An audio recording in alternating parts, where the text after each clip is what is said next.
All right, everyone. Welcome to Weather Impact Live. We are tracking this line of severe storms. I'm meteorologist Lee Southwick, joined by meteorologist Mike Prangley and Robert Speta as well. He's in the protector right now. So that's actually the live shot where he is. He's been keeping an eye on those cells that have been moving towards our areas in southeast Georgia, and they were tornadic earlier. Yeah, we had actually a confirmation in Pearson, Georgia at 5:38 p.m. Lee. We actually had a brief confirmation of a tornado. Luckily, that rotating storm stayed to the northwest of our area, but really it was a sign of things to come today for a very active day of severe weather and thunderstorms across the area. So we've got the protector out. You come first, keeping you safe, and that's what it's about. And right now, Lee, we've been taking a close look at the cloud cover, what those clouds are doing. And right now, if you're in southeast Georgia, we're talking about your line of storms hot on the heels now, almost about ready to move in as we head into the next hour or so. And then that'll scoot toward Metro Jacks as we head into early this afternoon. Yes, and so the protector right now just got a message from Robert that he is near Fargo. So if we go over to the Mhm. radar, let's take a look. You can see it's not thunderstorming in Fargo yet, but we're watching that stronger thunderstorm. It's actually severe warned over Valdosta, and that this line is pushing east. So I'll zoom back out to give you the big picture.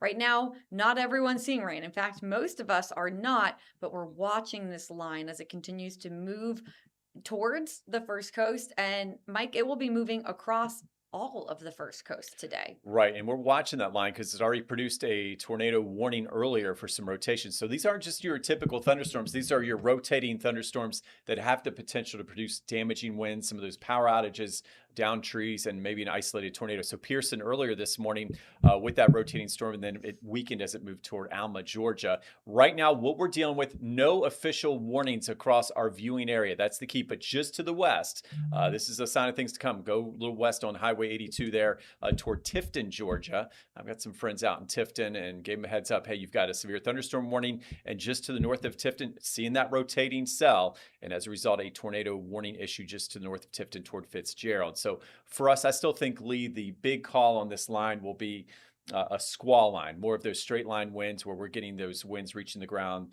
with possible damaging wind gusts of 50, 60 miles per hour or greater here as we head into the next hour or so. But again, enough wind shear at the low levels. If you look at the Cape or the energy feeding into these storms, it's high enough where we're going to see some of that rotation. It's just as you go a little higher up in the atmosphere, we're not seeing as much instability. So you'll have some rotation at the bottom of the storm, top of the storm having trouble feeding in on that rotation and holding it together. So for now, yeah, still could see an isolated spin up, but it's still the straight line winds for me and the damaging wind gusts we're watching. So that's why we see Robert out there in the protector, and we're in full team storm mode. The only change I see with our weather impact alert today, our team in constant contact with each other and updating the forecast. This line's a little slower, so we got the weather impact alert through 5 p.m. Okay, so I think that was our original call anyway yesterday. So just pinpointing the timing. But if you're in Waycross Okay. and Homerville, and we go zone by zone, your prime time for storms really between the strongest storms really between 11 a.m. and about 2 p.m. there. So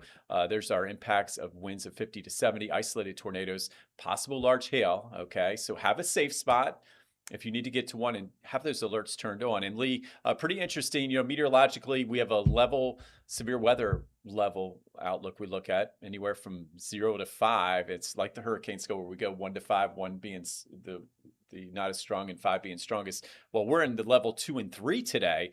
So pretty interesting, right? It is, yeah. So, the orange is at level 3, which is technically a level above the yellow, but you and I were talking about this earlier, Mike. We're also seeing the possibility out ahead of this line of storms for a few isolated thunderstorms to pop ahead of it, Hmm. closer to the I-95 corridor. And that would be more of a concern for tornadoes as well. Let's see how our future radar is doing here. And it shows that line slowly moving in today. And it would be these isolated thunderstorms. You see that? That's starting to pop up closer to I-95 there. Those individual cells, they're alone, so they can actually it's a warmer environment, more energy for them. They can absorb more of that energy and they can become supercells, which means that's a severe thunderstorm that can spin. It can become tornadic. So while the main line Mm. still moving through portions of southeast Georgia, bringing that severe weather threat around 1:32 o'clock, we're going to watch for those pop-up supercells in parts of northeast Florida around that time as well. Did you just see something? Yeah, that's good you brought that up. Those discrete cells coming out ahead of the main line, so they really can draw more energy inward here instead of just being part of a main squall line. So if we can go to weather two by chance, our friend Jackson in the house. Good to have Jackson back, and welcome back, Jackson, as we stream here. Wanted to pick this out. So we went over those threats, and you said that discrete tornado threat, and we see these storms that'll try to break out ahead of the line. And do their little dance that they sometimes do. But notice the tornado risk for that. Watching really the I-95 corridor, especially in Camden and Glenn County. I was looking at some shear values. That's one of the areas I circled. And you see the little lines there. That's not a mistake on the computer. What the Storm Prediction Center does is they hatch areas that are unusually high as far as weather hazards go. So we have an unusually high isolated tornado risk in our area. And notice it extends all the way down into St. Johns County, Putnam County, as well as Clay County, including Duval, back to Lake City. So wherever you see that brown area, that's a 5% chance of a tornado to 10% chance, though, by the time you get up toward Kingsland, Georgia, Camden, Glenn County, and that'll stretch back for areas of southeast Georgia. So that's really the area we're pinpointing this morning. And then as we head into the afternoon, that tornado threat really shifting to the east along I-95, including much of Metro Jacksonville. And it's important to remember when we show you these percentages, they're probabilities. So it's not the Mhm. same as like a rain chance. If you're watching at home, you're like, oh, only a 5% chance of a tornado. Good point. What that means is now you are 5 times more likely to have a tornado within a 25-mile radius of your home if you live in that area that's shaded in brown. Those areas shaded in yellow for a tornado, you are now 10 times more likely to have a tornado within 25 miles of your home. So it's not the same as rain chances. It's actually just showing you a significantly higher risk than a normal day. So not saying that you will have those tornadoes, but Right. that's why we are concerned. We're saying the ingredients are there in the atmosphere for rotation for the potential for a tornado. So there's that greater risk of a tornado.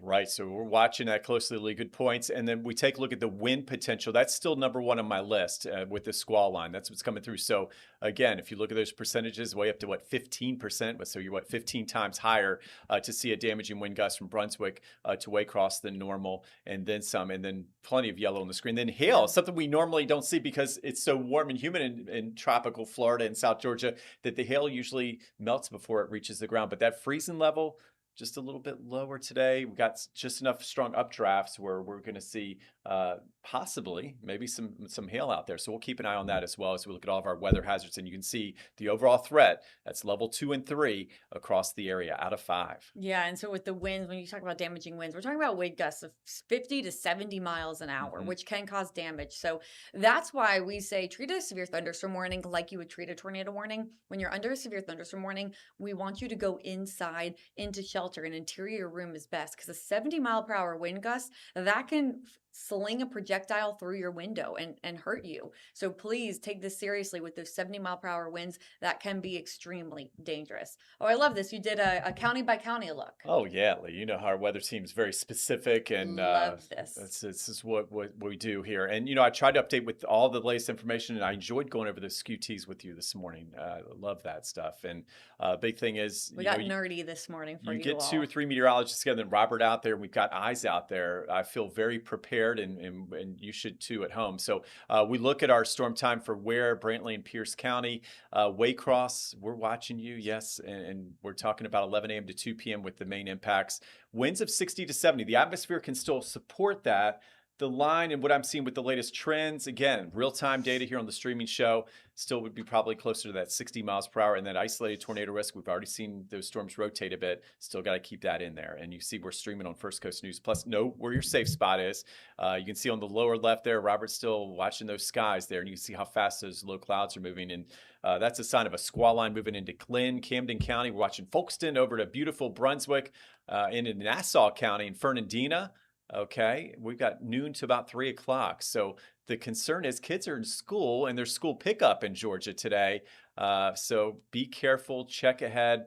Don't rush out to get your kids. I think the worst will be while they're in school, but we got to wait till that line passes to really get it back out there. So that 60 to 70 mile per hour winds with isolated tornado chance, and then need to know school pickup likely impacted. And Lee, what are you seeing in Columbia County there? And that's one of the counties still right officially under the tornado watch until 2 o'clock. It is, and we had that severe thunderstorm warning there earlier this morning when you were live We on Good did. Morning Jacksonville, Uh-huh. and now we're watching this next line, and we have been seeing a lot of severe thunderstorms pop up out of the Gulf and move inland. So that's that line that we would watch for Lake City, for mainly places like Columbia, Baker, Union, and Bradford. These stronger storms coming out of the Gulf. Now, of course, they got to cross over land before they get to you, but if you get pops of sunshine over there, you get a little bit more instability again. That would be a concern with some of those stronger storms. Mainly, once again, the concern the wind gusts, but we can't rule out an isolated spin up along that line as well. Yeah, in fact, that line's going to move east, it looks like there. And of course, we're watching that line and moving to Duval. All right, south side, watching the west side towards Cecil.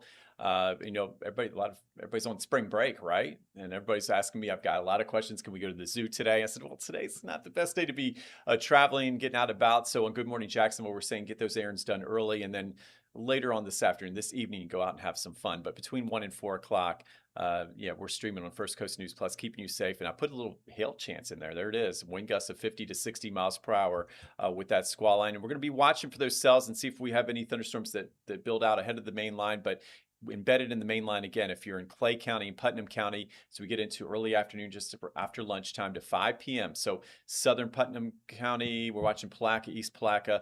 Keep in mind, you'll be the area that sees the storms latest in the day, and maybe a little more instability. So you see 50 to 60, small hail, and maybe a tornado watch would still be needed for this area. We got to watch things closely, and that includes St. Johns County, Palm Coast, and Flagler County. So again, keeping our guard up all the way through at least 5 o'clock with the prime time for the storms between 2 p.m. and 5 p.m. I know my daughter's home from Gainesville, UF, so I said, well, Lauren, this is not a beach day, okay? Yeah. She said, okay, Dad. Okay. You know how that is. Well, I actually, funny enough, was just pulling up the Neptune Beach camera here to see if people are out and about. And sure enough, there are some people set up. It does not look like a great beach day. You can see the cloud cover out there. I can show it on max 4. Well, we did say that the storms wouldn't come till this afternoon, so that's fair. You get Right. out there, get a little fresh air before the Just a storms, little, right? yeah, a beach walk out ahead of this line, absolutely fine, as long as you're inside and safe. Now, Uh-huh. we've also been keeping an eye right below me here. That's, again, the protector, the live stream meteorologist, Robert Speta, is out there. I have his location, so I've been tracking him. So what we're looking at right Okay. now, he ended up driving west. So he was in Fargo. Mhm. Now he's going west Uh-huh. on Highway 94. Yes. Let's see. So he's traveling out of our market towards a place called Statenville. A lot of you over in Southeast Georgia might know it, Mhm. but that's the direction he's going to kind of intercept the line. Because again, I'll show you here. I'll show you on a map where Yeah, he let's take is. a look. So we'll zoom in. Yeah, it's a good job on that. So he's heading down. There's the highway we're talking So about. there's, Is that it? yep, you see Fargo, and Uh-huh. then he's just traveling west along that line, and so he's just about to approach that area with the rain. So I think this is Statenville right here. It should be about right there. Yes, Yeah, it's it's just not not pulling up. popular. That's okay, but But right in this there. is the road that he's traveling along, so you can see he's starting to approach that line. There's some lightning flashing out ahead of it, and then Mhm. of course behind it, it is a severe thunderstorm warned. You see those little notches we're looking for? We're looking for where there could be some rotation or spins, a little rain-free area. So right now he's in the rain-free area along that highway. And then he's checking out to see the cloud bases, if he sees any lowering. Did we see any spinning in the cloud, if anything? And that's the things he's visualizing there. And again, are we seeing a little bit of sunshine out ahead of this line right now? That's so key right now. I'm not seeing much sun out there, so that would keep the stability a little more in check, held it a little better. That'd be a little better news. We don't want sunshine ahead of this We line. don't, because that's fuel for these storms. Now, Exactly. this one is issued for the National Weather Service also said Mhm. 60 mile per hour wind gusts. They didn't Okay, mention hail, that's they didn't mention rotation, but 60 mile per hour wind gusts. Mhm. I mean, I hope Robert would slow down and park and to Oh, go he's through smart. that. He Yeah. absolutely would. We said safety first, Robert. Get out there, get some eyes, safety, and then I think he's going to come back ahead of the line and stay safe that way today. So that's good news. But Lee, if you go in there, if we do that storm tracker, we're able to track some of those into our area. Absolutely. It looks like the individual cells are Ooh, moving, cute. 35, 40 miles per hour. Looking to hear some of the latest stuff. And, I've got my weather app, my First Coast News app out. So it's a valuable tool. So if you're at home, make sure you download the app and you can actually have any warnings sent your way here. We take a look there. There's Valdosta to Waycross. And what I'm tracking, the Weather Service has a little special weather statement now for 50-mile-per-hour winds. Of course, so you were talking about that heading possibly into Ware County here shortly. So right now, we're in this strong storm category, but again, a little bit farther to the west, that line of storms in Valdosta, that's probably going to Is it moving? prompt some warnings, I think, for severe thunderstorm warnings as it Is moves east. 35 mile per hour directly east, or is it in that northeasterly direction? It's moving more east-northeast, the individual cells. So you look at Right. this at about 40 miles per hour most of the morning, 30, but these look like they're, northeast at 40, 41 knots. So Okay. that's about right. And then we'll get toward Waycross. So we gave the timing, 11 to 2 across these areas, Waycross, Brunswick, Fernandina. Watching our friends in Folkestone, across the Okefenokee. Everything looks like it's on track. St. George, Georgia. We're watching you closely. That goes back to McClenny. McClenny, one of the places where in Sanderson, kids are in school. So we need this line to move through for school pickup. And again, that's going to be a close call. So we got to keep watching this line. And once that line moves through, then we can get back out there and make sure the kids have their safe ride home from school for sure. Let's take a look at the big picture, see if there's any sort of warnings that we'll have to watch out for. There we go. Yeah, plenty of lightning. So the main thing we're seeing right now, lightning. Not seeing a bow, so we're watching how that line is really coming together. Ooh, look at that winter weather back there. Isn't that amazing? So that's Hattiesburg, Mississippi, folks. Oh my gosh. There's Birmingham. Is it snowing in Birmingham right now? I need to call my relatives there. We can pull up some cameras. Hold on. We got it. Okay, I know Lee has us covered here. And if you want to go to weather too, Jackson, I've got, we were talking about the second part of the storm. Warm versus cold. This is the clash of seasons, spring meeting winter. Look what happens over the next 40 hours. We go from 76, the front will come through. We'll start to dry out. It'll be much better by 5 p.m., right? 88. 88 for a high yesterday. Okay, how about 38 tomorrow morning? That's 50 degrees cold. I'm not talking wind chills. I have a heart. I didn't show the wind chills tomorrow morning.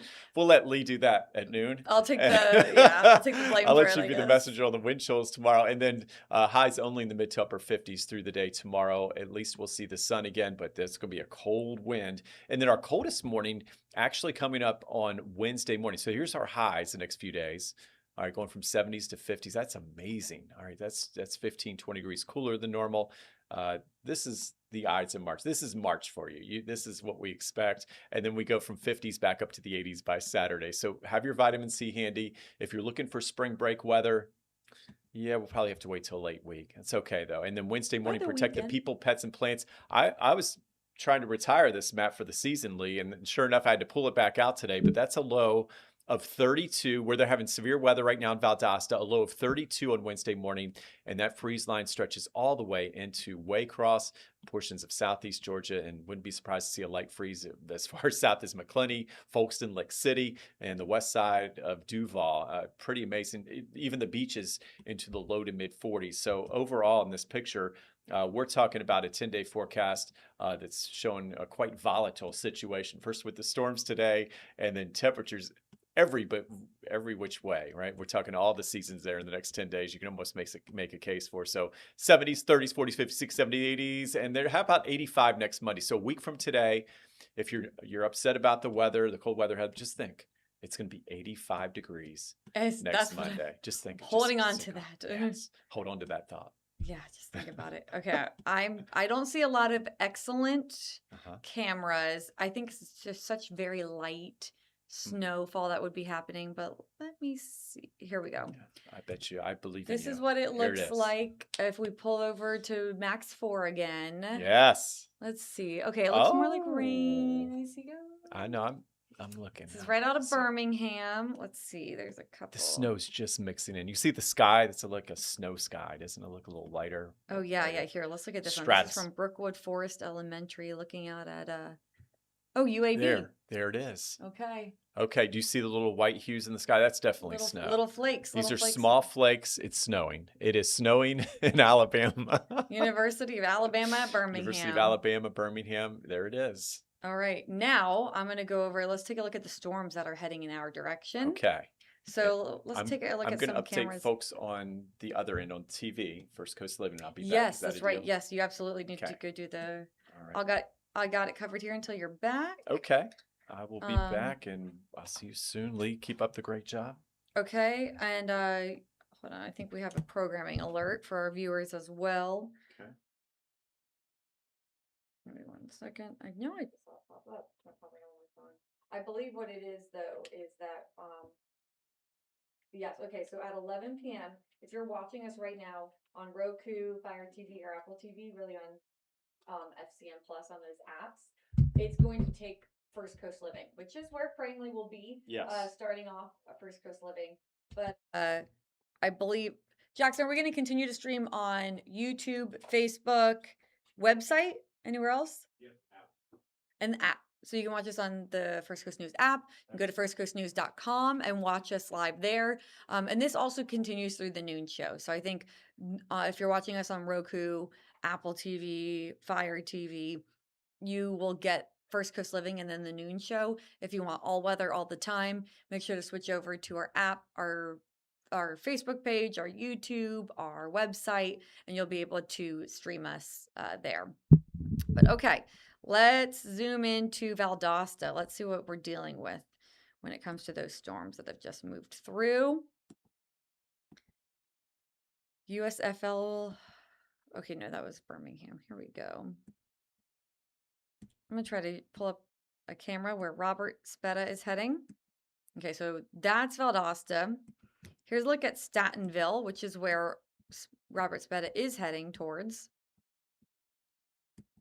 A bit of rain there too. Let's go back to our radar. Do we have Robert's live camera or did it go down? I pulled it back up. Okay.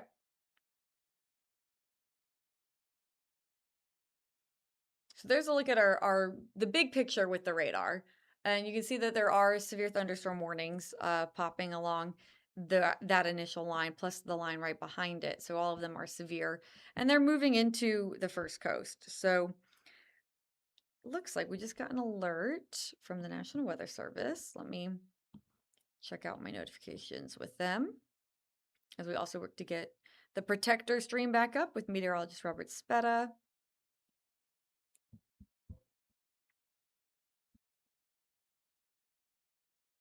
Okay.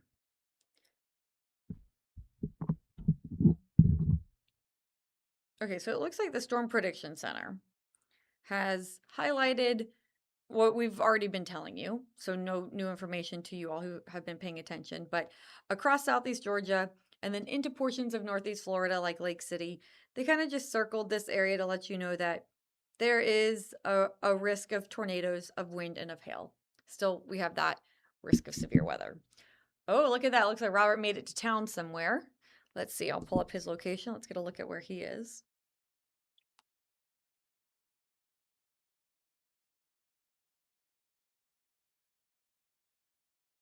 He has made it to Statenville, Georgia. So that's your live look there. Look at those clouds. Look how ominous it looks. I'll zoom in on the map so you can tell exactly where he is on the map. Yeah. Jackson said they look very low. Just so you know, we said 3 Mets. I'll say 3.5 meteorologists because Jackson is also studying meteorology right now in school. We love it. Weather nerds unite. I'm going to give you that for sure. I can't wait till I can say 4. So there is a look at the heavy rain is just about to move into where he is. So you see those ominous clouds. This is where he is.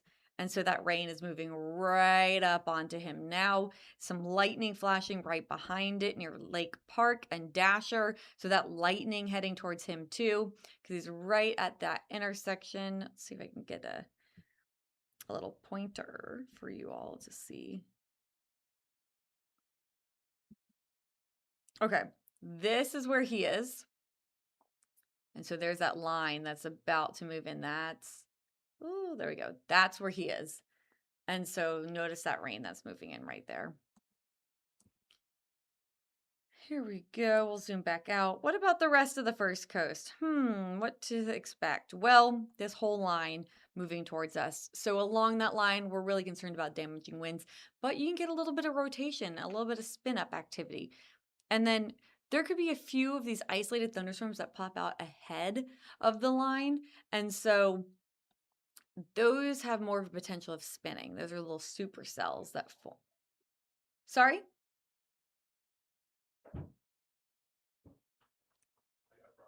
Okay. Jackson is talking to Robert Speta. So lots of behind the scenes stuff going on. But you can see Robert's there, about to be hit by that line of storms. And then while the rest of us continue to wait, let's zoom in here. So who is seeing the rain right now? Well, Waycross are just about to see that rain. A little bit of light rain in Bristol, northern Waycross. Raining and lightning over Dixie Union. A little bit more of that light rain heading towards Blackshear right now. And let's get a look at our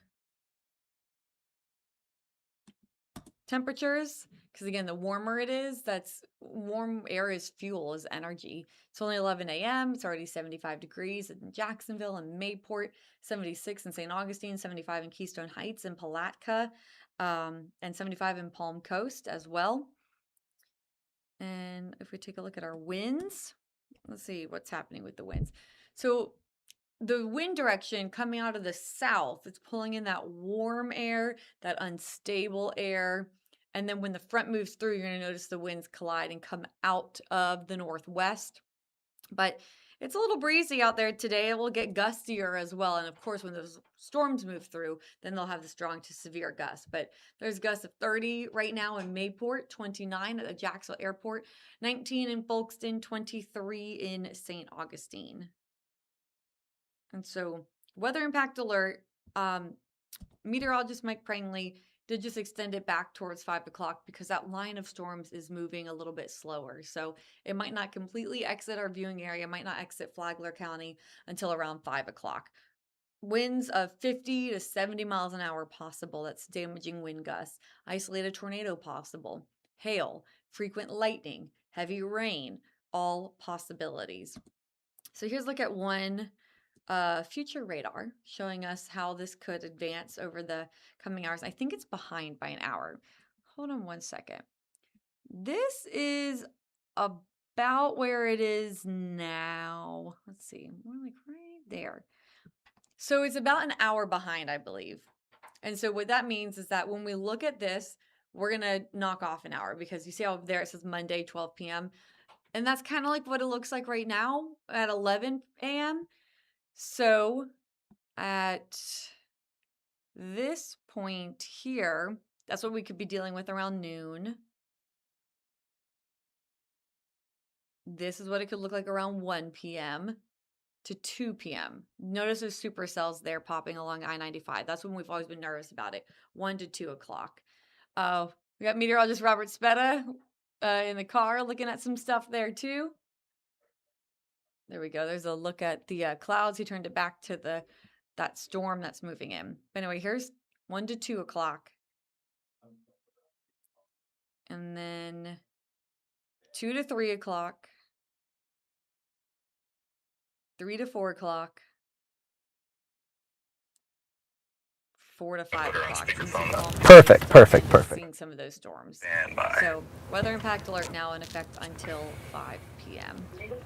And again, for all those same impacts, winds 50 to 70 miles an hour, which can cause damage, isolated tornado, and large hail. So please just make sure if you're heading out and about on your Monday, you have shelter nearby. Think, where am I going? And then, do I have a place to get to safety if a warning is issued in my area? Please make sure you have the alerts turned on your phone. A lot of our phones now treat weather alerts the same as like an Amber Alert. You just have to make sure it's turned on in your settings. So please make sure that you have your alerts turned on your phone so you can get those warnings if and when they are issued. And I mean, you're already doing the right thing right now. Streaming First Coast News Plus to stay weather aware. So here's a look at the tornado watch that's in effect right now until 2 p.m. But meteorologist Mike Prangley and I were talking about how I feel like this is a little misleading because more of you are under that tornado threat. We've talked about those supercells popping along I-95 from Camden all the way down to Flagler County. So you're not under the tornado watch, but please don't think that means you're not under a risk of tornadoes. You are. There is a risk of tornadoes for pretty much everyone across the First Coast. Here's a look at the big picture. All of those storms starting to move in now. Lots of severe thunderstorm warnings up within those as well. Okay, it looks like it's starting to rain now on the protector. So let's zoom back into where meteorologist Robert Speta is with the protector.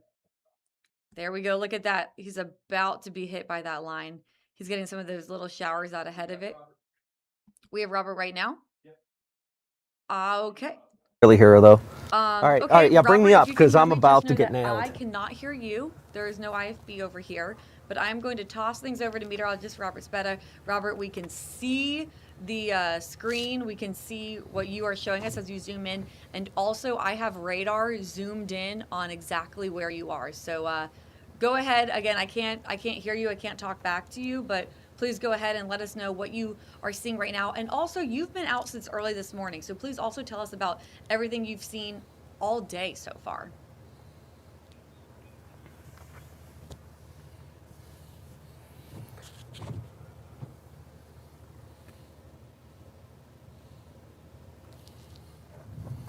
Well, Lee, thank you very much. Yeah, it's been a long day. We've been driving all over the area. We saw some storms this morning, just around Baldwin. Then we made up the Waycross. Right now, I am in Statenville, Georgia.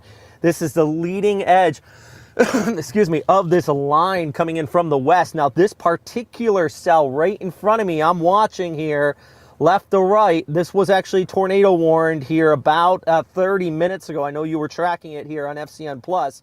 And of course, we've been streaming live. Well, that's the leading edge of that outflow boundary here in Statenville. So right now, watching this come in, we're going to have this roll over us in the next few moments.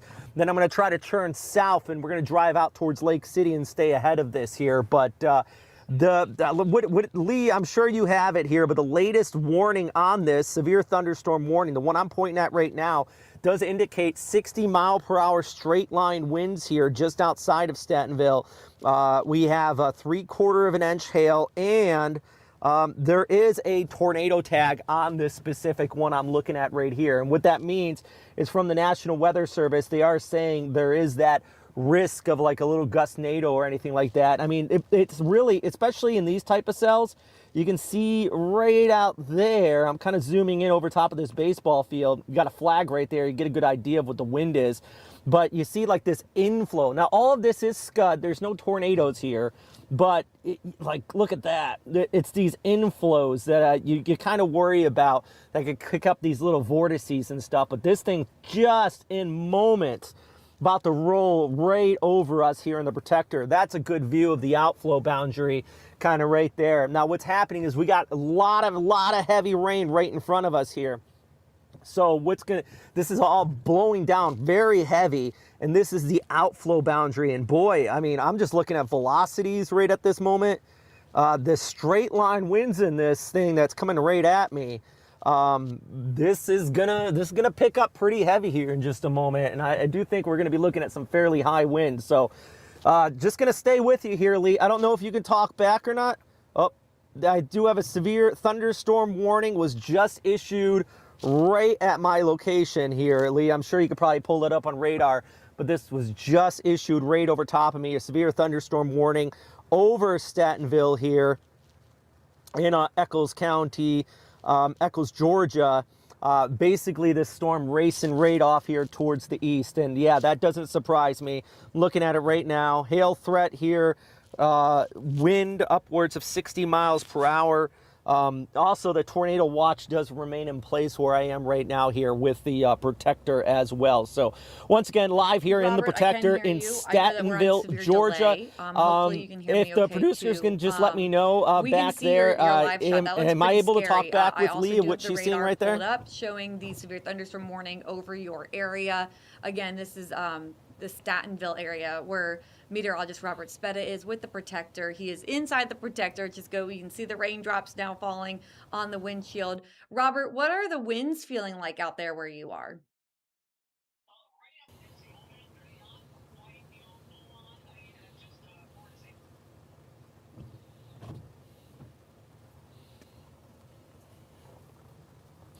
Right at this moment, they're not quite, full on. I mean, just for example, this is just going to give you an idea of what I'm looking at here, because like, you see the flag right there. We haven't quite hit this outflow boundary just yet that I see on radar, but I expect it to pick up any moment now. You can kind of see that flag getting wrapped up right there in the distance. But right, oh, there is, I don't know if you saw that. That was a solid flash of lightning. Yeah, it's not quite high just yet. I'll be quite honest with you, but I'm looking at radar, and I think that's going to change. It looks like the strong winds are on the way. And as you any mentioned, you are under that tornado watch here, as well that goes until at least 2 o'clock. And Robert, something else that we've been watching is once you're through this line, I'm going to pull it up on the screen here for our viewers too. This is just the first line, but right behind it, there's another line of storms that also have some severe thunderstorm warnings being popped on it. So you are there on the ground with your expertise. What do you think? This is a severe thunderstorm warning moving through that area. Do you think it's going to stabilize the atmosphere, or do you think there's another round possibly of severe weather behind it?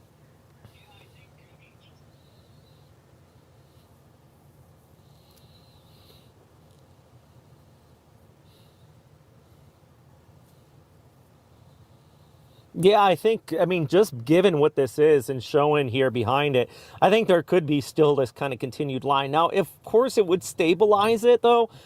I think the higher threat it may be down here towards Lake City, where we have a little bit more daytime heating over the next few hours. So, yeah, there is definitely a potential of the secondary line flaring up. But I think at this point, we're 11 to 12 o'clock. We're starting to get in the middle of the day. If this does stabilize it, it won't have a lot of time to get its act back together as that kind of kicks on through with the next line. But I think that the higher threat will be towards the south, where we still just haven't seen as much activity, and we're going to still have some heating out in that area with the low-level jet. But yeah, right now I'm just right on the edge of this one I'm seeing here. If you are looking at radar, actually on Valdosta's radar, I'm just basically due south of it here.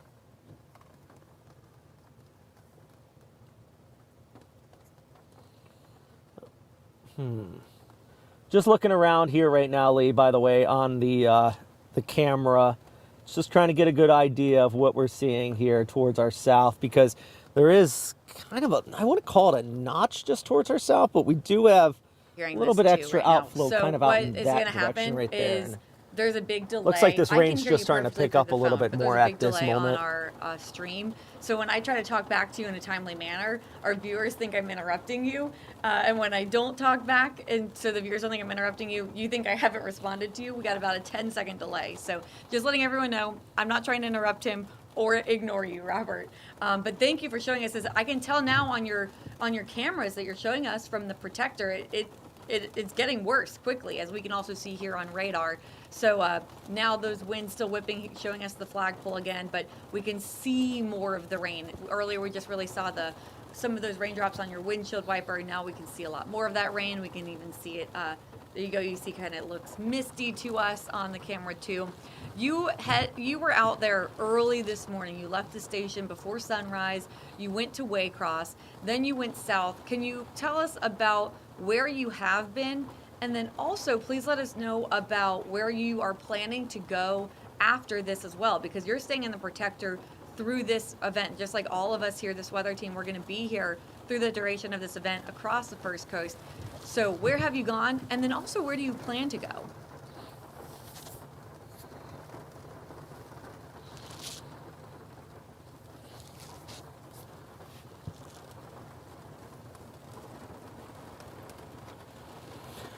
So basically, so far I was out through Baldwin area, ran up towards the north on 301 out towards Waycross. From Waycross, headed out towards Homerville and down towards the south into the Fargo area. And then from Fargo, I saw this cell, which was tornado warned at that time. So headed out here towards the east. And that's the thing about storm chasing. You know, like I went in with a plan here, and the plan has just been all over, I say tornado, but storm chasing just in general. The plan has been all over the place. It really doesn't stay consistent in this type of setup, which is just to be expected, unfortunately. I wish I could just nail one kind of shot and then go for it. But yeah, right now we're just going with the flow and we're finding these storms. So after this though, and in the next few minutes, I'm going to have to let you go. We're going to try to head basically south. I'm going to try to stay ahead of this thing here and head out towards Lake City so I can stay ahead of kind of the worst of the weather out in that. Oh, there was another good flash of lightning. Stay ahead of the worst of the weather out in that area and just try to stay ahead of this whole line out in the Lake City area out here, Lee. But really, it has been a lot of driving across southeast Georgia, just trying to stay ahead of this and document it. And, you know, if you've been following along with the stream, for everybody at home, yeah, it's been a long day, but a lot of photogenic shots, I'll tell you that. I've been kind of staying in that point where I'm getting a lot of these images of the outflow, some of those scud clouds, some of the kind of shelf clouds that have been forming up here, and a little bit of mammatus clouds too. So I highly suggest, you know, now, even when we're not. Meteorologist Mike Prangley just got back here in the room too from his live hit for First Coast Living. Mike, obviously, as you can hear, we have Robert on the line too with the Protector as that main line rolling through. He's under a severe thunderstorm warning right now. Do you have any questions for him too? No, just basically you haven't seen any rotating clouds, and you're looking at more just as a rain event you've seen so far. Is that what you're seeing out there?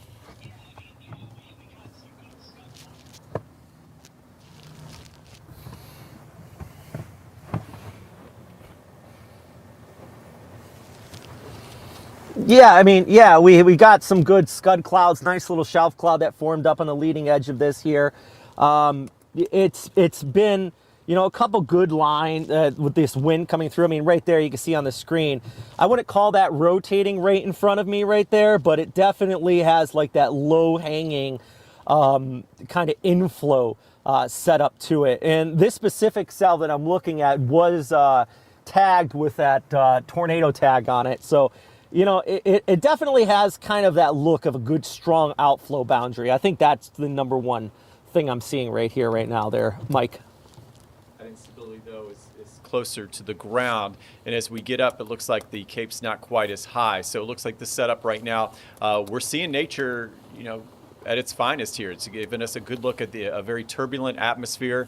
We've got some wind shear out there and some very unstable layers at the lower levels. The question is, will the upper levels catch up with the lower levels? And that's why we need you out there, Robert. So you got the tools and the Protector and getting eyes on those clouds. That means everything when we're forecasting this in real time.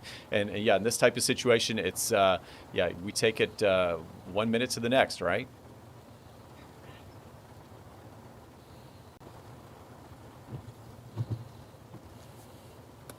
Exactly, which is why I do want to probably let you go, guys go here in just a moment, because what I'm going to try to do, and let's do a little open communication here on the stream. So these are my thoughts right now, and I want to hear your feedback from Mike and Lee here. So I'm in Statenville. My idea next is to basically gun it south here to Jasper. And then from Jasper, I'm probably going to get on I-75 and take that out towards Lake City. My idea is to kind of just stay ahead of this and watch those storms coming in from the southwest out of the Big Bend area. The other idea is just wait it out, watch this one pass, and we can watch the secondary line come in behind it as well. But I think from just a pure visual standpoint, watching that leading edge, and I can kind of get back towards Jacksonville.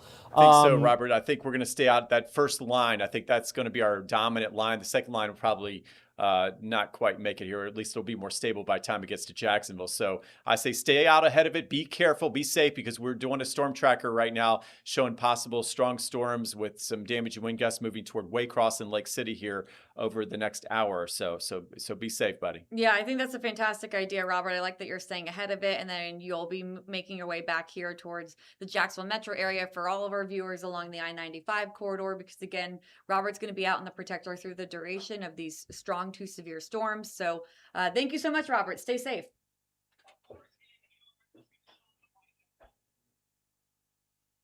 And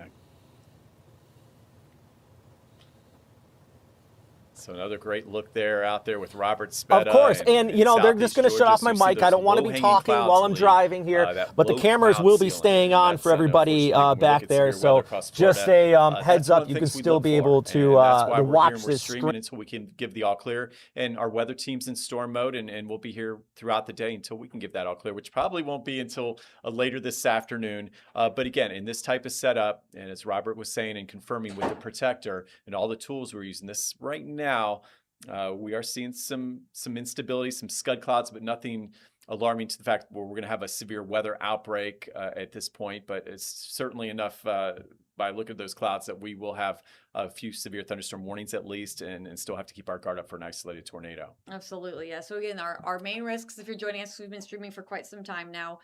We are watching this line move through, and maybe we can move the boxes since Robert Spett is about to start driving away. We'll put his live view in the small box, and we'll take the radar full screen, or not full screen, but in the big box for you all to see. We're watching this line of storms push east, and they're bringing the risk of damaging wind gusts. That's our main concern, 50 to 70 mile per hour winds. But tornadoes, if there's a possibility, it's always top of mind. And there is that risk of an isolated tornado or two, a brief isolated tornado in this line, embedded in the line, but also maybe a few pop-up supercells out ahead of the line of storms. And so that would also create a tornadic setup possibly. So we're going to watch that closely too. Hail is a possibility within these severe thunderstorms. Of course, frequent lightning and the heavy rain. I'm going to zoom in here to where that one severe thunderstorm warning that Robert Speta is in the protector, just to get a look at some of the lightning. It doesn't look too abundant for some of these, but it's going to continue to be a concern throughout the day today. So right now, okay, 36 flashes of lightning within that severe thunderstorm. It's not as much as storms we saw yesterday in parts of Putnam and Flagler and into St. John's, which you were watching with me live yesterday on our Sunday evening, but still any lightning is dangerous. Yesterday in Middleburg, there was a lightning strike that at one point 1,400 customers were without power because of the lightning. Yeah, lightning, unfortunately, always a big story with these lines of severe thunderstorms here in Florida. And if you're just joining us, we're streaming here because we've got our weather impact alert through 5 o'clock. One warning across the area, well, just to the west, Clinch County, seeing that severe thunderstorm warning. It looks like that line is trying to bow out just a bit, so that's why we're zoomed in. We're watching areas like Homerville, right along Highway 84 and just to the south of 84. Lightning could still see a possible damaging wind gust or two in that line that's bowing out a bit, so that's a sign of some wind there. Heading toward 441 and Highway 187, so it looks like that line bowing out with the highest wind gust there in Clinch County, just south of Homerville. And then keep in mind that's moving into Ware County and Charlton County now as we head between 11:30 and noon. So as we track that together, I've got the latest data showing me Manor, 11:28 could see some high wind gusts along with that lightning Lee was talking about. Deanwood at quarter to noon, and then there you go, 11:48 out toward Waycross, Georgia. So again, watching right now cells that are not showing rotation, but they're showing a lot of lightning, prolific lightning. And unfortunately, maybe a strong to damaging wind gusts of 50 to 60 miles per hour. Looking at the velocities on that cell lead, not seeing, again, much rotation. And Robert also visualized that for us out there. Hail size. Hail is another story today. We know wind would be the number one impact. And then we have that isolated tornado risk along with some small hail. And as I go along Highway 84, toward Homerville, southern Clinch County to Fargo, where Robert's been out there giving a look for us. Right now, I'm not seeing any hail, so that's some good news with that cell. But as it moves east, it's moving into a tropical, more unstable environment. So areas where these rains are moving over right now, we've got rain-cooled air in 60s. By the time that moves over the Okefenokee, Folkestone, McClenny, could refuel up. And if anything, maybe we'll start to see it pulse up in intensity now as it moves into a richer environment with temperatures in the low to mid 70s now as it moves into areas farther east for Lake City and Folkestone. Dew points, pretty amazingly, for this time of year, we've got a dew point of 71 right now, McClenny. So you were talking about fuel for storms.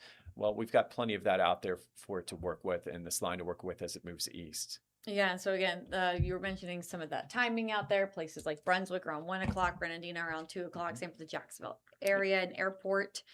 You have to go right And I'm and gonna do go first just do a coast quick living. update and be back. Yep. Absolutely. Go ahead. Thank you for doing that. I'm gonna take a quick Got it. water break too, really fast. Give me 1 second. We got to keep our voices rested because we got hours to go. We got this. Yeah, I'll bring you some more of those nice St. Patty's Day cookies as well. Beats a good sugar rush during severe weather storms and tracking. All right, so and as he was mentioning, too, he was keeping an eye on the track of these storms, on velocity, on hail, and this continues to move off to the east, we're gonna watch out for CAPE, which is pretty much just potential energy. Uh, you can see it there. It stands for convective available potential energy, CAPE, CAPE. And that's what we use to see if there's enough in the atmosphere to create spin, to create a tornado risk. It's just one of the many ingredients that the atmosphere needs to spawn a tornado. But you can see here that we got the yellows popping up. So strong storms are possible and potentially enough to spin. We'll see. We haven't been overly impressed with CAPE, which is a good thing. Like, we're happy about that. But something that we're absolutely going to watch. So we have this tornado watch again in effect until 2 p.m. Sorry, I'm going to see if I can stand up here. Sorry, Jackson. I know you just moved the camera and framed it perfectly. I got a bad back. Is this okay? Can I? Okay. Cool. I'm going to stand, you guys. Oh, we got several hours to go. We're going to be here with you all through it every single hour. So, tornado watch in effect until 2 p.m. But again, I think that's a little misleading where it is because all of us are under that severe weather threat. Let's pull up our threats. Remember, level 2 and level 3. Level 3 is the orange. It's for more of southeast Georgia. However, it doesn't matter. I mean, level 2, you're still under the risk of these damaging wind gusts of 50 to 70 miles an hour, of an isolated tornado, of hail, of the frequent lightning and the heavy rain. And this model is a little behind, but generally speaking, around 2 o'clock, 1 o'clock, 1 to 2 o'clock, we can start to see some of those supercells pop out closer to the St. Johns River, to I-95. And so those are the supercells we'd be concerned about with some tornadic activity or a severe thunderstorm warning being issued on it. And then that line, also severe, with those strong to severe wind gusts pushing across southeast Georgia, continuing across northeast Florida. So where do we have severe thunderstorm warnings currently on the first coast? Let's take a look here. Do we have Robert's live stream up too? Awesome. Thank you, Jackson. So remember, he told us that he's now heading south. He's eventually going to jump on I-75 and continue down to Lake City, and then he'll go east along I-10, staying out ahead of this main line. So this line is lit up with severe thunderstorm warnings. There's a tornado warning way north here. That's going to not hit our area, but that's near Tifton.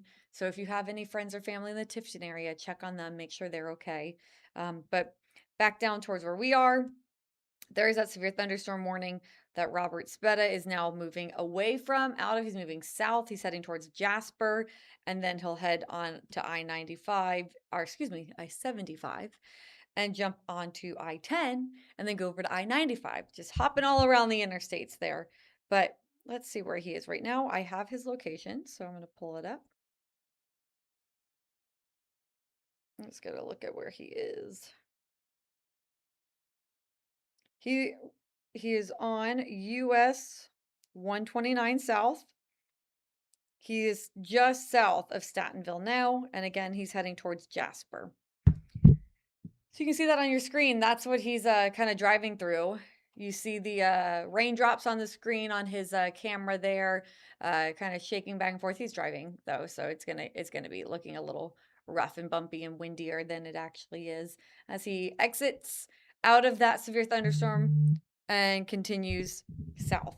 Don't forget, if you are watching us right now on Facebook or YouTube, you can comment any sort of questions you may have. I'm going to check Facebook right now to see if we have any comments or questions. Okay, good. I don't see anything right now, any questions, but I will continue to monitor it. So again, feel free to ask any questions that you may have. Let's see here. Okay, I'll go over to YouTube.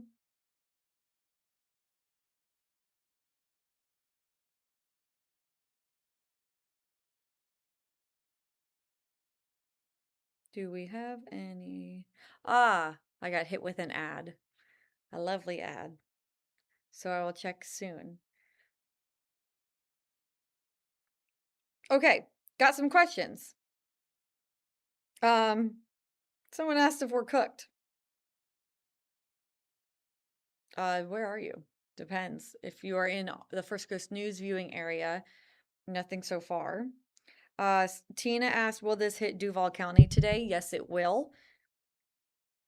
Let's see here. I can track that again for you. We'll put a track on this line so I can tell you the general timing. Now, don't forget that isolated thunderstorms could pop out ahead of this line. So I'm going to tell you the general timing of arrival, and it's not exactly perfect, but general time of arrival.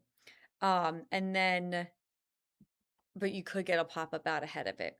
So that would be Jacksonville Airport at 2:24 p.m., Mayport around 3:10 p.m., maybe a little bit earlier than that. Ooh, look at those dark clouds where meteorologist Robert Speta is. Look how ominous and scary that looks. Man, oh man. Someone else asked, how much rain did we have yesterday in Duval? I just had those rainfall reports up this morning. A lot has happened, so I'm blanking on them right now, but I can pull it up really quickly for you all. So at the Jacksonville Airport, we had 0.32 inches of rain.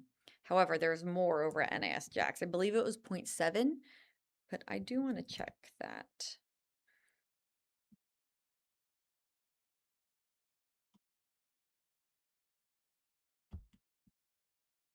Trying to get it up for you guys. Yeah, we had some beneficial rain for parts of the Jacksonville area.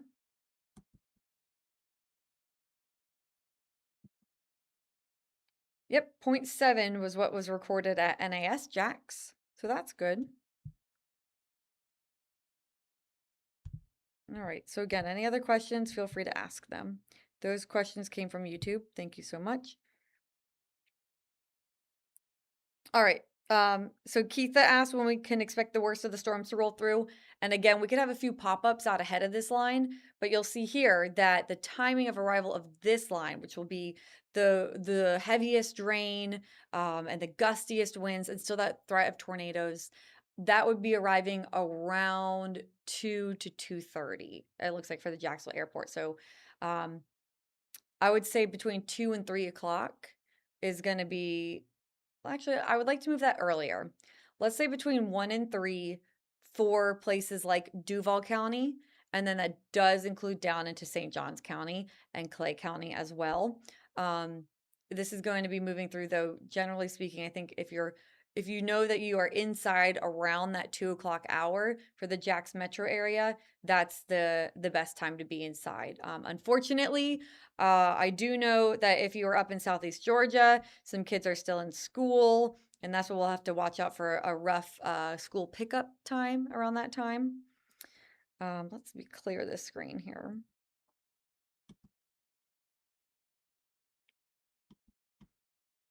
Okay, so we still have a severe thunderstorm warning right here. Change over the radar.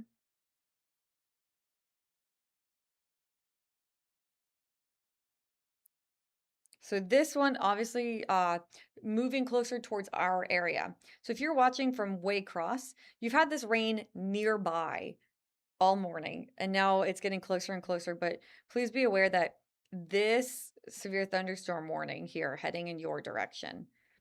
Let's see, what was the speed on that? Just want to make sure that speed was correct there. Okay, that's not. It's moving at 45 miles an hour. It's moving pretty quickly to the northeast at 45. Clear the screen. 45. Okay, so that severe thunderstorm warning could, that severe thunderstorm, excuse me, could move into Waycross around 12:10.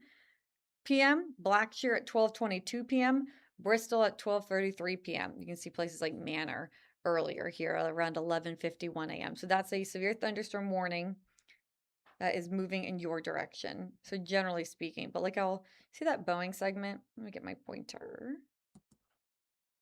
So along that Boeing segment, that's really where we'd have the strongest wind gusts of 50, 60, maybe 70 miles an hour. So that will continue to move.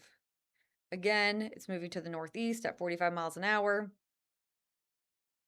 So it could be to Waycross around 12:07, Blackshear around 12:19, Bristol at 12:31 p.m. Let's see here. So wide view. Let's take another look across our area. Again, most of us right now not. Oh, look at that. There's that severe thunderstorm warning. We were just tracking that. Look at that. We jumped ahead of it. So let's zoom back in here. This line, these storms, this is part of what Robert Speta was under in the Protector. And now again, he is heading south. He's heading towards Jasper. You can see there on the screen, still a little rain, a few raindrops left on his camera there. But he's heading south. He's going to stay out ahead of this line. He's going to continue to move towards Lake City and then cut over east on I-10. So he's moving away from that severe thunderstorm warning, which is we want him safe and we want him out of that severe thunderstorm. And he's going to continue to head back here towards the Jacksonville area so he can keep an eye on it for all of us as this line continues to approach our area. Meanwhile, that one cell we were just tracking, look at that, severe thunderstorm warning now issued up to Waycross. So the alerts on this: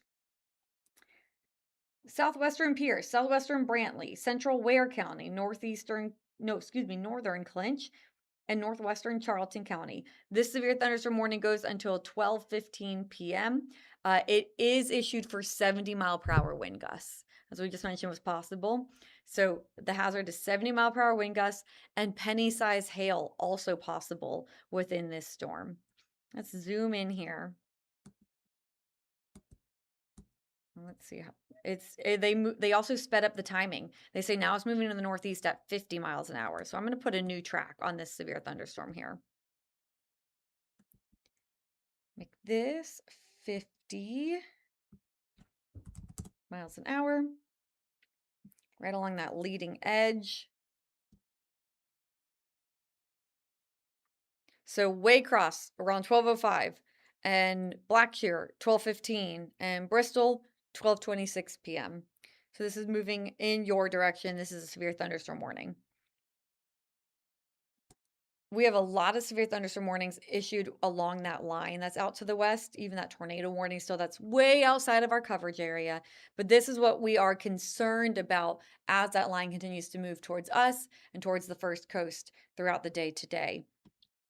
So this whole line, I'm going to try to put a track on the entire line. Let's zoom in a little bit closer. So again, remember there are individual cells within this line, like that severe thunderstorm warning that's moving to the northeast.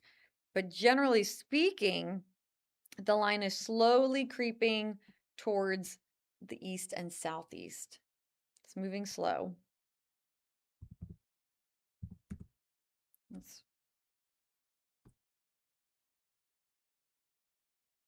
And it's kind of moving more like that.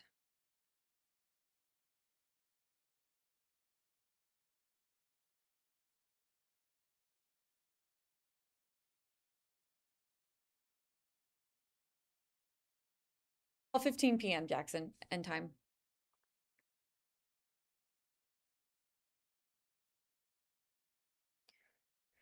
So again, weather impact alert in effect now until 5 o'clock because this line was moving a little bit slower. So we do have the weather impact alert until 5 p.m. today. That's when it would be moving through places like Palm Coast. So it's going to continue to move to the southeast, the entire line, the risk of severe weather. Winds of 50 to 70 miles an hour.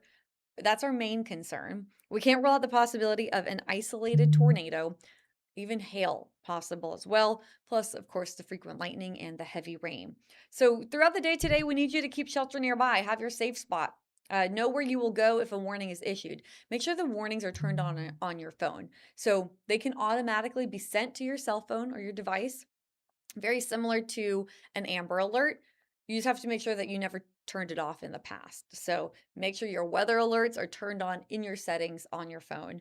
And you're streaming First Coast News right now, so I don't have to tell you to stream us. But just a friendly reminder, we are here through the duration of this event, through these severe thunderstorms. The weather outlook across the First Coast has absolutely everyone on the First Coast highlighted under the risk of severe weather. So that's why we need everyone to stay weather aware today, to have their shelter, their plan in place, ready to go. The timing of this, again, still shows it moving into the Jacksonville area, starting around 1 o'clock to 3 o'clock here. Um, this has been a little behind, so I still like the 2 o'clock hour right now for Jacksonville. We're gonna have to continue to watch it, but you can see here that by 5 o'clock, it still has some of that stronger storm activity down by Palm Coast. So severe weather impact alert in effect until 5 p.m. Hey, if you've been watching for a while, obviously we're keeping an eye on the storms. I just want to give you all the heads up what's going to happen tomorrow. Don't forget to put your winter coat by the door right now. You will need it tomorrow morning. Wind chills are going to drop into the 20s and 30s tomorrow morning. It will feel freezing. Actual air temperatures are going to be sitting in the 30s to low 40s in the morning. We're going to slowly try to climb out of the 40s and then get into the 50s. So I hope you have a green sweatshirt, sweater, jacket, coat, because it is St. Patrick's Day. And our map is feeling festive. Our high temperature map staying in the green because that's the color that it's correlates to the 50s. That's our high temperature, 50s. So it will be significantly colder tomorrow as all of this rain is associated with a cold front. So here's a quick look at your 7-day forecast, and I'm going to pull right back up the radar. But just to let you all know what we are working with. So much colder air on the way, as Prangley did talk about a little bit earlier. But right now, we are, of course, on your stream for the severe weather. Tornado watch until 2 p.m. But again, the tornado risk really all across the First Coast, depending on where these supercells do pop up as well and how much instability is out there. If we get some sunshine, that will lead to higher instability. Quick look around the First Coast. Let's see if we can see any sunny spots. Good bit of cloud cover out there. You get some peaks of blue here and there in the Jacksonville area. Look at that rain on the Waycross camera. So that line of storms now moving into Waycross. There's that severe thunderstorm warning in effect. Let's bring this down to a 15-minute loop.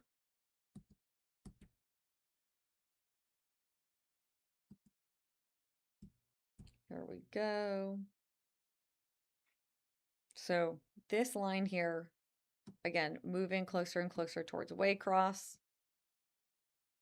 Around 12:04, 12:05 p.m. That's when it could move over the city center. The rest of us, though, still dry. I'm going to watch for stuff like this. Let's see. Just see these little cells starting to pop near Lake City. That's something meteorologist Robert Speta will have to watch out for, too. Look at that lone flash of lightning near Fargo. Zoom into that. See that one flash of lightning there without any rain? That's why we say when thunder roars, go indoors. It does not have to be raining for lightning to strike. Some of these now starting to pop up ahead of the line in White Springs. We're going to see how these grow, how these develop, because these can quickly develop into their own dangerous storms. Right now, not looking too bad, but knock on wood, because it could potentially grow and develop. And if it does, then I'm really concerned about the rest of the First Coast, because we could continue to see these pop. So that's what we're going to watch out for, these little supercells ahead of it. So I can track the line of storms all day and let you know the timing of arrival. But if these little cells start popping out ahead of it, then it's very hit or miss. And those are dangerous cells as well. All right, I guess mentioned, I have Robert Speta's location. So you can see him on the screen there driving the Protector. And let's take a look at where he is now, because it looked like he was in a populated area. Oh, yes, he's just in Jasper. So now he's moving south out of Jasper. And I believe he's heading towards I-75, he told us. So he just got through Jasper. Let's zoom in on the radar and see where he is. Oh, I went way too far east. There we go. So yes, some rain around. Look at the other little cell heading towards Jasper. And then he's going to move south. Let's get the pointer out. So he's traveling right here. He's going to go down that line and then cut over towards I-75, I believe, and head towards Lake City. And then I believe he might be going live from Lake City in the noon show. We're going to have him live at noon, which is awesome. And then he will cut back over towards Jacksonville too as we continue to watch this line get closer and closer to us. Don't forget that as we get later and later in the day, we continue to warm up, and that means the atmosphere can get more unstable. So later in the day, we will continue to watch out for that.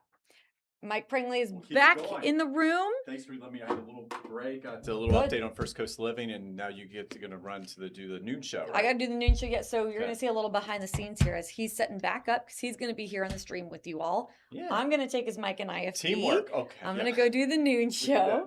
Yeah. Oh, I'll get it if you left it. Did you plug it into? Perfect. Batteries are all ready to go. Thank you so much. Yeah. Awesome. All right, you see, he's setting me up here for nothing but success. So. I don't want to throw you into the fire though, so just throw me in. Robert Speta just went through Jasper, so now he's about to get onto the interstate and head towards Lake City. We do have a severe thunderstorm warning, as you know, heading towards Waycross. I was tracking that. Time of arrival looks like around 12:05. That's perfect. For Waycross. Sounds right. Yep.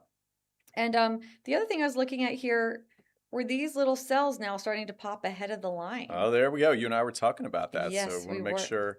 One strike of lightning all alone near Fargo without any rain, but then these little cells popping near White Springs. Okay, yeah. You got to watch those cells out in front of the main cell, and we'll continue to watch the things. This is the type of situation, we've got the main squall line, Lee, that we're watching, but severe weather now can literally pop overhead when you get that outflow from those big storms. Yes, exactly. So keep that in mind. Don't be fooled just looking at your radar. It could literally pop over you. So get to your safe spots if needed. So White Springs, there you go. You're starting to see some of those showers sparking up there along the I-10 corridor and 441 and up toward Fargo. So hopefully, Robert, where's he right now? I'm seeing. So he's south of Jasper, heading towards the interstate. Okay. So hopefully he's out. He's still heading toward Jasper. So he looks like he's just outside of Jasper. So he's hopefully in the rain-free area still. Yes, he is now. Okay, he's in the rain-free area. He just got out of it. Good deal. Well, I've got my anemometer ready, so awesome. Look at that. All right. Well, I will leave you to it. Please feel free to call me if you need me to come back in here and do anything for you. You're good. Have fun on the new show. Say hi to Keitha for me, and of course, we'll stream away. Keitha asked a question on our Facebook page. I loved it. Okay. So don't forget. Again, we're streaming. If you're streaming us on Facebook or YouTube, so go to Facebook. It's on our First Coast News site, right? Yes, but on Facebook and YouTube, you can leave comments. So comments or questions. So, alrighty. I will be on the noon show. You guys enjoy the stream. I'll be back right after noon because then we're going to take over streaming out of the studio, right? That sounds like a plan. Yeah. So when we get some of the storms, we like tracking them on the chroma key. So that'll be a lot of fun. And I'll pull up the Facebook page for us. If you have questions, I'll get some of your questions here. And we got Jackson, our weather. He's aspiring meteorologist as well. That's what I said that we have 3.5 meteorologists. Yeah, he's a good guy. Yeah, he does it all for us. So thank you, Jackson, for being here for me. And I'm going to search First Coast News. How's our Weather Watcher page doing? Any good pictures yet? I mean, that's not had a chance to First Coast News. So First Coast News Weather Watchers. That's a Facebook page to check out. I'm on First Coast News now, and I'm looking for your any questions you have. And there we are, Lee. Yep, it's popping. So let's get to the questions. I'm here for you, and we're going to continue to stream. Let's go to Weather 2 and put this all together, our weather story together, Jackson, and you see Robert there near Jasper. And hey, we're talking about our weather impact alert through 5 o'clock. So what we're doing is we're updating all of our platforms. I just did an update on First Coast Living and said, yep, we're going to have a topsy-turvy afternoon, and it does include possible damaging wind gusts. That's the main threat we're seeing across the area right now with that thunderstorm warning, severe thunderstorm warning officially for Ware County, and that's going to go here until we got a little bit on that for at least 12:15. So, and we'll watch what that cell does as it moves east. We'll probably have some more severe thunderstorm warnings to contend with. But I'm looking up the very latest as of 11:48. Your updated streaming forecast. The severe thunderstorm warning has been canceled now for Pierce County, Brantley, Central Ware, Clinch, and Charlton County. So apparently we'll continue to watch that here. on our stream show. That's as of 11:48 a.m. But an afternoon where we will see likely some more severe thunderstorm warnings and that possibility of a tornado. You can see what we have, and there's our updated graphic there. So again, Lee was talking about that severe thunderstorm warning in parts of Ware County. And if you're in Ware County, you still have a strong thunderstorm in your area, but that warning has been allowed to expire. So we like that. In fact, officially canceled because if you look at the winds, remember we were watching the clouds with Robert, and it looked like we had some low-level instability, some scud clouds, but not really a signature for severe weather out there. We weren't talking about much in the way of any high winds I was picking up with our velocities. And so for right now in Waycross, we're talking about winds below the threshold of severe weather, which you need 58-mile-per-hour winds for severe weather. So right now we're talking winds closer to 40 miles per hour as we continue to track those storms. So tornado watch until 2 p.m. We're in the watch mode still, really. Warnings, you look at the very tippy top of the screen up toward that banner. And yeah, we got tornado warning, severe thunderstorm warning, but that's up toward areas of Tifton, Georgia, along the I-75 corridor. So be careful traveling that direction and north. But as we go through the afternoon, the question is, will we see this yellow shading over Jacksonville? Will we see it over St. Johns County, Clay County? And yeah, the Storm Prediction Center, still waiting for the latest. They said they could extend it over us. So I'll continue to watch how that transpires here. And as we all watch this together, we'll watch radar together here as I look at some updated information from the Storm Prediction Center. I'll let you look at this line. You got the visuals out there. This doesn't get much better than this, does it? I mean, this is amazing. Okay, so there's our front moving off to the east. So what I'm looking for right now is the latest on this watch. Okay, so when I'm talking about watch, when we say weather watch, we're watching things. That means conditions are favorable for severe weather. Don't have any new discussions, new information, and I'm looking at storm reports, and I don't have any new storm reports as this line's moved to the east. We had a few near the Big Bend this morning, but if you look at overall, we have not had any storm reports here for quite some time, which is good news. So this front is not showing signs of strengthening, and the question all along is, would the atmosphere be able to recover in time as this line moved into southeast Georgia and toward Lake City? And right now the answer is no, and that's what we want to hear. We want to see an atmosphere that's more stable. And hopefully we can just stay in the watch mode where we can watch things closely and keep you updated with good news. Because you know what we need? We need rain. I mean, we've been in this extreme drought too long, and I do have the latest model still showing by the time we go into nightfall, another half inch, maybe more of rain, okay, coming our way. So last night was great, but we need more. Bring it on, nature, and keep those tornado warnings farther north. And right now, if you look at the big picture, there's our cold front. That's adding the lift to the atmosphere, but the actual low pressure and the lift in the atmosphere, where the winds are really converging, and we look at the jet streams, we look at winds at both at the ground level, 5, 10, 20, 30,000 feet. So it's like a big cake, all right? And right now, where are the winds coming together? Where's that cake have all the layers together? Right now, our cake's kind of fallen over. Sometimes, when you pick up the cupcakes, the St. Patrick's Day cupcakes from the store, and they always seem to tip over. Right now, our cake is kind of tipping over. It's not all lined up, okay? You have to have everything lined up, and that's a little farther north today where we'll see a little more instability and convergence. So if you have friends in the Carolinas like I do, the DMV, we're talking Virginia, Maryland,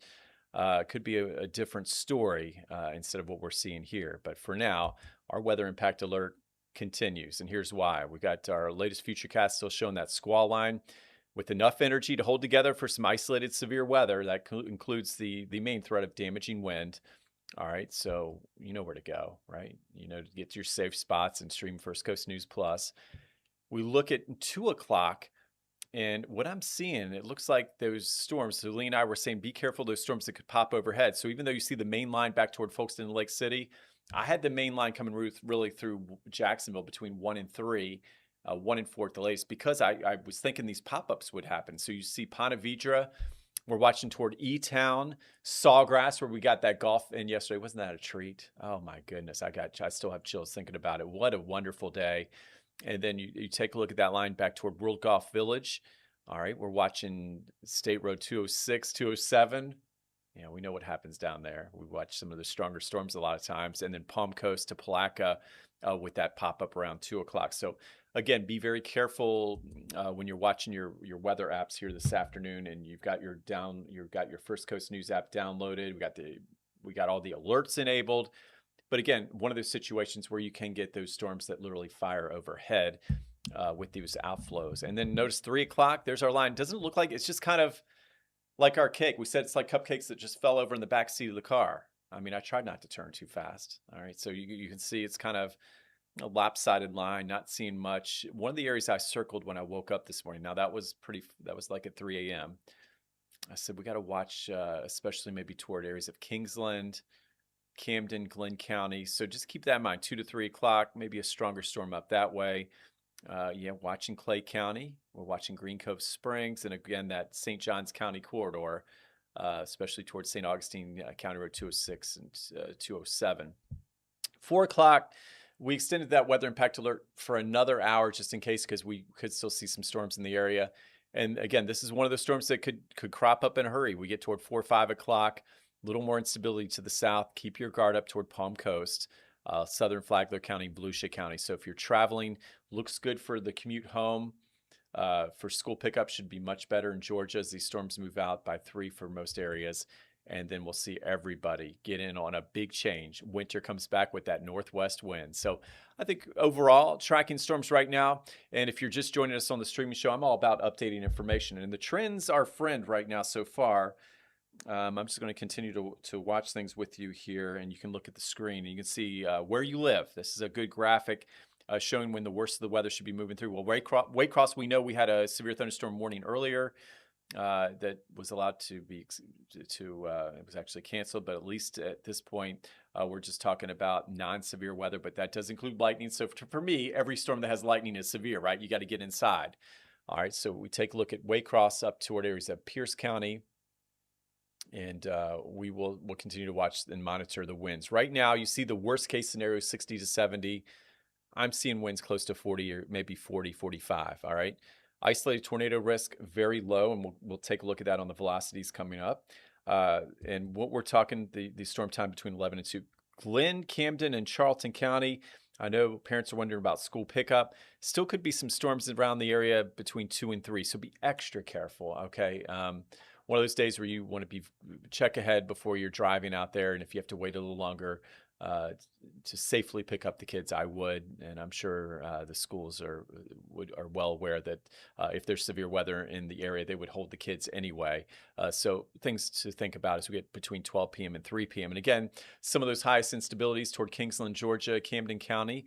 Got to keep our guard up, even though it's quiet right now. Things could change in a hurry, and that does include damaging wind gusts and possibly an isolated spin up. We get toward Lake City, and we had the brief thunderstorm warnings earlier, and right now that line coming your way with winds of 40 to 50 miles per hour. So I don't have any imminent severe thunderstorm warnings for you, but again, that could change. We're talking about as this line moves farther to the east. The question I have is, will it actually become a little stronger with a little higher dew points, a little more instability in the atmosphere? We've had some peaks of sunshine. In fact, I'm looking out our window here, First Coast News, and we've had a little bit of sunshine. So that's what we're monitoring. We've got our app alerts all ready to go. And Duval, it's been a delightful day so far, but we're watching between 1 and 4 o'clock. I know it's spring break, but today we said all along would be more of an indoor type day. Could have some winds of 50 to 60 and maybe a little small hail. Don't let that sneak up on you. And I think things will improve drastically as we head toward the evening commute. So I know some folks want to get out there. Got the kids at home, right, all week. We got to get the kids out of the house. Maybe go out and treat them to a nice treat tonight. Maybe go out for dinner, and it's looking much better for that. And until then, I would avoid travel though between 1 and 4, and we're streaming on First Coast News Plus. To the south we go. We're watching Palatka, Keystone, Green Cove, so Clay and Putnam County. One of the areas to watch between 1 and 5. And really the southern part of the Putnam County area, that's where I have the highest instability. So I kind of pinpointed Kingsland, Georgia. Now we're looking Palatka just to the south. And that quarter extends into St. Johns County and to Palm Coast. So that's a little area where, maybe a high wind gust or two, some hail, but maybe that isolated spin up we were talking about still not out of the question. But that would not be until later this afternoon, especially between 3 and 5 o'clock down that way. And then we go to St. Johns and Flagler County. And yes, Ponte Vedra to St. Augustine to Palm Coast, 2 to 5 p.m. I told the wife when I woke up, she was asking about her plans this afternoon. I said, well, we're going to wait until after 5 p.m. before we get out and about once again. So we've got the highest wind gusts of 50 to 60, but I had to put that isolated tornado in there again. I was looking at the latest instability index values, and this meteorologist, you know what's fun about this? I just love numbers, so I can't get enough. And you wonder, you're looking at so many numbers, and then you look at ground truth. We've got the protector out there with Robert. You're seeing what numbers to believe, what numbers not to believe, what numbers make sense. And then you look at your past experiences as a meteorologist. And I've been very blessed to have lived in Jacksonville here and make it my home for quite some time. And in this type of situation right now, we're watching things carefully, but all in all, the weather from where we live, it looks like we're getting much of that needed rain. We'll get some of that needed rain today, and hopefully we can keep that severe weather risk on the lower side. All right. But again, no all clear as of yet. We got to wait till 5 o'clock. So let's go to our radars here. There's Waycross to Jasper. All right. We're looking here. So let's look at this line. Let's do some circling here. All right, so we've got this line in here. All these cells are moving off to the northeast right now at about 40 miles per hour. Things to watch for. I mean, we're watching to see if these cells bow out a little. So earlier we had that little bow to the cell. I like bows. I wear a bow tie every day. So let's come in here. Let's come on in. There we go. And you can see it's trying to bow out a bit, but we don't have any signature of any severe weather. Looking more outflowish and not too bad. And if you do a little storm tracker on there, move about 40 miles per hour. And if this makes sense, we could just put it right here, just to the south of Homerville. And this is moving up toward Manor and then eventually Waycross. So if you're in the Waycross area, doing a live storm tracker here, look for some lightning downpours, winds of 30 to 40 miles per hour. That includes 3 points in Wahoma as we head into the next 20-25 minutes, then off toward South Christian School. So we'll continue to watch this together here. But at this point, a non-severe thunderstorm. That's the good news here. All right, let's take a look at the big picture. Come on out. There's Waycross, Homerville, watching the strongest storm in the area right now. Got a line behind that. There's another storm tracker for you. Let's look at the velocity. So a lot of times as meteorologists, we're looking for any rotation. After all, there is a tornado watch in this area, right, till 2 o'clock. But let's look at this. We're looking for these couplets right now to form, but we're not really seeing much of that, are we? Okay, you're looking for little green-red couplets. That's from the radar site, so that's not one. Right here, there's the south. There's that thunderstorm just to the south of Homerville, maybe the core of it, and you can see maybe a little bit of outflow and inflow at the same time. But we're not seeing a big tight couplet here of winds going one direction and adjacent to winds going the opposite direction. So if we did have some issues, it would look more like this, but this is more from the radar site here. So we got the reds and greens here, but that's not what we look at for rotation or tornadoes. We look at the velocity, and right now, not seeing any rotation, so good news there. And Robert Speta in the Protector did indicate he was seeing more outflow and more scud clouds. He wasn't seeing anything that looked like it was rotating. So verifying that with radar, got the Protector out there. And then if you look at hail size, hail was another thing we're looking at. If everything was coming together just right with this line, I think we would have seen hail by now. So we're not seeing that. So good news from Homerville to Manor to Waycross. If we expand the scope here, I know Jackson, you got to see some hail in Tennessee, right? Memphis? Okay, now they have hail issue. I mean, it's crazy hail issues, right? In Tennessee, right here in Memphis, right? Well, it depends. Really, it depends on how strong the line from it is. It's not quite far north enough where it's common. Okay. Anytime you get street stuff for sure. Very good. So when you saw hail in Memphis, was that a telltale sign that you needed to take cover? Is that what you would usually use as one of the barometers if you would have some really bad weather heading through? Yeah, except, like I said, it's uncommon enough where people see it. Oh, look at this. Yeah, so this morning we did have a little bit of hail. Pretty interesting. We did have a little bit of small hail reported back toward Pearson, where we had that brief confirmed tornado. I mean, this was like 5:30 in the morning.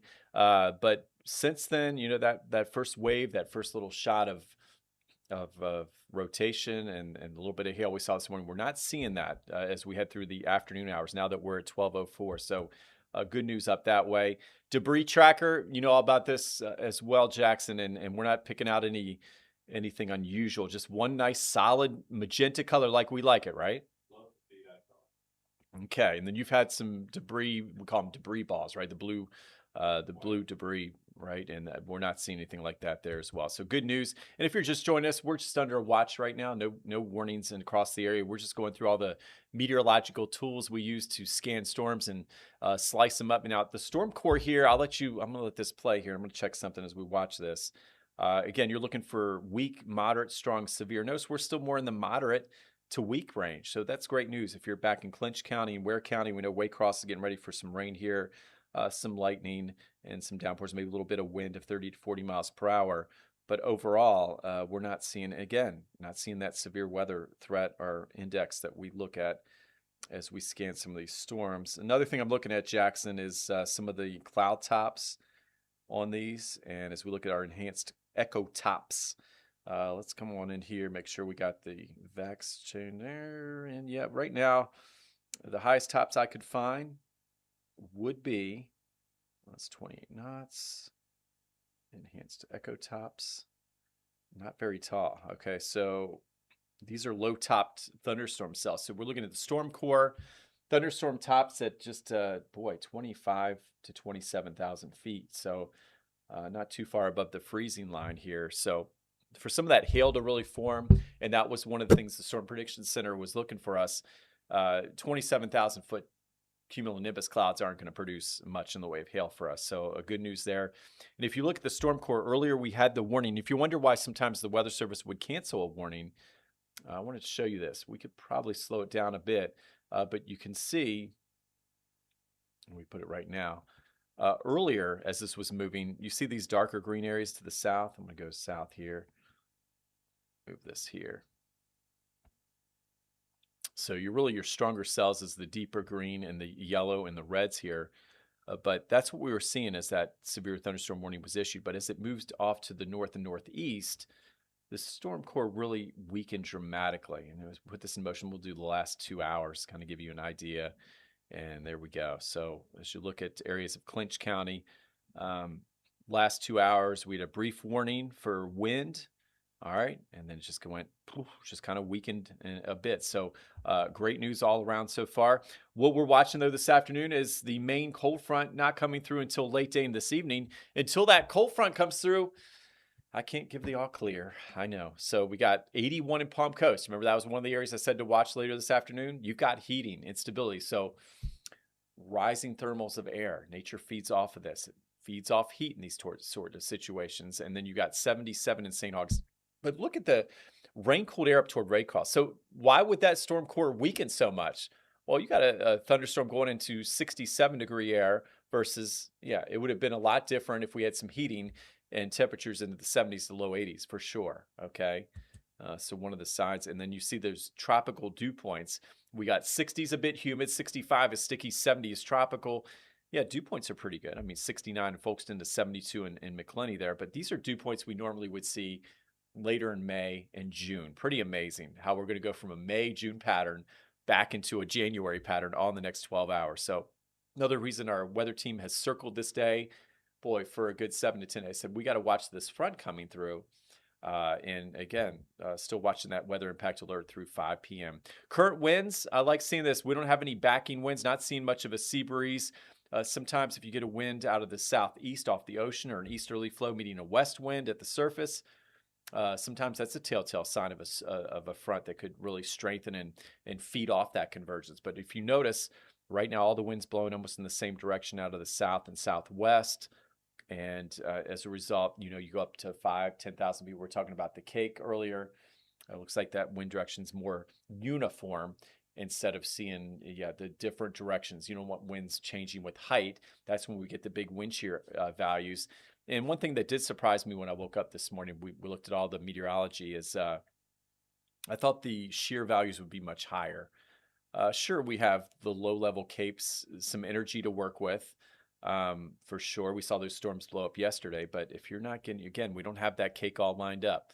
You got the icing on one side of my plate as I'm trying to make this cake. You've got icing on the edges there, but not on the main cake here, on our weather cake right now. So that's why our severe weather threat, even though we got that impact alert, is staying on the low side, at least for now. Okay, but we got to watch that instability out ahead of the front. Winds, this is important. So updates. So for our streaming show, if you're joining us here at 12:10, we are under a tornado watch for really Lake City, just to the west of Jacksonville and Metro Jackson, back up toward Waycross. That's the area we're watching right now till 2 o'clock.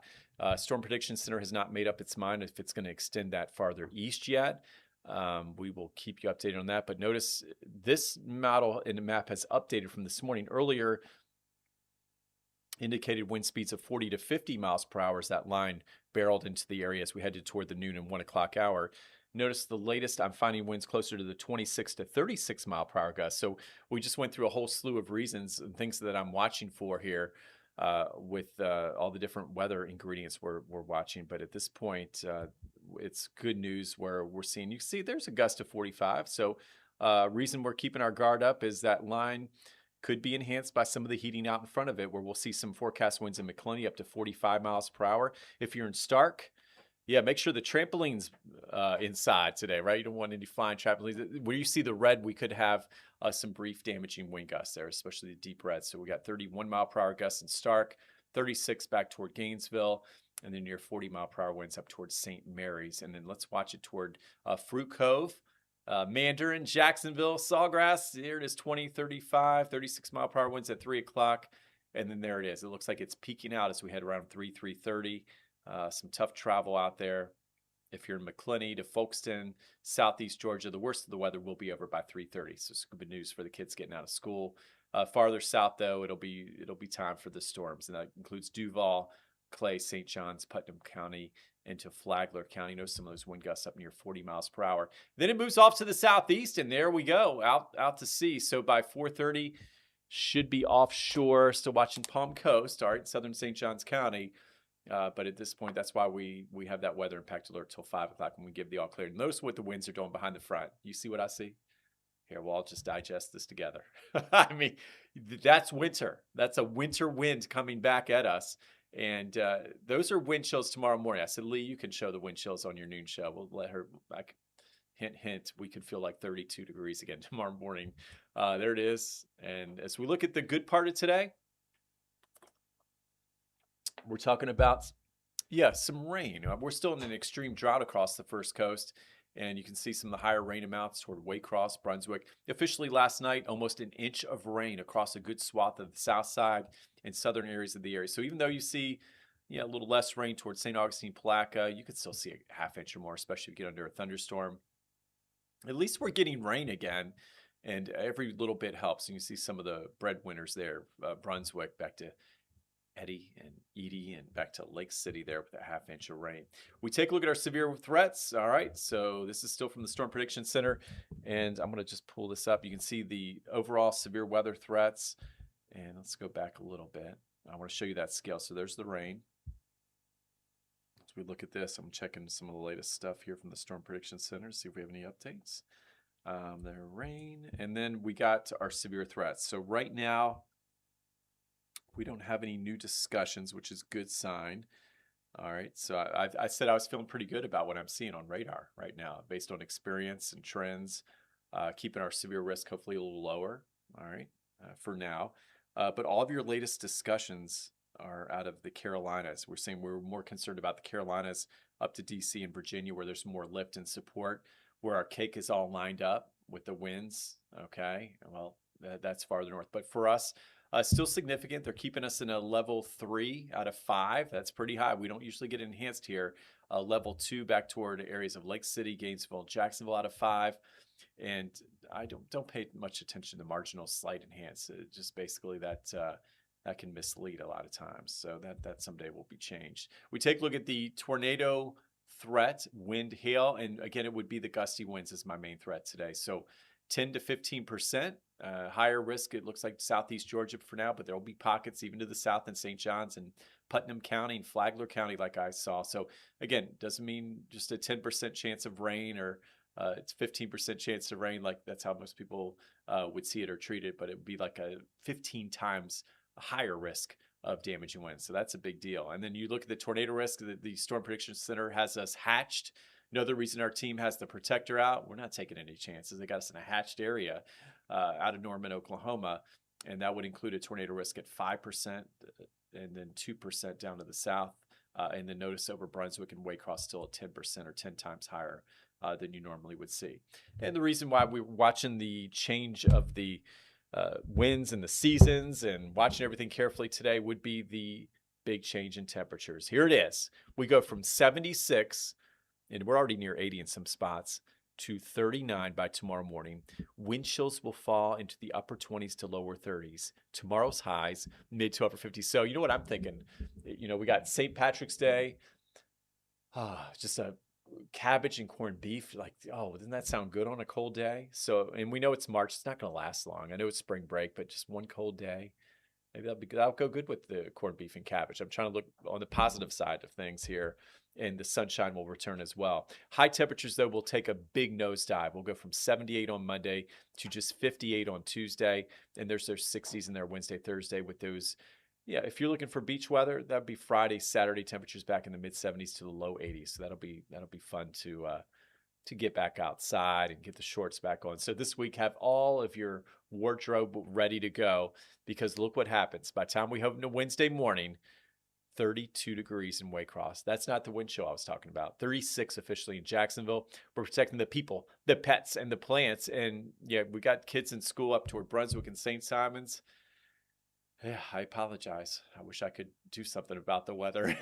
Usually I like the colder blast, but it is March and we've had quite a winter. St. Augustine, there's that low of 43 to Placa, Keystone Heights. If the winds come down enough, I do think we could have a little patchy frost out there. Okay, so inland freeze, definitely north and west of Jacksonville toward the west side, areas of Nassau County, and then watching that freeze line come right at us toward McClenny, Folkestone, Lake City, and Waycross. So keep checking back on those temperatures. Today, we find our safe spot if needed. And again, I know the line's not doing much now, but it can literally change in an instant where those storms can pop overhead. And then tomorrow, we find our warm spot. Okay, that'll continue into Wednesday morning. Big 10-day forecast. Let's go. I get excited about this because I like going out as far as I can. I really love the long-range meteorology. And the one bad thing, well, we're warming up. The one thing I wanted to see more of, okay, as we head toward the end of March was some rain. But at this point, it looks like back into a quieter period of weather. But the big story is once those 80s move in this Saturday, it does look like they will be here to stay for quite some time. So above normal weather, dry weather for that 7 to 10 day outlook once we get through, okay, our storms here this afternoon. Taking a look at some big events around town. Of course, we've got the Mercy Me concert at the amphitheater tonight. And if you're heading out there into St. Augustine, the rain should be gone. So we're getting that question here on Facebook as I look at our Facebook. And yeah, send me a question here. Let's fire it up. Let's see if we go in here. Let's see if we have any more questions. So, of course, last night we had the storms that came after 6 to 7 o'clock like we were expecting. And that concert was postponed. But today, the Mercy Me concert should be fine if you're heading out to a beautiful venue. I got to see Toto at the amphitheater, and I had just a wonderful time. So good news on the concert there. Let's see what else we have on the questions. This evening, I know a lot of folks, kids are out of school. They want to go to the beach. I think the beach time is still next week. And let's see what we got. More comments. There's some more likes there. We'll keep this rolling. We got Robert Speta out there.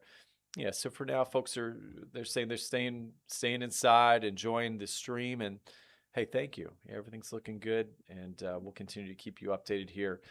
For now, we don't have any severe weather across our viewing area. And if you look at the big picture, we're going to expand this back out. We do have some severe thunderstorm warnings officially to the west of our area we're watching here. And the question was, would this line be able to hold together? So there's one line, two lines here, and they'll likely merge into one. We got some more energy here coming out of the Gulf of America here. So we're going to watch this here carefully here. These two lines here. And that some of that energy can enhance this line as it moves off to the north and east. So we'll continue to watch this fill in as we head through the afternoon hours. But for now, yeah, that warning's pretty far to the west. You got to go back out toward Tallahassee to see any severe weather at this point. And again, if you're wondering why we're talking about possible strong to severe weather, we're going to go from 80s today to wind chills tomorrow morning into the low to mid 30s. Pretty amazing out there. Waycross, we're checking on our friends up in Ware County. I know it's a bit stormy now, a little loud outside. You got some downpours, but over the next 12 hours, things are going to improve. By 3 o'clock, I think you're out of the woods there, okay? Temperatures in the 60s. And look what happens. Yeah, you see a late night thunderstorm. I wouldn't read too much into that. Probably another shower, but the big story would be temperatures falling into the 40s. That's the low 40s as that rain moves through. With that cold front. So amazing changes ahead for all of us. And if you're looking at the timing, we're talking Waycross right now in Ware County. It still looks like 11 a.m. to 2 p.m.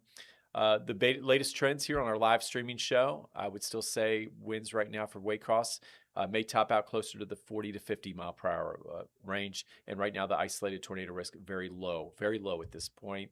Farther to the east, Glen, Camden, Charleston County, not quite out of the woods yet. The storm and the main line hasn't gotten to you, and your atmosphere is something to watch. You have a little more heating to work with. So as we get between noon and 3, I'm watching the latest trends here from the Storm Prediction Center. You're not in any discussion. That's good. But I've got some other things we here. Look at a little meso analysis here. Okay. And as we look at the parameters and composite indices, I'm looking at the very latest here for any signatures of severe weather. So yeah, so this does answer the question. So as we look at the latest,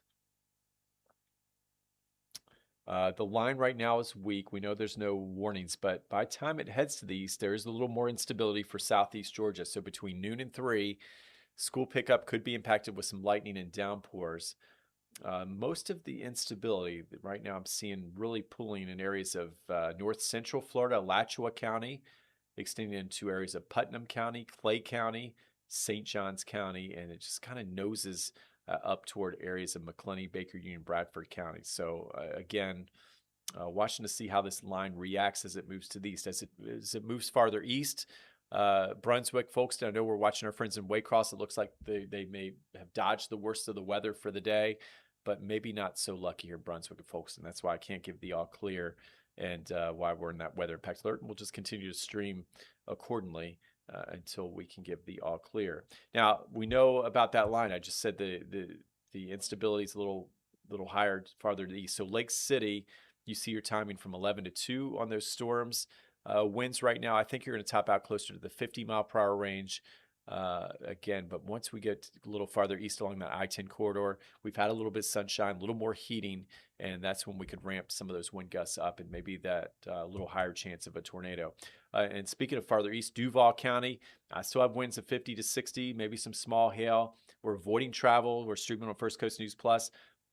Tornado watch has not been issued for our area here in Metro Jax, but again, Storm Prediction Center still contemplating on that. We have a long way to go. We're only 12:20 here in the afternoon, and things could change in a hurry like we saw yesterday out at the stadium course.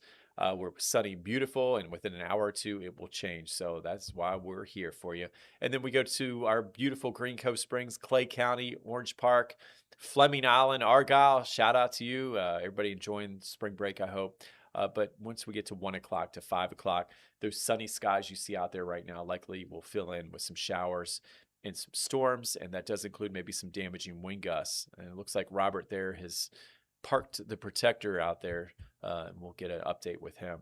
And then farther to the east, St. Johns and Flagler County, we got our storm time between 2 and 5 o'clock, winds of 50 to 60 miles per hour, maybe an isolated tornado in there, and we've got our app alerts on and ready to go.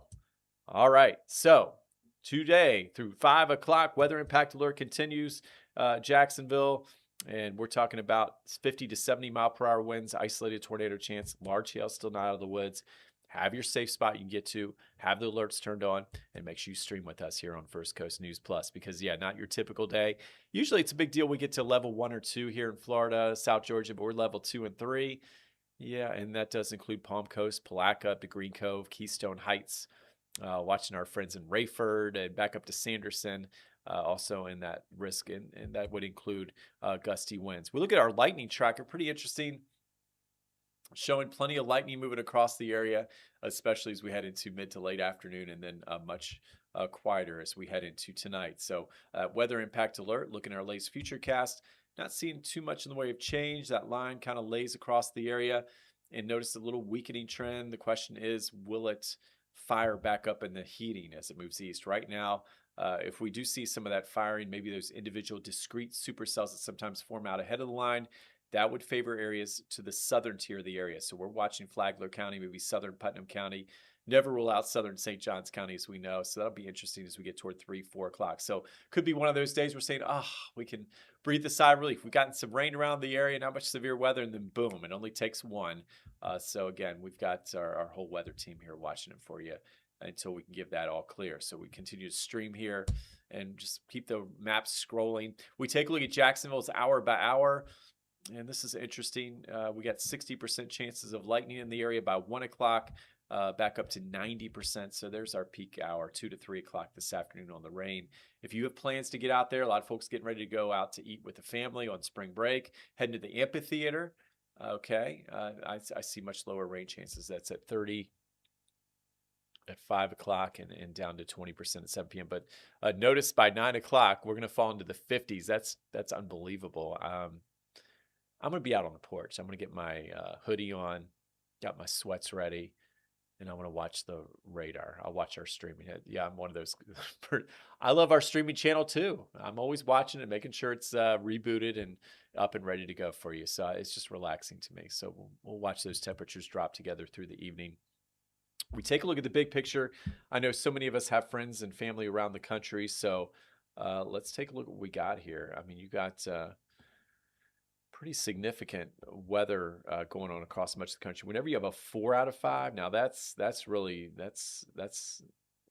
not typical. That's pretty unusual is the word. And notice you go from a category or level 4. This is kind of like categories. Level 4 out of 5 severe risk to snow in the mountains in West Virginia, to the level 4 in the DMV, back to Raleigh, back into South Carolina. That's something else. That really is. And for us, notice we're a little farther south. So if you look at the big picture here, let's see if this will let me zoom out here. Most of your lift with the main area of low pressure. The main area of low pressure these things feed on usually are much farther to the north. So as we little storm tracker here, these low pressures add lift. Things I kind of look for when I'm putting the forecast together, I look for these areas of low pressure. Where are they forming? How close to home are they going to be? There's our front right there. But a lot of your lift and the main lift in the atmosphere is really converging on the Carolinas here with this cold front. And it's closer to this area of low pressure. So that'll make a difference here as we look at the whole storm scenario. But overall, you get farther south, you don't have the parent low pressure near you. So the farther you are from this low pressure, yeah, more like the lower chances of rain. Well, not necessarily lower chances of rain, lower chances of severe weather in some respects. But again, when you have a lot of wind shear and instability, that all gets thrown out the door. And that's why we're here just watching radar, watching our level 2 and 3 risk. Okay, that's still unusual for this area until we can give the all clear. So just give you a few little tidbits there as we put together the meteorological scenario. All right, now let's take a look. We put this into motion. We go into tomorrow. Much of the country is dry and beautiful for spring break. A lot of folks we know are down into areas of Nassau, the Bahamas, Cancun. This front will increase the rain during the week, though, in the tropics. So just keep that in mind. Even though it's going to be beautiful here, all of our friends that went away to Cancun in the tropics, here it is. There's Jamaica down there. This would be my main rain zone for the rest of spring break. Okay, it's down here, not here at home. So the place to be, First Coast, as those temperatures start to moderate. And if we look at that future cast here, though, we do have to get out the coats once again as we drop from the 80s That's the 40s. That's right. 41 St. George, Folkestone, 46 Jacksonville to St. Augustine, Sawgrass. That's by 3 a.m. Before we see those temperatures really plummet. So checking out with our team in the latest here. We appreciate you streaming with us. Let's see how Lee's doing. Robert, he's heading to Lake City and then heading east behind it after this. So Robert Speta and our protectors out there double checking. And he's wondering if we're ready for a second hit shortly. And I've said, sure, yes, please join us anytime. I am talking away, and feel free to join us. Okay, so there you are. So Robert will be ready to join us here soon on our streaming show. Lee is holding down the fort in the studio on First Coast News at noon. That goes to 1 o'clock.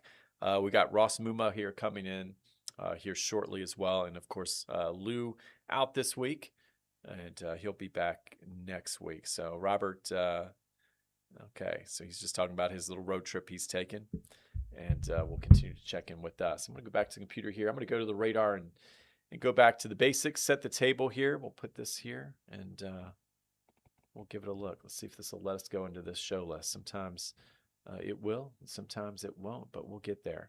If you're just joining us here, we're continuing to scroll through the severe weather threats today. So far, we're talking about very, very lucky. We're the lucky ones, not much in the way of severe weather today. But as that line moves east, the question is, will there be enough instability to change that? For now, it does look like things are changing a little. Looks like that severe threat index did update there. You saw that, Jackson?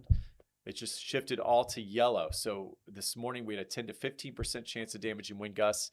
And based on the latest trends, now down to 10%. But that's area wide now. So that includes Orlando to Crystal River, Gainesville to Jacksonville. Hail threat's still there, which 5% is huge for us. We usually 2% if we're lucky. And then, of course, the tornado threat. At this point, yeah, they're 2 to 5%. So, yeah, the tornado threat also it looks like it changed a bit there. We had earlier, of course, we had the 5 to 10% chances of tornadoes across the first coast. And then also the overall outlook has changed. There it is. You see the 2 and the 3 on the left side. Boy, that really updated before our eyes. I kind of like that. So streaming and putting it together with you. But if you're just joining us, the Storm Prediction Center has updated the latest storm level threats for us. And usually we use the scale of 1 to 5. We are now down. I'm letting everybody know we're down to a level 2. Down to a level 2 threat.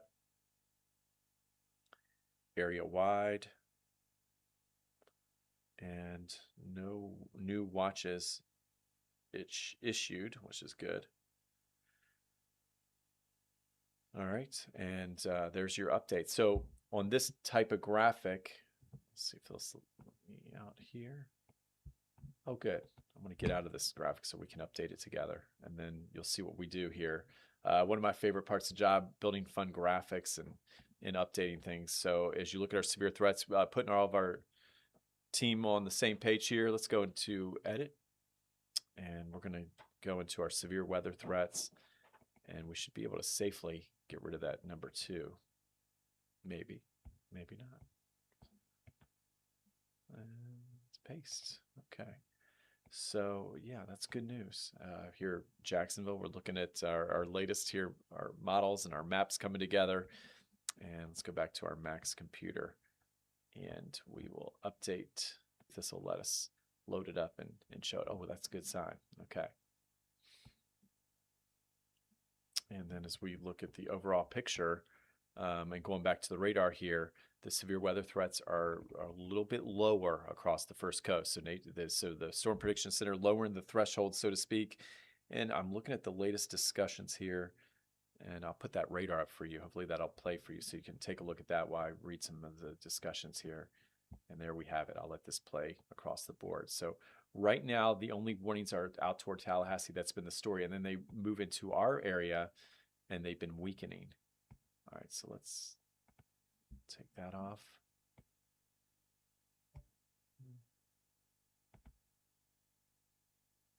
We got the outline ready to go. And it looks great. Okay. Okay, so there's our radar here at home. It still wants to show out west. Let's see if it'll let us just show our radar. There it is. And so far, this is what we're seeing. So areas to watch. There's Waycross seeing some storms, but no warning. I'm trying to take that box off so we can concentrate on other things on our local weather here. So we'll go to the windshield and we will take out the auto query. And there we go. Okay. So I'll let this play for everybody. And we'll do some more storm tracking here together as I diagnose the latest here across the first coast. So good news right now, we don't have any weather warnings for the first coast.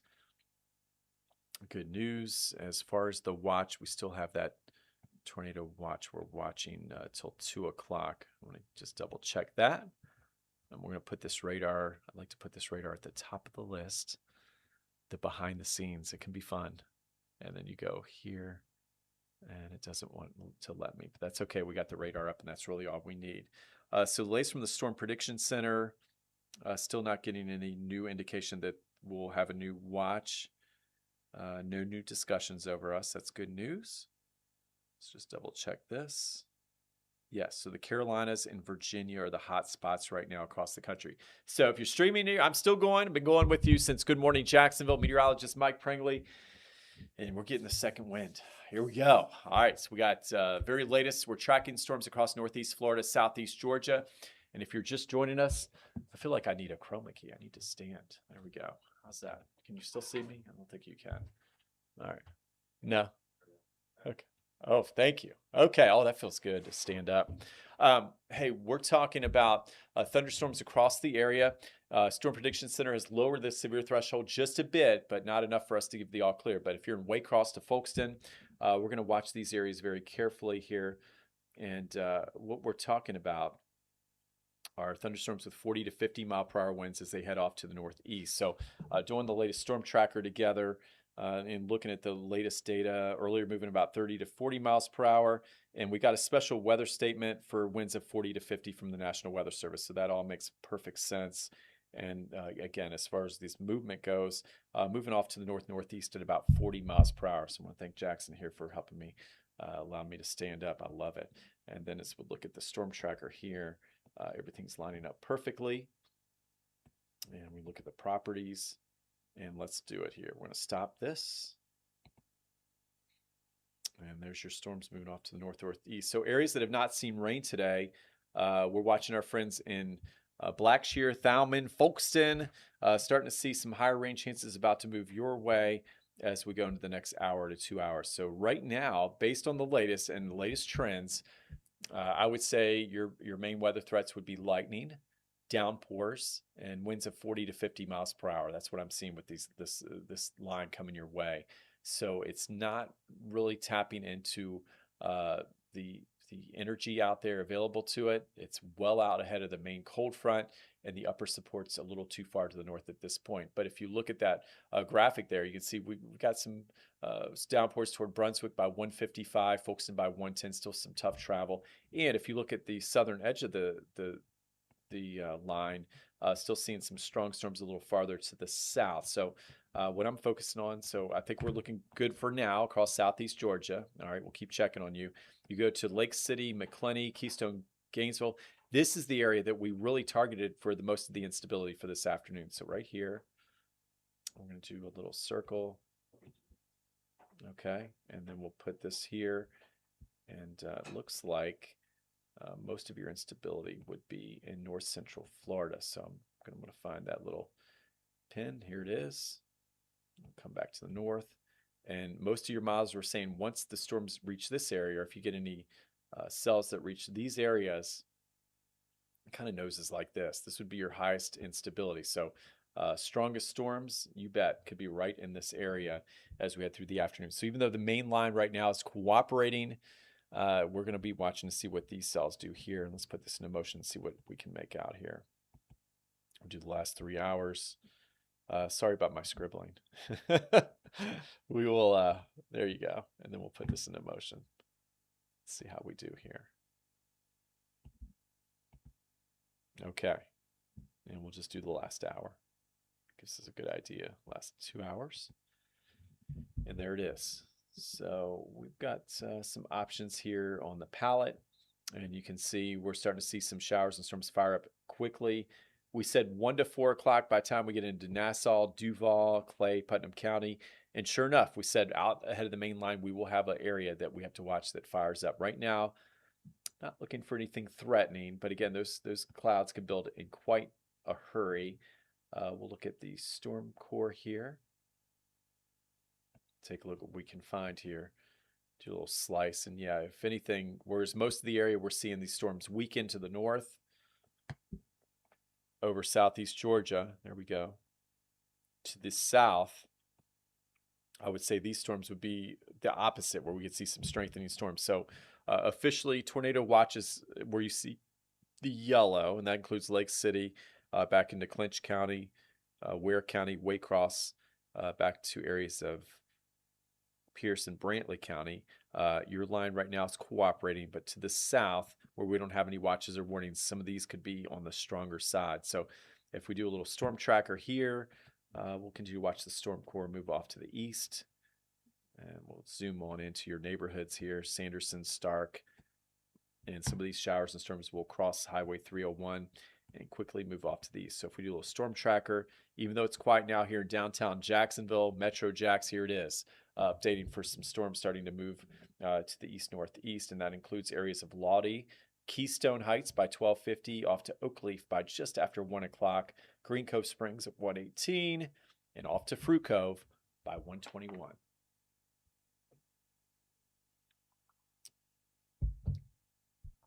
All right, that's what we have. Crossing Highway 301 and heading toward areas of Highway 17, Highway 19, Putnam County. We're going to be watching you as this line fills in, and of course, the areas of St. Johns County and back in toward areas of Duval County and off to the beaches. And we'll come back out. We'll see what else we can find with this line as it develops, and we'll go back to our radar. You know, we look at the temperatures. One of the reasons why this is an area to watch as we head into the next hour or so for developing storms would be a little bit more heating. So let's look at our temperature here, a little temperature profile.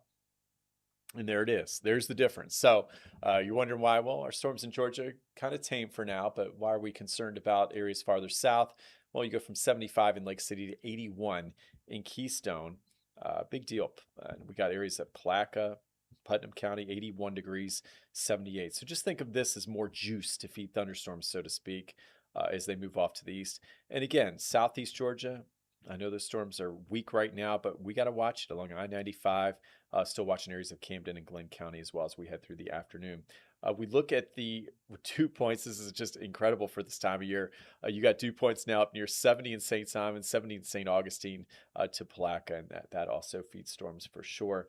Overall wind speeds, though, watching those southwest winds for the most part, it looks like across the area. Notice the times gusting to 10, 20 miles per hour. And then just above the ground level, you have some of those winds really gusty and out of the southwest as well, up closer to 40 and 50 miles per hour. So a little bit of wind shear there that we'll watch as we head into the afternoon. Looking at the special weather statement for that line developing across Florida. So let's come on back. And we said we got to watch that line carefully here. Okay, National Weather Service sees what we're seeing here on our live streaming show. And we're talking about that line trying to develop here across North Florida, okay, along the I-10 corridor to Keystone Heights. We'll zoom it in, and then we'll zoom out so we can cover all of our friends in Georgia as well. But as we put this into motion, notice moving off to the east-northeast. So if you're in areas like Stark, Hampton, Lake Butler, as we go in here, this area is going to blossom pretty quickly. This is going to pretty quickly fill in. So by 1 o'clock, that was the bewitching hour for rain for Duval, Clay, St. Johns, Putnam County. We said 1 to 4 o'clock. You see this range just quickly filling in as it moves off to the east-northeast. And right now has the possibility, okay, of producing wind speeds of about 40 to 50 miles per hour. Okay, so strong thunderstorms will impact southwestern Nassau, Bradford, northeastern Alachua, southern Baker County, Union County, northwestern Clay, southeastern Columbia, southwestern Duval, and southeastern Charlton counties. That's through 1:15 p.m. And Doppler radar was still tracking some strong storms near Sampson as well. 11 miles southwest of Stark, moving northeast at 45. So this is the area we're watching here with the new information of storms just blossoming and really kicking up in some of that instability. And sure enough, that's what we saw, saying this is the area to watch, and it's going to continue to move off to the northeast. So as we do a little storm tracker, we know the speed's now up to 45 miles per hour. And we'll look at that here and put that on the palette and properties and do a little bit of a storm tracker here for you so you can get a good idea of what's happening. And we'll go right here.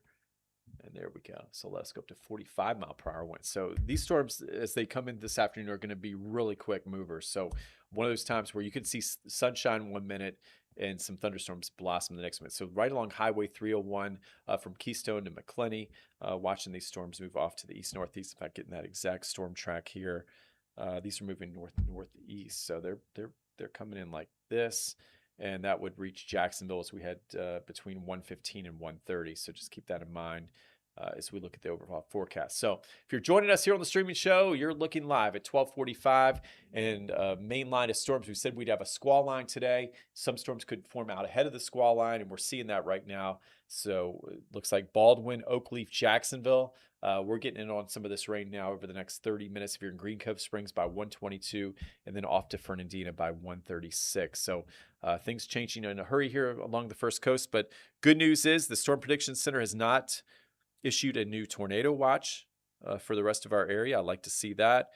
Bad news is we still have some instability and some strong storms to get through a stormy afternoon as we continue to watch the entire area. So watch Green Cove Springs, Jacksonville, seeing some of those downpours by 1:15 along with lightning, and then Fernandina for sure. We do a little storm tracker here. And it does look like we're going to be watching lightning as well. Right now, not picking up much lightning with that new batch of rain that has developed, but that will change in a hurry. And see, there's one lightning strike. There you go, 11 strikes there with the latest update. So let's come on out. We got that, and we'll come on back out and take a look. So overall, we're continuing to watch things carefully across the first coast. There's our one warning. It's been the story for the last hour to 2 hours out toward Tallahassee, and that's going to be moving off to the north and northeast. Main line will continue to move our way as we head into the next couple of hours. So really, prime time for rain. This is it. We're at 12:47, and it looks like the rain is now filling in across the area. I think everything's according to schedule. You can see some of the storms flaring up a little farther south, the main line to the north. Let's check out our friends in Waycross right now. It looks like you're just going to see heavy rain now for the next hour to 2 hours. Things should start to settle down by 3 o'clock. And then new areas of focus right now toward Fargo. That'll move to Folkestone, Brunswick, and these are the areas where parents are wondering, their kids are getting out of school. So you got to be extra careful for school pickup. And this line will actually fill in pretty fast as well. So if you look at Brunswick, even though we're doing a storm tracker showing the rain by 1:30, St. Simons by 1:41, check out what's happening to the south. It's all kind of converging into one, right? So you got some more showers down this way, and these will actually move to the north as well. So here you go, right here, and then you got this line converging on Brunswick as well. So this is the area it's just all going to fill in, it looks like, here over the next hour. And then we'll, at this point, have just a nice big batch of rain. We'll watch the lightning, the downpours, maybe some gusty winds. But with this kind of setup, not looking for a very high severe risk across the area for a good reason here, based on the latest as we've been showing you all morning. In fact, we had the latest from the Storm Prediction Center also showing things settling down. Let's take a look at our big map here. And remember, we had a lot of orange on this map this morning. And we had a lot of higher severe weather risk. But right now, as it looks, we're trying to get to that lightning graphic. It would be lightning and heavy downpours as our main thing that we're watching. Warnings again back out toward Tallahassee, and I'll continue to diagnose some weather and put the radar back up for you so you can enjoy this here. So we'll just all watch the radar here together.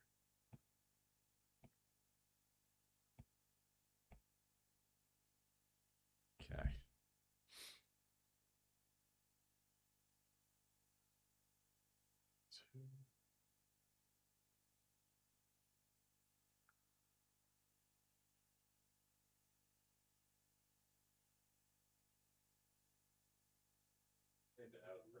said that kind of looks like it's starting to merge. Yeah. Sometimes you have merging thunderstorms. It could cause some issues where you get a little extra spin, a little extra severe weather threat with that. So as those two lines try to merge together, we will definitely have to watch how that comes together. But for now, seeing the weather risk on the lower side and just watching and looking at some of the new data coming in, and we got for now no new weather watches here. Let's see, mark red. And we look toward Jacksonville data feed. All right, so this is good news. We got more good news. Swanee, Florida. Okay, so that gust, that front coming through southeast Georgia, we said it looks like 40 to 50 mile per hour winds would do it with that. And we got a 43 mile per hour wind gust in from the Swanee Advent Christian Village. Okay, so these are the storm reports we like here, Jackson. We want winds to be on the tamer side while we get some needed rain. And the other thing we had, of course, that strong thunderstorm that we're watching develop toward west central Baker County, northern Columbia, northern Suwannee County. We're going to be watching that here over the next half hour as it moves off to the northeast. And really, you look at the special weather statement, it's still talking more about lightning and some gusty winds as it moves to the northeast at 40. So wind gusts right now, possibly up to 50 miles per hour. But those gusty winds could knock down maybe some tree limbs and blow around some of those unsecured objects. So areas impacted include Live Oak. Let's zoom on in.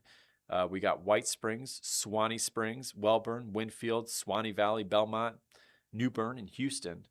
All right, as we take a look here, let's go out toward areas of Live Oak. There's Lake City.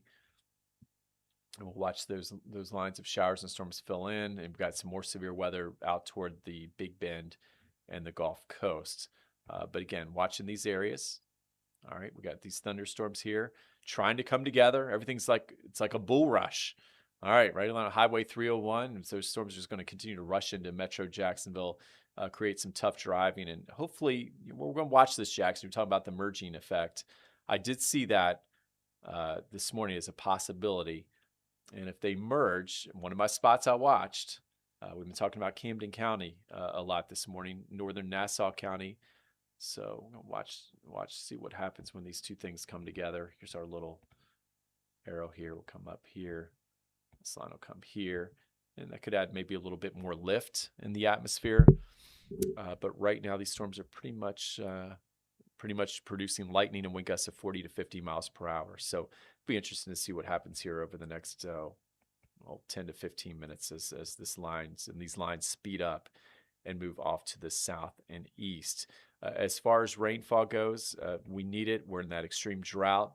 We'll continue to monitor the rain amounts. Last night, over an inch in some areas on the south side to near an inch.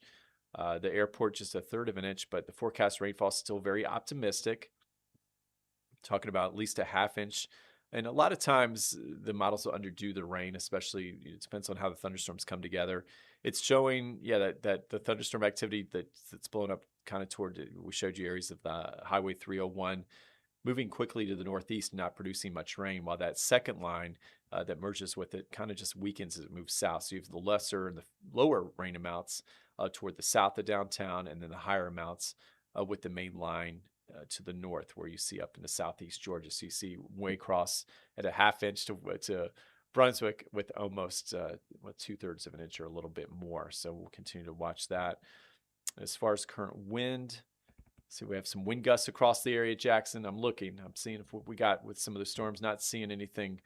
We don't have the county lines on there, but you can see most of the winds across the area ahead of that line, gusting out of the southwest at about 30 to 40 miles per hour. So that's about as expected. And we could have some 50 mile per hour gusts in some of these stronger storms.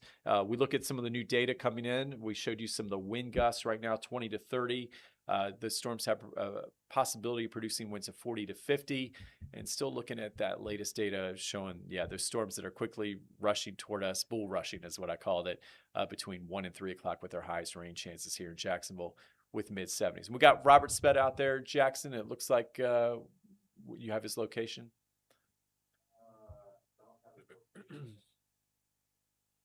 He looks like... Yeah, that's good. We want him to be safe. But looking at those clouds there, It's almost like a pot of boiling water. You got the clouds starting to, some sprouting clouds. Not looking too bad. The cloud bases actually look a little bit higher. That's good. Remember the ones he showed you in he was with that main line that's going to come our way this afternoon. And those are some very low clouds. These are a little higher up. I like to see that. I don't see anything too ominous. Those wouldn't be we don't see any shelf clouds or wall clouds as we look at the protector. So things I'm watching as these lines come together. We said sometimes when lines come together and merge, you could actually have some issues with rotation, and sometimes that can put down severe weather. But at this time, still looking like a pretty stable atmosphere out there as we look at the sky here. Let's see what we got. I'm going to come back here. We'll take a look here at our severe weather alerts, and we're going to run through the gamut here of all the new stuff coming in. So if you're just joining us on the streaming show, good news is Storm Prediction Center does not have us in a discussion. That could change still. We're not giving the all clear, but Tornado Watch continues for another, let's see, boy, we're already at 1 o'clock. Boy, time's flying. So till 2 o'clock, so another hour at least for Waycross. I can tell you in Waycross, I think your severe threat is is going to be lowering here shortly. It looks like we're still watching the severe weather out toward Valdosta, west of Valdosta. That'll continue to lift up and weaken. And then the area to watch really is to the south now. So we're watching Gainesville, Keystone, Green Cove Springs, Ponte Vedra, corridor to Metro Jackson, Southeast Georgia. So really, if you draw a line here, I would say the highest risk of severe weather here over the next 2 hours. We'll go this here. We'll put one line here, and we'll put that second line from Gainesville and I-75 really up into Southeast Georgia. See if that'll let me go all the way up here, even though it's off the screen. Yeah, probably won't. Let's go here. So these are the areas to watch. And then if I had to draw in a couple areas of higher instability that I'm seeing on the latest models, I'm looking at some Storm Prediction Center data. We'll circle in a couple areas here.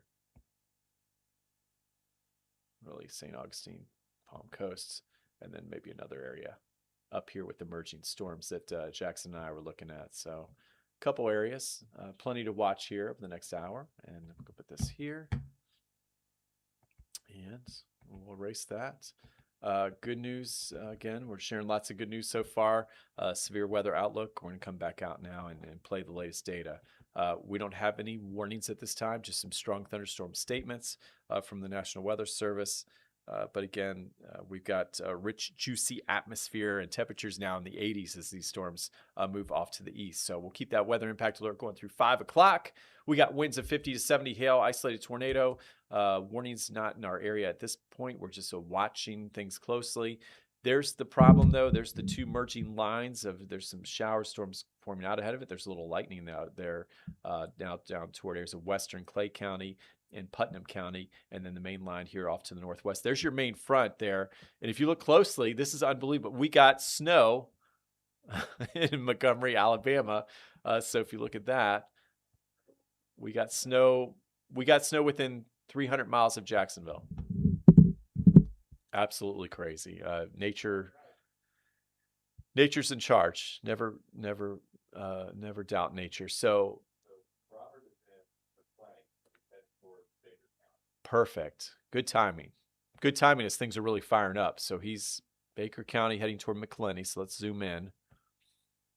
And he's getting a look at this line, that little prefrontal squall line that's trying to develop there, Jackson, and that line that could fill in a hurry and then move up toward Southeast Georgia and meet the main line. So we're watching this. It's like a big collision course, two linebackers trying to come together out there. So we'll go here, and then we'll circle the area of concern, which is in Southeast Georgia for sure right now. So we'll continue to watch these two things come together. And this is the area I'll watch here as they merge here over the next 20, 30 minutes. So I see Robert's, looks like he's setting up, getting some eyes out there in Baker County. And if you're looking at the live radar here with me, if you're in Waycross, you got some nasty, rain, lightning, some strong storms moving through. Main threats I still see at 40 to 50 miles per hour. But if you look at the latest here, that line looks like it's trying to become a little better organized. And at the same time, you got some stronger storms towards Stark, Glen St. Mary, Keystone Heights. So if we go into Baker County, we're watching some lightning now in the area. That's quickly moving into western Duval, Nassau County. And if we do a little storm tracker on that, that line will continue to move off to the northeast at about 30 miles per hour. So 40 to 45 miles per hour based on the latest. Pretty interesting. So we'll continue to track that together. And then as we pivot a little bit to the south, let's first do a little tracker here.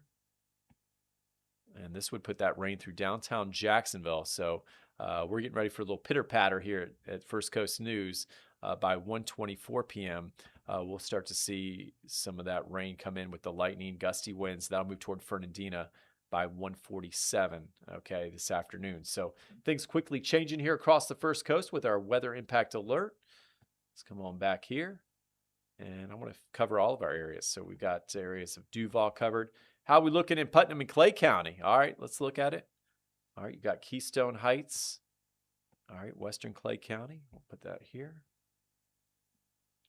And then we'll do another little storm tracker here along Highway 301, and then we'll move this off to the east-northeast. So lightning, gusty winds. If you're in Putnam Hall, Oakleaf by 117. You got some thunderstorms. Green Cove Springs by 125 off to Palaca. And Durban, all right, watching Durban area as well by 144. So again, in the next 30 minutes to about an hour, here comes the rain. So I'll check on my family, make sure they're good to go. And if you're out at the beaches, we showed some folks on the beaches earlier. Lee found that on our tower cams there. We said, hurry up and get that beach time in. So if we track this weather that's quickly approaching from the west to the east, and we were watching those folks out there, it looks like Ponte Vedra and the beaches area, we'll see some of that rain by 1:45 to 2 p.m. So continue to watch the storms fill in across the First Coast. If you're joining us on the streaming show, I'm still going. I still got my voice. Still going strong. I've been going since real early here, but we are in team storm coverage here. And Lee just finishing up on First Coast News will be joining us here shortly.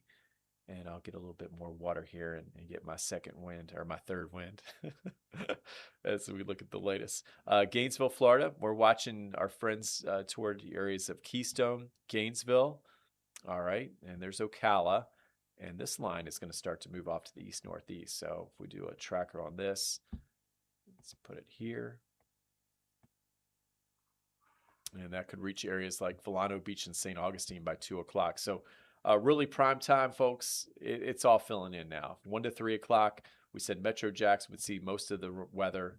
1 to 4 just to cover areas, especially to the south. And things are coming together, it looks like, as expected. But for now, we're happy to report no severe weather warnings. So Jackson, we've been just going county by county, watching those storms toward the west of us. And they're continuing to move off to the east-northeast. So really between now and 2 o'clock, I think most of us could get in on some rain, and we're watching where they merge together. All right, there you go, up toward Nassau County, Camden County, watching Folkston. That could turn into a severe thunderstorm warning in a hurry. All right, so just keep that in mind. Things could change in a hurry here. And that other line to the south, moving through the south side and Duval, we've got to watch that. That looks like it's firing up a little bit better now toward western areas of Clay County. So overall, continue to watch the radar as we watch things closely together. Get a little water. It's definitely looking a little more well-defined at this point. Out to the west. Oh, yeah. And that line, the line we said that's been weakening most of the morning and even up until really last half hour is starting to get juiced up again. And it looks like it's going to hold together here as we go over into the next hour or so. So keep checking back in with us here. And we'll continue to watch this radar here very closely. Here's the line that extends all the way back into the Gulf of America. It's tough to get used to that. And then with plenty of lightning. Okay, so check it out. We've got lightning here. And that just big squall line. Look at this big squall line of weather. It extends all the way hundreds of miles, 300-400 miles from the southwest to the northeast. Pretty amazing. Let's put that there. So I know you talked to me the other day about lightning being influenced by the lower cloud tops. And we were looking earlier at cloud tops being lower. It looks like a bit of lightning. Is that just the we have strengthening of the system overall? Yeah. So what's happening now is we're getting more buoyancy, and the cloud tops are actually building. So instead of cloud tops closer to 25,000 feet, we're going to get back up over 30, maybe up to 35,000 feet. So you're well above the freeze line, and we're going to start to see a little more ice in the top part of the cloud, and that ice giving way to more separation of charges and some lightning across the area. So that's what we're watching right now, and it looks like our weather team. We got Ross Muma in the house. Whoop, whoop. Thank you, Ross. He's coming in, and we got how'd the show go, Lee? It went well. Good. I'm here to give you literally the shortest break of all time. You get a 10-minute break. Oh, And okay. then I got to leave again to go do the live cut-in on TV. Oh, that's right, the live cut-in. But maybe I was just briefly... I've been hanging out. We've just been talking this whole time. Can you believe that? I've had a I'm little so water break. impressed. I don't want you to lose your voice now. Oh, I'm good. It sounds good. It's a little deeper than it was It before I sounds started good. the stream. Thank you. Yeah, I'm impressed. I think my voice would have been cracked by now. Oh, it's okay. And I said things are changing fast, and sure enough, there's our warning. Okay, There it's it severe is. thunderstorm warning. We said watch southeast Georgia. 60-mile-per-hour winds are possible, and that does include. And we got alarms going off now. So So time to get out of here. So I was talking to Ross, so yes, our viewers Charleston can know, County. Yes. our viewers can know some behind the scenes too. I do have a cut in at 1:22, and then around 1:30 we're going to move into the studio to track the rest of it out of the studio. Perfect. Still Now streaming that's with you all. Perfect. Maybe at that time you and Ross can trade off, so you can get a well-deserved nap and food and water. Yeah, a little food there. I'll probably be awake though. I won't be sleeping on these storms because they're coming together. There's our severe thunderstorm warning officially, Charleston County, and southern parts of it looks like Pierce, Brantley County in there, and a little sliver there of Camden County. So what we're seeing again, possibility of 50 to 60 mile per hour winds, and what we've been watching, Lee, is seeing how these storms come into a much more unstable environment. We've got much different environment ahead of the line in the main line. So as expected, you are saying we're going to get these storms firing up ahead of the line. They could likely be stronger, and that's what we're seeing. And they're merging now with other storms coming from the south and southwest, and we'll have to see how that comes together. And that could cause some more severe thunderstorm warnings here over the next 30 minutes or so. Right, as we mentioned, those are the ones that we are worried about. Those storms can at least right now, how they are right now, at least produce 20 to 30 mile per hour wind gusts. But is that a little bit of a, are you trying to zoom in right there? I am. A little bit of make a sure to see a hook or little rotation. something? It's Yeah. trying to rotate a little bit. Penny Farms, Lottie, Middleburg, showing a little bit. Let's see. Let's get a. You want to do a little Is velocity? that We is can that do a sweeping velocity. radar or is that composite? Is that sweeping? That would be, I had to light up the radar a bit here. So that would be, I'm going to go to streaming to make sure we're sweeping it. Let's sweep it together. Here we go. So that doesn't look impressive once you do the sweeping. Okay, good. Not Yeah. much going on there. And then if you look at the lightning windshield layer, I'll try to put on the velocities here for us. But overall, I don't think it is showing so much velocity. There we go. The velocity here. And we'll zoom in. So yeah, we're watching the areas near Middleburg, putting that into motion. At this point, not showing much in the way of rotation. And no strong couplets there, Lee. So that's some good news out toward Middleburg for sure. That is, but it's not surprising if it does rotate. That's what we've been talking about all day. That's what we are concerned about. These little isolated cells out ahead of the main line sometimes have a little bit easier time rotating, unfortunately. But good thing is right now nothing looks too scary.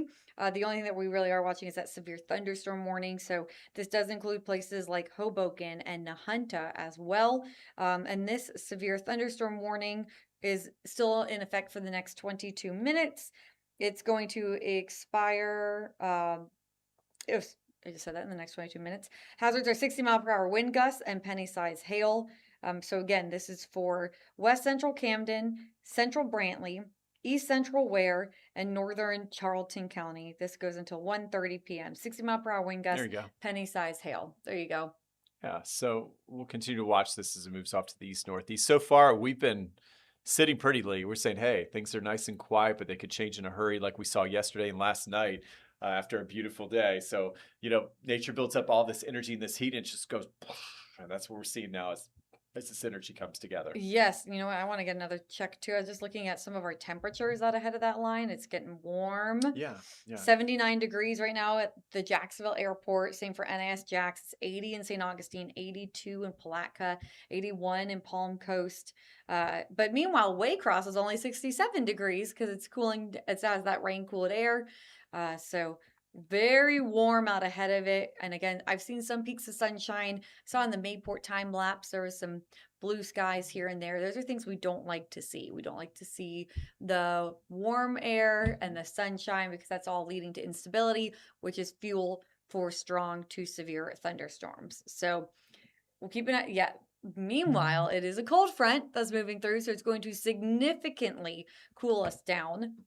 We even had a little bit of wintry precip over portions of Mississippi and Alabama. I had someone message me from my old stomping grounds back in New Orleans saying they thought they saw a little bit of wintry, maybe some is it grapple? Grapple. Yeah, Can't that's ever like say the it. crunchy snow is what I Grapple. call it. Yes. So that was just a viewer comment to me. Nothing confirmed by like a government source, but still something that we're watching very closely. So besides that, we still have that tornado watch in effect for we have parts the of the First Coast. Yeah, I'm going to pull that up for you here. There's the weather impact alert through 5 o'clock. Winds right now across the area, maybe close to 50 to 60 miles per hour across southeast Georgia, especially with those warnings, severe thunderstorm warnings, and still watching for an isolated spit up. But there it is. There's our latest watches and warnings, Lee, and it does still have our tornado watch, but the Storm Prediction Center doesn't seem too keen on extended it farther to the south and east, but maybe that'll change here now that they're starting to see an initiation of some of these stronger storms and that severe thunderstorm warning you see up there toward Folkestone, Georgia, and just south of Waycross. And even if it doesn't extend, I was saying this in the noon show too. It doesn't mean if you're not under it, you can't let you can let your guard down. You cannot, because whether you're under that tornado watch or not, we are telling you that every single person on the First Coast is under some sort of threat of an isolated tornado. It's a low threat. It would be a brief tornado, an isolated tornado, but the threat is there. So everyone needs to be aware of that and conscious of that as they go throughout their day. Yeah, and that line is a little bit better organized. Okay, we're picking that out here on the latest satellite radar composite, and the front's coming closer. So yeah, everything coming together. That 1 to 3 o'clock to the bewitching hours here for the rain, as we so to speak. And here's our latest. You got some new news? So we just got an update from the National Weather Service saying they are planning on expanding the tornado watch to all of Southeast Georgia and Northeast Florida. That's what we need. So that is why we kept saying everyone is under that threat. Don't just look at the highlighted areas, because it's hard because it scrolls at the bottom of our screen when we're on our TVs. And I was like, just because your county isn't listed does not mean that you can let your guard down. Like, we are all under that threat. So sorry to interrupt. I just saw that come in on our That's why we're chat. here. Yeah, we've been waiting. We were waiting for like an hour. Yes. A long time, but it's here. And there's our 2 o'clock. Some models are doing well, showing that strong line moving through. And we're watching the damage you win an isolated tornado threat. We've got that new tornado watch that will be issued for our viewing area. What's that likely to about, 6 probably? 6 p.m., 6 p.m. We'll see. Yeah, they always seem to put it a little bit later because they can always cancel it and cut it off as it goes. True. So yeah, I would think 5 or even 6 o'clock. And if we get that isolated spin up, unfortunately, when schools letting out up toward areas of Georgia, so 12 to 3 o'clock if you're in Glenn, Camden County, Charlton, Nassau County, watching that closely. Columbia, Baker, Union, Bradford County, between 11 and 2. You've got strong storms moving through. And Jacksonville, hey, we already have rain in western Duval after a sunny time of it. Had some sunshine peek through over the last hour, 2 hours, but now getting ready for our big weather impacts of the day. Include some winds maybe up to 60 miles per hour, some small hail, and then watching to the south, a little more instability. These are the areas we were circling, Lee, when you were out in the studio. We're seeing some of our highest instabilities toward Palatka, Clay County, St. John's, and Flagler County. Notice 2 to 5 o'clock on the timing there as those storms continue to roll and roar to the east. Those storms near Middleburg, gonna watch for those to head right into Jacksonville. Those could produce gusts of 40, maybe 50 miles an hour. So still a pretty strong storm, not severe warned yet, but still lots of lightning, heavy rain, and the gusty winds associated with that one right there, right near Middleburg, heading right for Jacksonville. So if anyone in the downtown area takes their lunch break a little bit later, they're going to get soaked. when you're getting off work, it's going to be storming in downtown Jacksonville. You can do a little We'll do a little storm live, tracker. yeah, Whoop. go outside and as you run to your car. Yeah, so that line's going to fill in. It's heading across the Oak Leaf. There's Jacksonville here in the next 10 minutes. I've got we can barely see outside, but I've got my window ready, Lee. Toward Mayport, Ponte Vedra, we head toward the beaches between 1:45 and 2 o'clock. So things quickly changing. This line, we looked for rotation, not seeing that right now. So that's the thing we were watching. We were concerned about maybe some rotating cells out of the main line. Not seeing that so far. So still putting wind gusts and the wind threat as our main threat is what I'm seeing out there right now. Hail was another threat across the area. Let's take a look at our winds here and our correlation here. And right now I still see winds. Most of the winds across the area with these thunderstorms have been reported in the 30, 40 mile per hour range. But at this point, yeah, now that we're at 1:15, I expect the Weather Service will likely just fill in with these warnings as we go into the next hour to 2 hours. Okay, 1:15 already. That is my cue to go get ready for my cut-in Okay. live on air. Okay. Apologies that I'm leaving Sure. you again so quickly. Well, it's fine. I need some quality time with the audience. He's been really enjoying his time. I've been with you enjoying all. my time. I will see you all whether I see you or I Ross, but all of you next time Yes. will be in the studio, I believe. I think they're Okay. getting things Yeah, set we're up transitioning. to They're getting set up right go over now. there. Cool. All right. Well, I'm So- going to go do that cut in, and then I will be back on the stream around 1:30. So enjoy your quality time with Thank your you. viewers. Oh, well, it'll be great. So, how you doing? Let's go. Okay, so we got new information in. Lee, everything's pretty much on track, is what we're talking about this morning. With the severe weather peaking between 1 and 3 o'clock for Metro Jack. So you see that stronger storm right now near Middleburg, and that'll continue to move off to the northeast toward Orange Park, Mandarin, Fleming Island, and that really extends down. That line's just going to continue to fill in here as we head into the next hour. There we go. So you can see to the south, seeing some lightning, gusty winds with it. Keystone, looking at the latest from the Weather Service, they see it like we do, and they're saying winds of 40 to 50 miles per hour. Looking at the storm core, we're starting to see that storm core, yeah, it's holding its own at this point. And just got a little blip here, okay? For air traffic in Duval County, we got an airport warning for some turbulent winds. So keep in mind, we said, yeah, not the day to be traveling around by car, and now we're concerned about flights now going in and out of Jacksonville. So there may be a little delay up at JX, and that's for that storm moving through right now with lightning and some wind gusts that could approach up near 50 miles per hour. So that line will continue to move to the southwest and northeast toward the beaches in the next 30 to 45 minutes, and get ready to cross the St. Johns River here in the next 15 minutes. And I'm still looking out our weather window. Still not raining yet, but that's going to quickly change. Are you able to pull up Tower 3 on your weather one? Tower 3, we don't have that on the show list, but if you have it over there, it would be amazing to show. Let me try to get in and out of the show. We'll go stop. Let's see what we can do here. We'll look outside together and build it together. But let's see. I think we got it. Okay. No changes there that were as expected. We've got Jack's Beach Tower cam we're looking at. Right now, we got our warning now officially for Duval. We got that warning now that does cover areas of Clay County and then back into areas of southern Duval. So really, we got Duval and Clay County now with that next severe thunderstorm warning that was just issued. So we're looking live together at the latest information, and it does include, instead of winds of 50 miles per hour, Weather Service up in the wind speeds maybe up to 60 miles per hour. So radar indicated severe thunderstorm warning now for west central Camden County, all right, southeast Georgia. So let's go through all these together. Come on back out. And there it is. All right.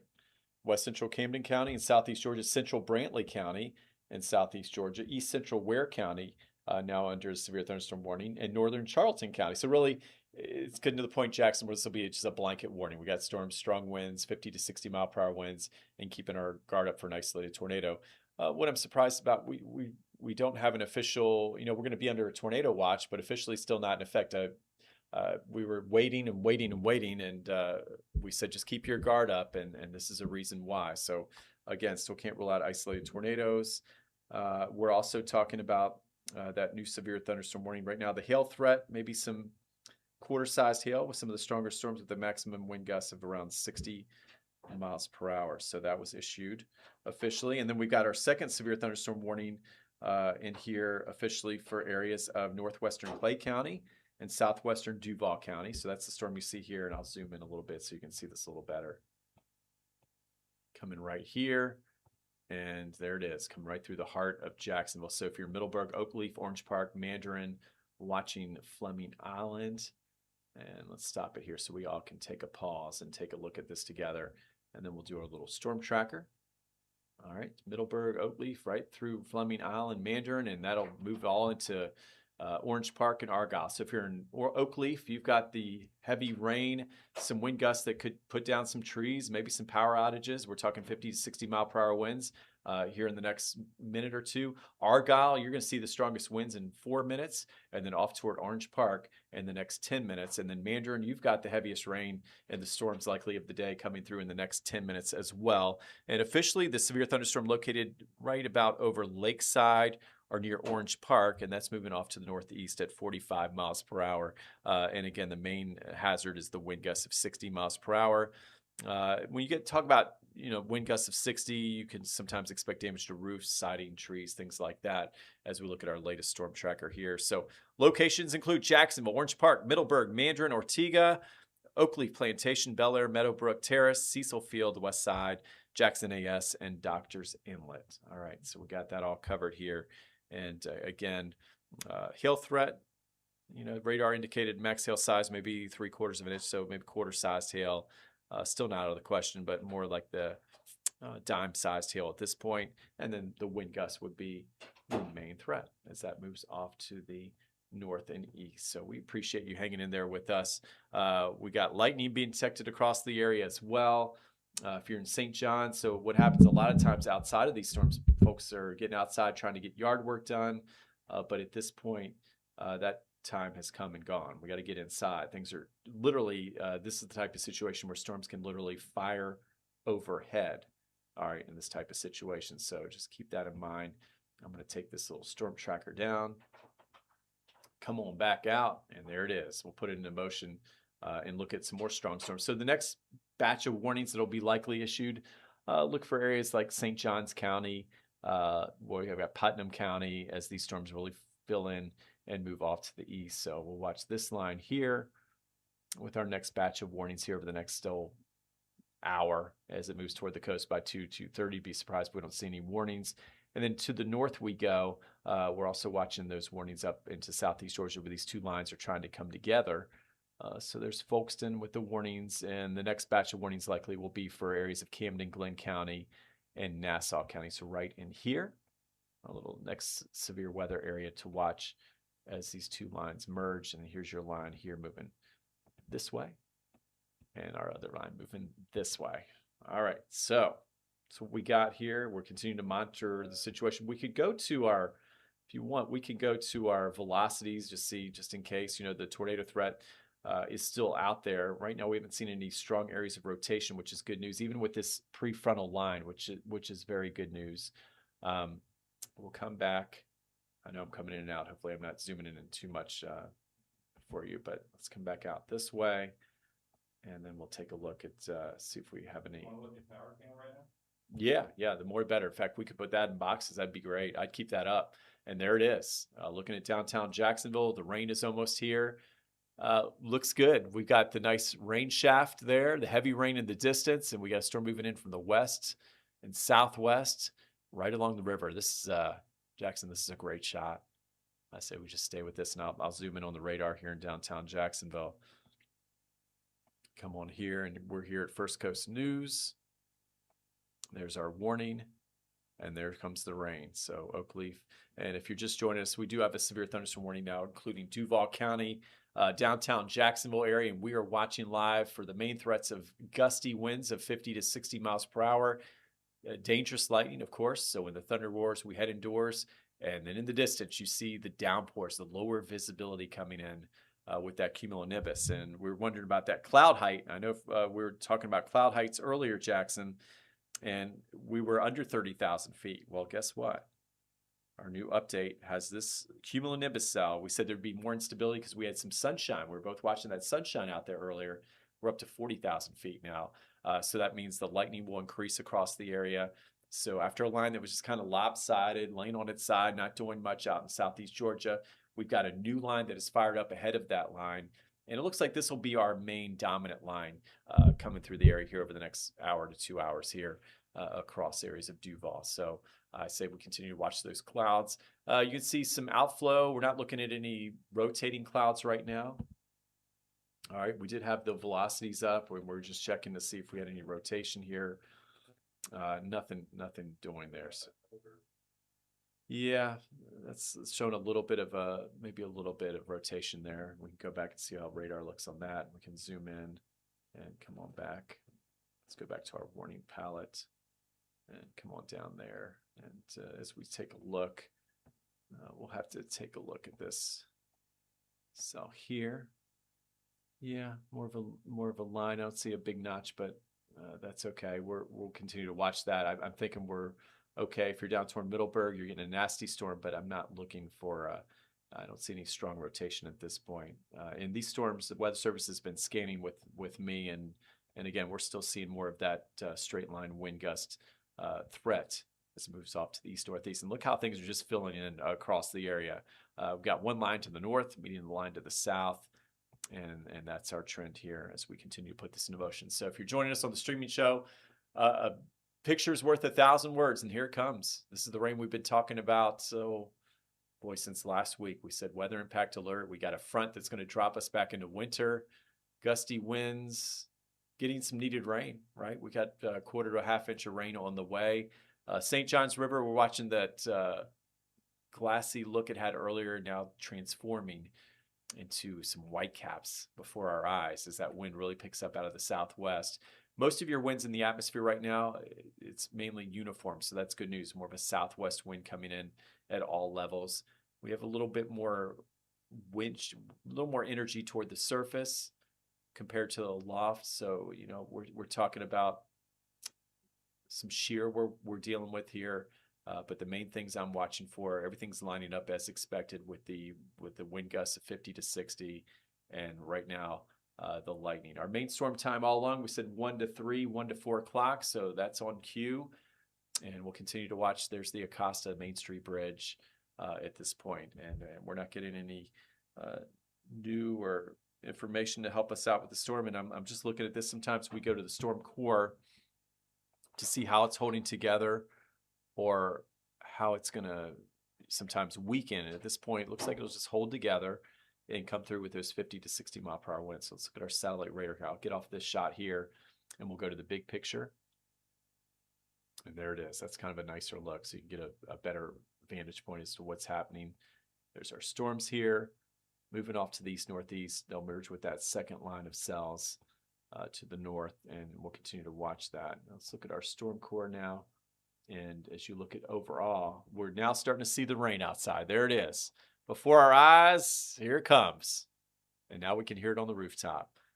And there's our storm core coming through right here. It looks like pretty good storm coming through downtown.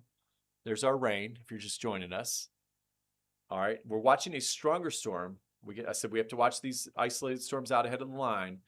And right now it looks like that strongest storm is just to the north of State Road 100, and we'll continue to watch that core. That's a pretty mean-looking core. So our next severe thunderstorm warning likely about to come our way for areas farther south. That does include areas of Putnam County, especially just north of Palatka. So really the strongest storm I'm looking at, not necessarily downtown, although it's very impressive, but we're watching the cell right here as it comes together and really fires up, and that'll head toward the river and areas of St. Johns County, toward the outlet mall, State Road 16. So Bostwick, Tucoy, Leno, looks like you're the next to see a possible warning here, severe thunderstorm warning, as those storms continue to fire up. But let's come back to the north. We're hearing the rain outside. Pretty nice rain. Very nice. Let's take a look. Come in here and put in our little radar here. Let's take a look at this together. But if we look at the next rad here, there's your warning. There's your rain just coming through nice. And let's put here. This is the rain we've all been asking for. We finally got it. And good news is we're talking about yeah, that's pretty good. At least we're getting the heavy rain, but unfortunately we still have officially a severe thunderstorm warning. Right now, wind speeds outside. I'm not seeing trees bend too far down. I'm seeing folks on the roads with their cars, so please be careful if you're driving from downtown to Oakleaf to Orange Park. If we do get some of those higher wind gusts, it doesn't look like it's downtown, so that's the great news here. Needed rain without the damaging wind gusts, but farther south where you see this bowing out, if we are seeing some of those stronger winds, it would be a little farther south. Let's come right in here. And this would be in the San Jose area. So the same storm heading through downtown, just to the south side, San Jose, Lakewood area. That would be the area that could be seeing some of those higher wind gusts. And then, of course, we're watching Blanding and State Road 21 there, Jackson. Here's the protector on the backside of that. So, okay, let's see it. And there it is. It's a backside of a 40,000 foot cumulonimbus cloud that's coming through. Pretty amazing. Let's put this here. And then we'll just let the radar play. That's nature doing all the talking now. I mean, this is a cell. Again, if you're joining us, severe thunderstorm warning, more likely on the way. Put this into motion here over the last 2 hours, how it just really sprang to life and all that heating. We showed those temperatures in the 80s, and then here it comes. All right, so Robert taking his time, like we said safety first. Coming in on the backside. Not seeing anything too unusual here. Sometimes you can get spin ups or strong storms on the backside of these lines. All right, on the flank, but not seeing anything too ominous for Robert. That's good news as we look at the protector. And then notice the closer he's getting to downtown. Yeah, we're getting some heavier rain, wet roadways, and we'll continue to track this here together as it moves across the area. Not seeing it really strengthen much. I'll put the core back on for us so we can get an idea of what the storm's doing as it moves east. And again, for downtown, we're okay. The strongest part of the storm, I'm going to zoom right in, would still be toward the south of us, south of downtown. So we're watching areas toward Argyle, Orange Park, seeing some of the strongest winds with this severe thunderstorm warning. And that'll continue to pivot toward Fleming Island, Mandarin. So Mandarin, we got to get inside. We said San Jose Boulevard to areas of Lakewood could have some higher wind gusts. And we'll continue to track that together. There you go. Here's downtown with the heavy rain. So on the left side, you see the downtown, and it looks like even the heaviest rain is starting to move a little farther east. And then you see Robert on the backside of that 40,000 foot thunderstorm that has prompted a severe thunderstorm warning officially for areas of Clay County and Duval County. So we'll continue to watch this here together as the storm moves off to the east and northeast. We're tracking more severe weather, of course, up into southeast Georgia. So just keep that in mind. We haven't forgotten about our Georgia friends. We're going to come back up to the north. There's the north side. And overall, watching some very strong storms that have the potential of producing 60-mile-per-hour winds as well. So we get up toward areas of Nahunta, Townsend, Darien, watching that area. And of course, Camden and Glen watching you carefully. But overall, we're watching the strongest storms across the metro Jacksonville area right now as we come on out. And we'll continue to track these here together. And of course, we're waiting on that new tornado watch, Jackson, that should be issued for our area here shortly. And that's thunderstorm complex moving through. We're going to come back out to the next route here and get a good look. There it is. Very good. I think the models have done a good job with this. This looks right on track. And then I'll let this just play, and we'll just watch this here together. And there it is. Okay, so heavy rain. Winds right now outside here. Duval, not picking up anything too vicious as far as wind goes. And we're looking at weather too here. Yep, we got our 2 lines converging on downtown. Got our weather team just watching this together. They're getting ready in a couple of minutes. You're just going to toss directly to them. Okay. Yeah, I'll let you know that. Okay. So we're going to get to the chroma key coming up here. I've been holding the fort down here with you, and I appreciate you spending all this time with me. And it's been amazing how, we've been talking and watching the weather together, and how quickly things can change in Florida. They change very quickly, especially when we saw those 80-degree temperatures, a line that didn't look very strong, and then boom, it's just like somebody lit a match out there as we take a look at our latest. So if you're wondering where all the warnings are, well, right through the Metro Jax area is where we're seeing some of the strongest storms, especially now. Placa, likely you're going to see some wind gusts at least 40 to 50 miles per hour. Watching Placa, St. Augustine, Palm Coast for the next set of warnings, and even the north side now in southeast Georgia, watching for our next set of possible severe thunderstorm warnings as these winds really start to pick up. And we do have that official tornado watch, Jackson, that has been issued. So we'll come back out here and get that new information on for our friends here and family that are watching. And the tornado watch, I didn't get a time on it yet, but we know it's official. Yes. I'm going to zoom in on this, and then we'll go here. If it'll let me. Let's go all the way to the top of the page. Okay, we're going to toss it, and I'm going to leave you with this. I appreciate you streaming with us. We're going to go and keep our streaming going, but with the chroma key technology, and keep in mind, we have that new tornado watch that has just been issued. So with the latest on that, my teammates, Ross and Lee, with the latest.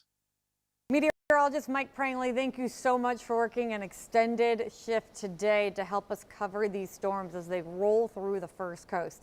Yes, we now have a tornado watch in effect for all of the First Coast. And as meteorologist Mike Prangley moves out, goes to eat some food and take a nap well deserved, fresh-faced meteorologist Ross Muma in the building with us too. So he's getting set up, and I'm just gonna let my director Chris know behind the scenes. Ross will be working off of box 3 for you all. I'm working off of box 1, as we know. So let's get into it. So as we now know, we have that widespread tornado watch in effect, but we have a severe thunderstorm warning in effect for parts of Clay and Duval counties. This thunderstorm moving off to the east, frequent lightning, heavy rain, gusty winds, severe winds of up to 60 miles an hour, as well as pea-sized hail.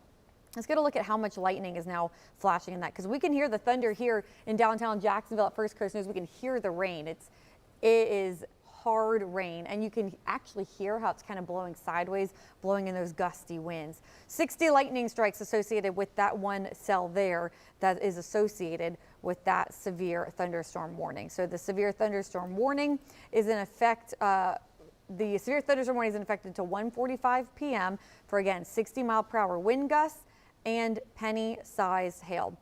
We have also been watching weather all up and down the First Coast. We had a severe thunderstorm warning over Nahunta.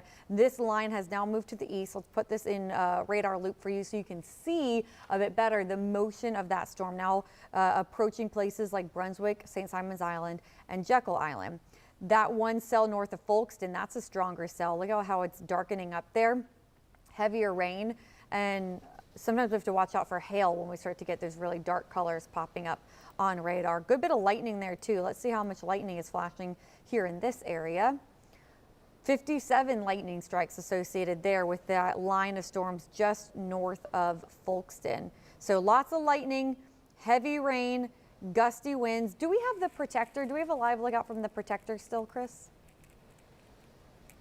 Okay, cool. We're going to show you that too, because the whole team's been here. Meteorologist Robert Speta has been out in the protector since early this morning, since before sunrise, giving us a look across the First Coast. He went to Waycross, then he was down through Fargo, Jasper, Lake City.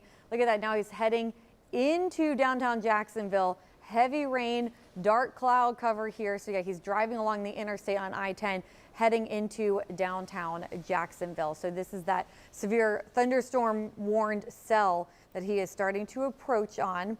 And then if I zoom in on the radar, you'll see how he's starting to get in on that heavy rain. All of that lightning is to his south. So thank you for taking that live look as he moves through that rough weather. You can see from that live look from the protector, you don't want to be out on the roads. Someone who had to just come in on the roads, meteorologist Ross Muma, how was it for you in your drive into work? My drive-in was good. I beat all the rain and the storms, thankfully. Perfect. It's like you're a meteorologist or something. It's like you could time it out. I did, yes. I didn't have to be too concerned about the rain and everything just yet, but certainly coming down pretty hard now. You might just think this is a gray screen behind me. It's not. It's actually our tower cam right over the First Coast News studios in downtown Jax.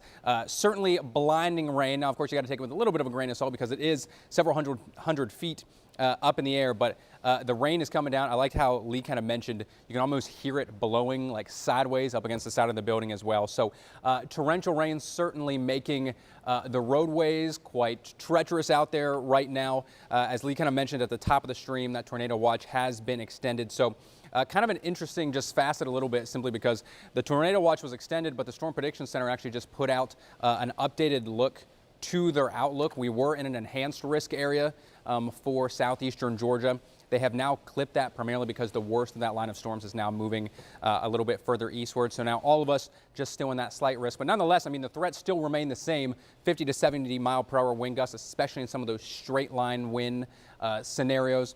Of course, we're still monitoring the tornado risk. I know Mike Prangley and Lee, you might have been here early this morning for the early tornado warning up across. Yeah, I was not here yet, but that's what got my butt out of bed to get here. So yes.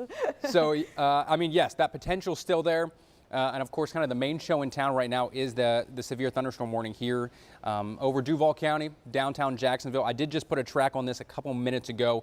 It is moving to the northeast at about 45 miles per hour. So these are very quick moving storms. They're not going to give you a lot of leeway time if a severe thunderstorm develops or if a tornado is produced out of one of these. It's going to be moving very, very fast. So just time-wise, Mandarin 137, so it's just about to cross the St. Johns River there in the Mandarin area. Yellow Bluff Fort over at Yellow Bluff Road about 143. Mayport 154, and then Jacksonville Beach, Atlantic Beach, Neptune Beach, you folks pretty much right around that 2 o'clock p.m. Window is when at least the severe warned storm is going to make its way out towards the beaches. A little bit further south, though, I mean, Green Cove Springs getting in on a little bit of the action. Similar story for northwestern Putnam County. So just west of Palatka over towards Interlochen.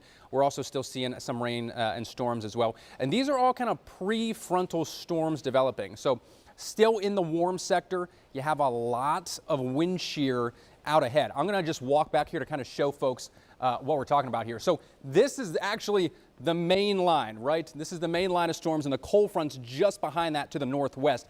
Out ahead of it, I got a lot of warm, moist air. Temperature-wise, we've been in the upper 70s, but dew points have unfortunately increased as the day has worn on. This morning, we had dew points about 63, 64 degrees.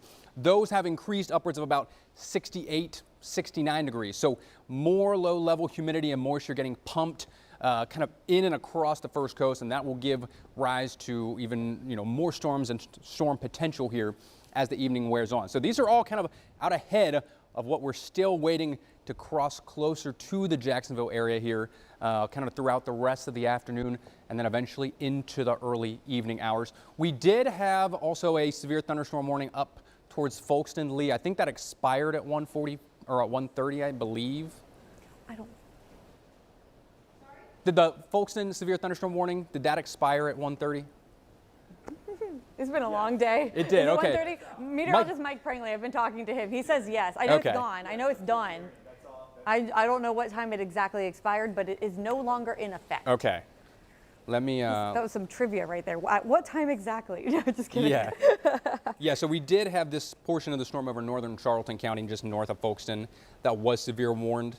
So now, again, it's just the Clay County, the Duval County storm for another 3 minutes. I would imagine they'll probably extend this over towards the beaches. I can't imagine that, especially just kind of the time of day. Some schools are starting to let out early. I know some of the schools let out about like 2 to 2:30. So buses out there, kiddos trying to make it off. Prangley, Zach. We got to get that warning. That storm's coming through pretty good. Yeah, the storm's coming through pretty good. Do we have another look at where meteorologist Robert Speta is? Has he made it into Duval County? Had he made it past Baldwin at that point?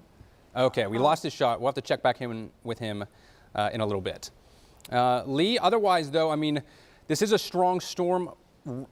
reflectivity wise, it's not super worrisome, at least for the time being. There is a lot of low level rotation. I mean, the winds at the surface are 10 to 15 miles per hour, but you go up into that low level jet, winds are almost 45, 50 miles per hour. So you have a lot of vertical high speed rotation. Thankfully, in some of these prefrontal storms, though, it doesn't seem to be too chaotic just yet with the rotation, at least. I agree. I think we kind of got lucky that a lot of them kind of merged into a line.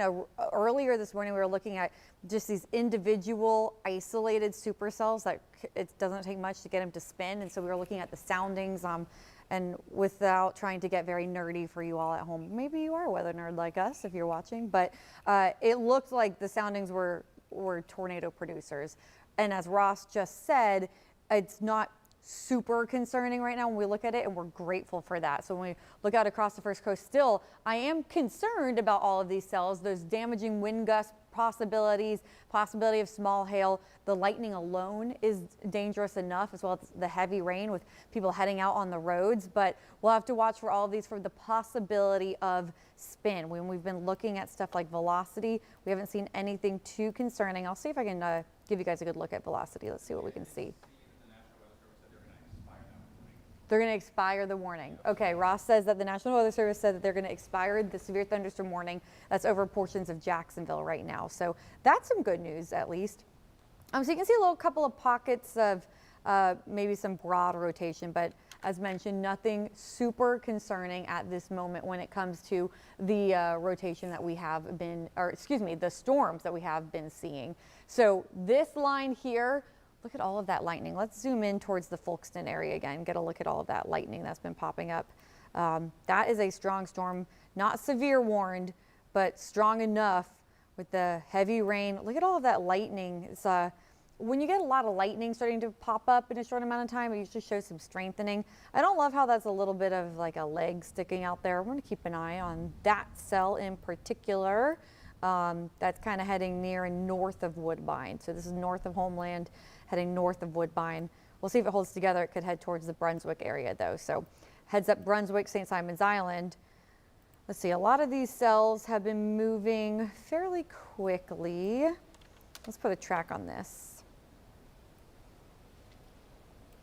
So that one cell will make it to White Oak at 2:04 p.m., Georgetown at 2:18, Brunswick at 2:27, give or take a few. So this is just a general guess at the speed of these storms, but they've generally been moving at around 45 miles an hour to the northeast.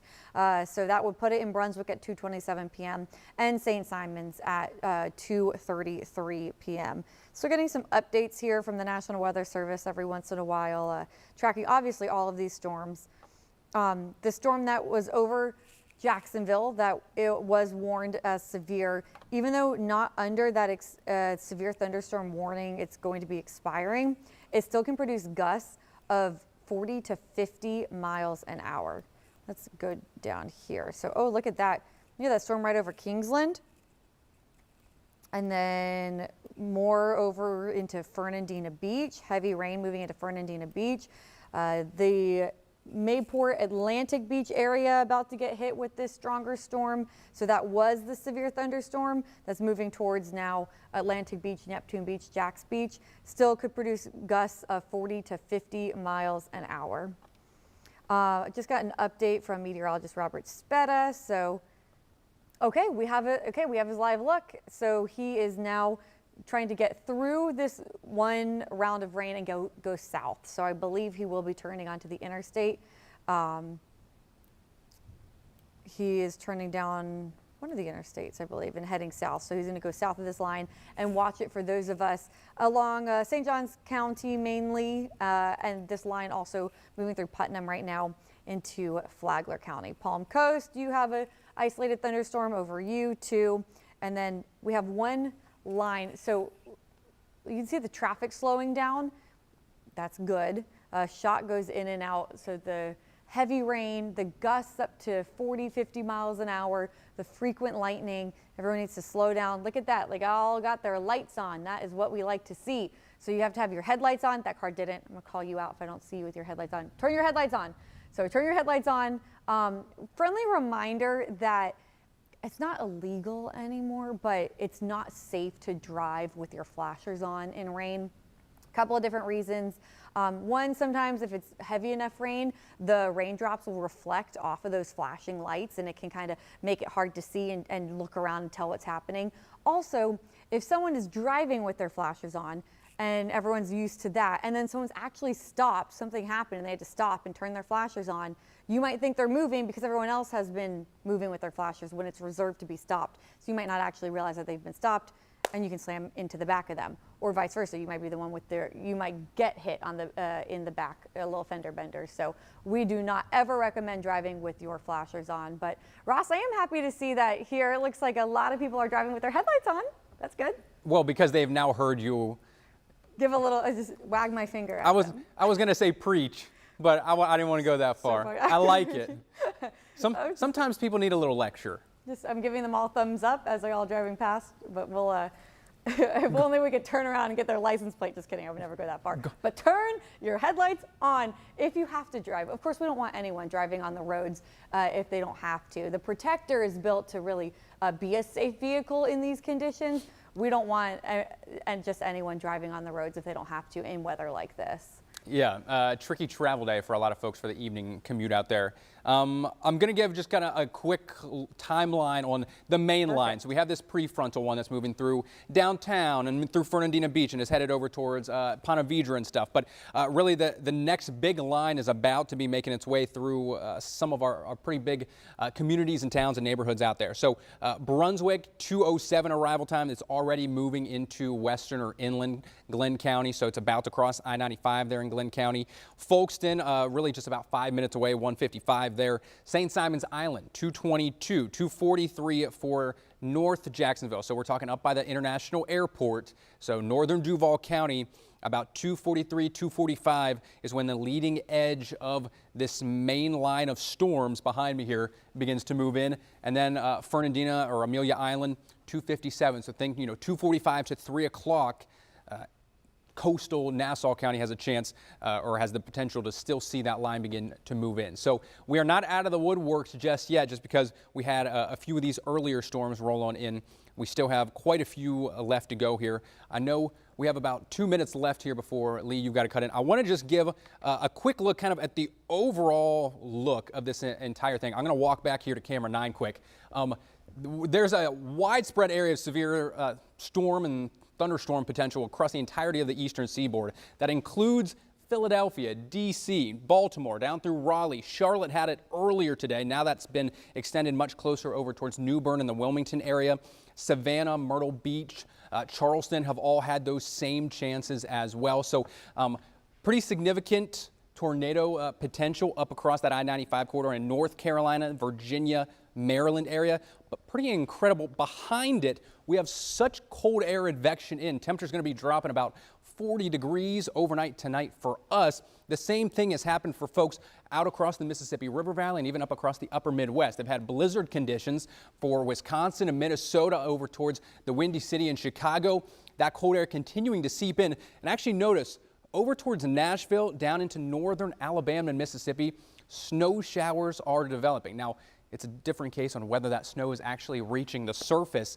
But I mean, even areas north of Atlanta, when you get into some of the Appalachian Mountains there actually is some snow developing. So kind of a two-part forecast with this. Of course, you've got the storm and the severe weather potential, of course, here on the First Coast right now. But then the other part is just how much that cold air sweeps on in behind it here after the storms clear by about dinner time tonight. So we have a few more hours left of the stormy activity, and then of course a big cool down on the way. Looks like we lost camera. Okay, so we just took a big lightning strike. You just heard a huge boom overhead. These storms certainly packing a punch out there today, Lee. This is a First Coast News Update, sponsored by Michael's Rug Studio. All right, so just so all of you who are streaming with us know that we're going to do a quick cut in on NBC, and then we'll be right back to streaming with you. This is a First Coast News Update, sponsored by Michael's Rug Studio.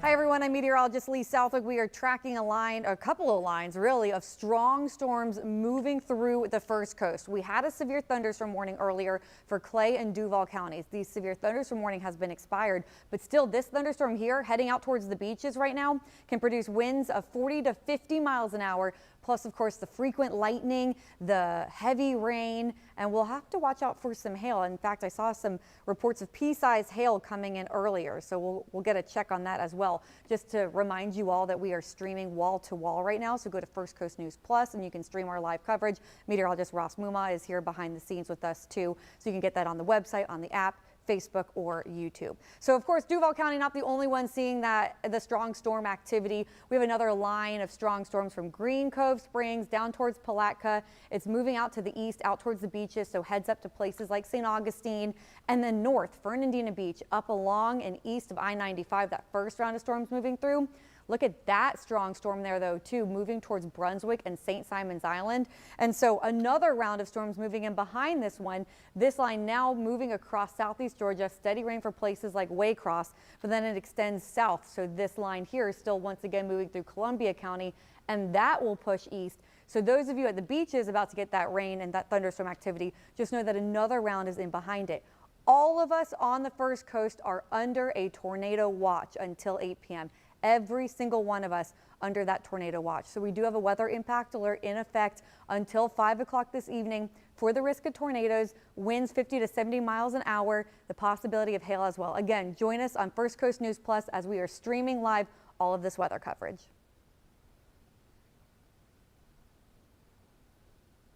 All righty, I think we are out of NBC now, Ross. I think we're still...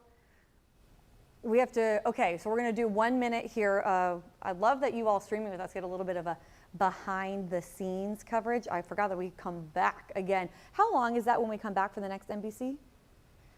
Okay, so we're going to do another 2 minute cut in, and then we will be back to just Ross and I talking back and forth and tossing back and forth as well. So we will jump back on NBC very briefly, but you guys are still going to get all the same information for, again, about 2 minutes. So let me step off and grab my clicker here really quick. We're going to set this back up. Yeah, you can plan on keeping it until 7. Okay. All right, guys, we're going to do this cut in on NBC real quickly. I'm going to push this out of the way.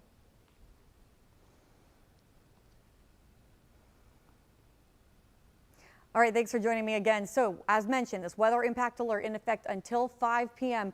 for all the modes of severe weather possible. Winds of 50 to 70 miles an hour, that can cause damage.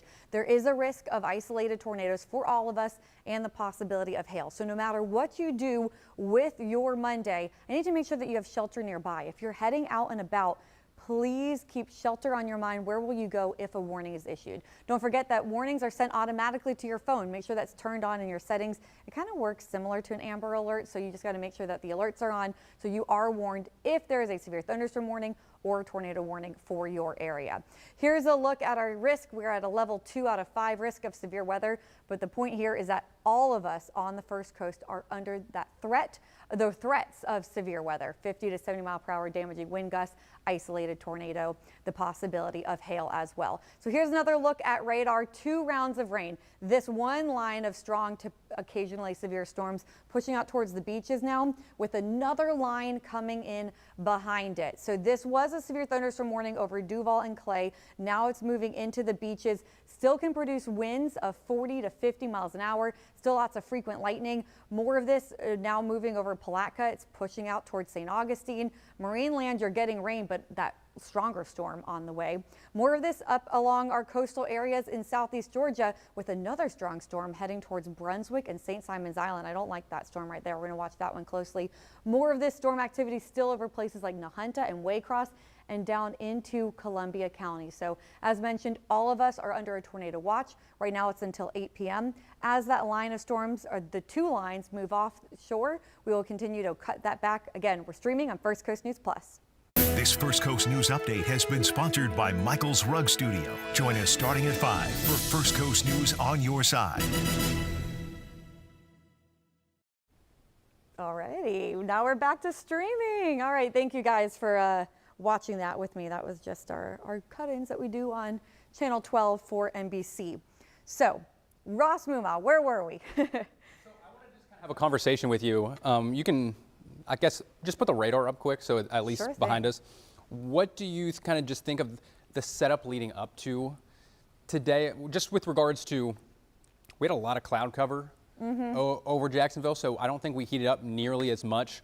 So on one side, you would think that might limit things a little bit, but then on the other hand, dew points jumped up quite a good bit from this morning to this afternoon. And although maybe we didn't reach the peak heating that we were maybe expecting because it's such a highly sheared environment, you know, has that kind of counteracted the lack of heating that maybe we've seen today? I think it's not as bad as it could have been. Yeah, I mean, obviously we're like still in it, right? But Right. at least so far. So far, exactly, because I was more encouraged by the lack of energy, the lack of, you know, as you said, when it comes to the amount of heat that we saw, a good bit of cloud cover, so I was nervous about the sunshine peeking through. We saw it here and there, but a lot of that cloud cover has helped the amount of instability. And so I think if we had more of that sunshine, higher CAPE values, I think we'd be really concerned about this line right here. Oh, There just came a new one. severe thunderstorm warning. All right, would you mind pulling up the chat and reading the instructions? The instructions, yes. Let me pull up the manual. Severe thunderstorm warning for Clay, Putnam, and St. Johns counties until 2:30 p.m. This is moving to the northeast at 50 miles per hour. Currently located over Bostwick, or just kind of near the Hastings area. This is a radar indicated 60-mile-per-hour wind gusts and up to penny-sized hail. The hail really hasn't been as much of a worry today. As Lee mentioned, not as much CAPE. So that's kind of with regards to the heating and the instability, the buoyancy within the atmosphere.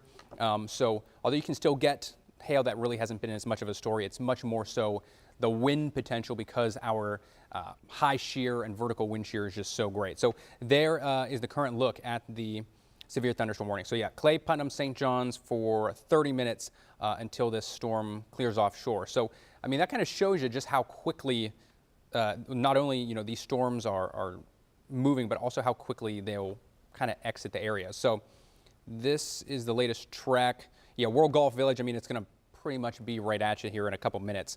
Vermont Heights, 210, Northeast Florida Regional Airport at 213, which is that now called St. Augustine Airport? Has that been changed? I have always just said the St. Augustine Airport. I'm going to Okay. be completely honest with Well, you. then I'm going to try to remember that. 215 for St. Augustine, and then, yeah, St. Augustine Beach at 221. So pretty much by 2:30, this storm is going to have cleared and pushed offshore of St. Johns County. So for those of you who are in kind of that central and southern portion of St. Johns County, if you have to head out onto the roadway soon, maybe, you know, pick up your kids from school or, you know, whatever it may be, if you can, try to just stay put for another 15 to 30 minutes. This will clear I-95 probably within about the next 15 minutes or so. After that, then this will now move closer to St. Augustine. So this is a strong storm, upwards of 50 to 60 mile per hour wind gusts. I think the strongest gust I've seen, Lee, was maybe out further to the west at like 43 or 45 miles per hour, maybe Suwannee or Columbia County earlier today. Yeah, some of those stronger ones whipping. And what I have behind me too, we got that report of hail, small pea-sized hail near Okay. Mandarin. And we see it when, this is just a radar product that we have, but it kind of shows hail swath. And so I have it in motion here the past 30 minutes. You can see the timestamp there. And so that cell that produced some hail, here, let me move Mandarin into view. So, pause, there we go. I'll go slow. You can see how it slowly, it was kind of that one cell there that moved near Mandarin. Now, if it is still producing hail, it's kind of heading up towards maybe Atlantic Beach, right up in there. So keep an eye out for that, Atlantic Beach. Please don't forget that if you see hail, please send us a photo. After the storm has passed, don't go outside and take those photos. But if you have storm reports, we would love to receive them. We can get it on email. You can send it on social media. We love if you post to our First Coast News Weather Watchers Facebook page as well. But again, just a look at our radar. We do have this severe thunderstorm warning in effect for Putnam, Clay, and St. Johns counties. Getting some updates here. Let's see. Wind gusts of 44 miles an hour. That was reported in Jacksonville. Let's look at this update here. Orange Park. 48 at Orange Park? Yeah, 48 at Orange Park, and then it went up to 61 at Orange Park just a couple minutes after that. Oh, the 44 was right down the street from us, WJCT. Okay. Is where that came in. Oh, and we have one for Fort Caroline at 43 miles an hour. I'm curious to see what actually shows up if I pull up our current winds and our current gusts. So it has been windy out ahead of this line of storms. So here's a look at our wind speeds right now. We got some double digits in there. You can kind of see where the worst of the storms have already moved through. So calming down with just that steady rain over places like Waycross towards Folkston, but then the winds really ramp up from Keystone Heights over towards Fernandina Beach and St. Simons. Let's get a look at our gusts now too. See where those come in. Is that 61 at NAS Jax? Yeah. And that had come in as an observation a couple minutes ago. Okay, sorry, Yep. You probably said that and I was distracted. 61, yeah, there you go. Ross Boom, I told you, 61 at NAS Jax, 28 in Mayport, 30 in St. Augustine, 36 for Palatka, 36 for Keystone Heights, 25 in Brunswick. We have some marine warnings now starting to pop up as well as those storms move off the coast, which is pretty obvious. I mean, these storms, they are way too dangerous for anyone to be out in a boat. So let's zoom into some of these storms now moving offshore. Brunswick getting that first round, that one thunderstorm there, went over, moving towards St. Simons Island, right over Jekyll Island, off the coast of Cumberland, off the coast of Amelia Island, off the coast of Talbot, and then down towards the beaches, now moving into Mayport, to Atlantic Beach, to Neptune Beach, to Jacksonville Beach, moving into Ponte Vedra as well. More marine warnings. Is that an update to the severe thunderstorm warning? I didn't see that. It will be interesting to see, like, these might be offshore before that severe thunderstorm warning even hits 2:30. Like, based off of the latest track that I just did, moving northeast at 50 miles per hour, it's got pretty much to St. Augustine Beach by 2:20. Wow. So by 2:25, 2:30, that will have completely crossed over, the A1A and begun to move into the Atlantic waters. Yeah, these are moving so fast. But then we're not done. We have this other round right behind it. But I do feel like a lot of these storms, now, I don't want to jump the gun here and speak too much, but because usually when these storms move through, they can kind of stabilize the atmosphere some, and they're not at as high a risk of being severe. But we were seeing earlier, Ross, these two lines of storms back over the Florida Panhandle or portions of western Georgia and Alabama. And even that second line, they were still getting warned on it. So do you have an opinion here or thoughts on, is this gonna help kind of destabilize the I-95 corridor, or? I think that's a great question, because I thought that this morning. I was kind of surprised at some of the storm, on the main line behind the prefrontal stuff, that there were tornado warnings on those. Yeah. And because you're right, typically once you get these, prefrontal storms and showers, they can sometimes destabilize things.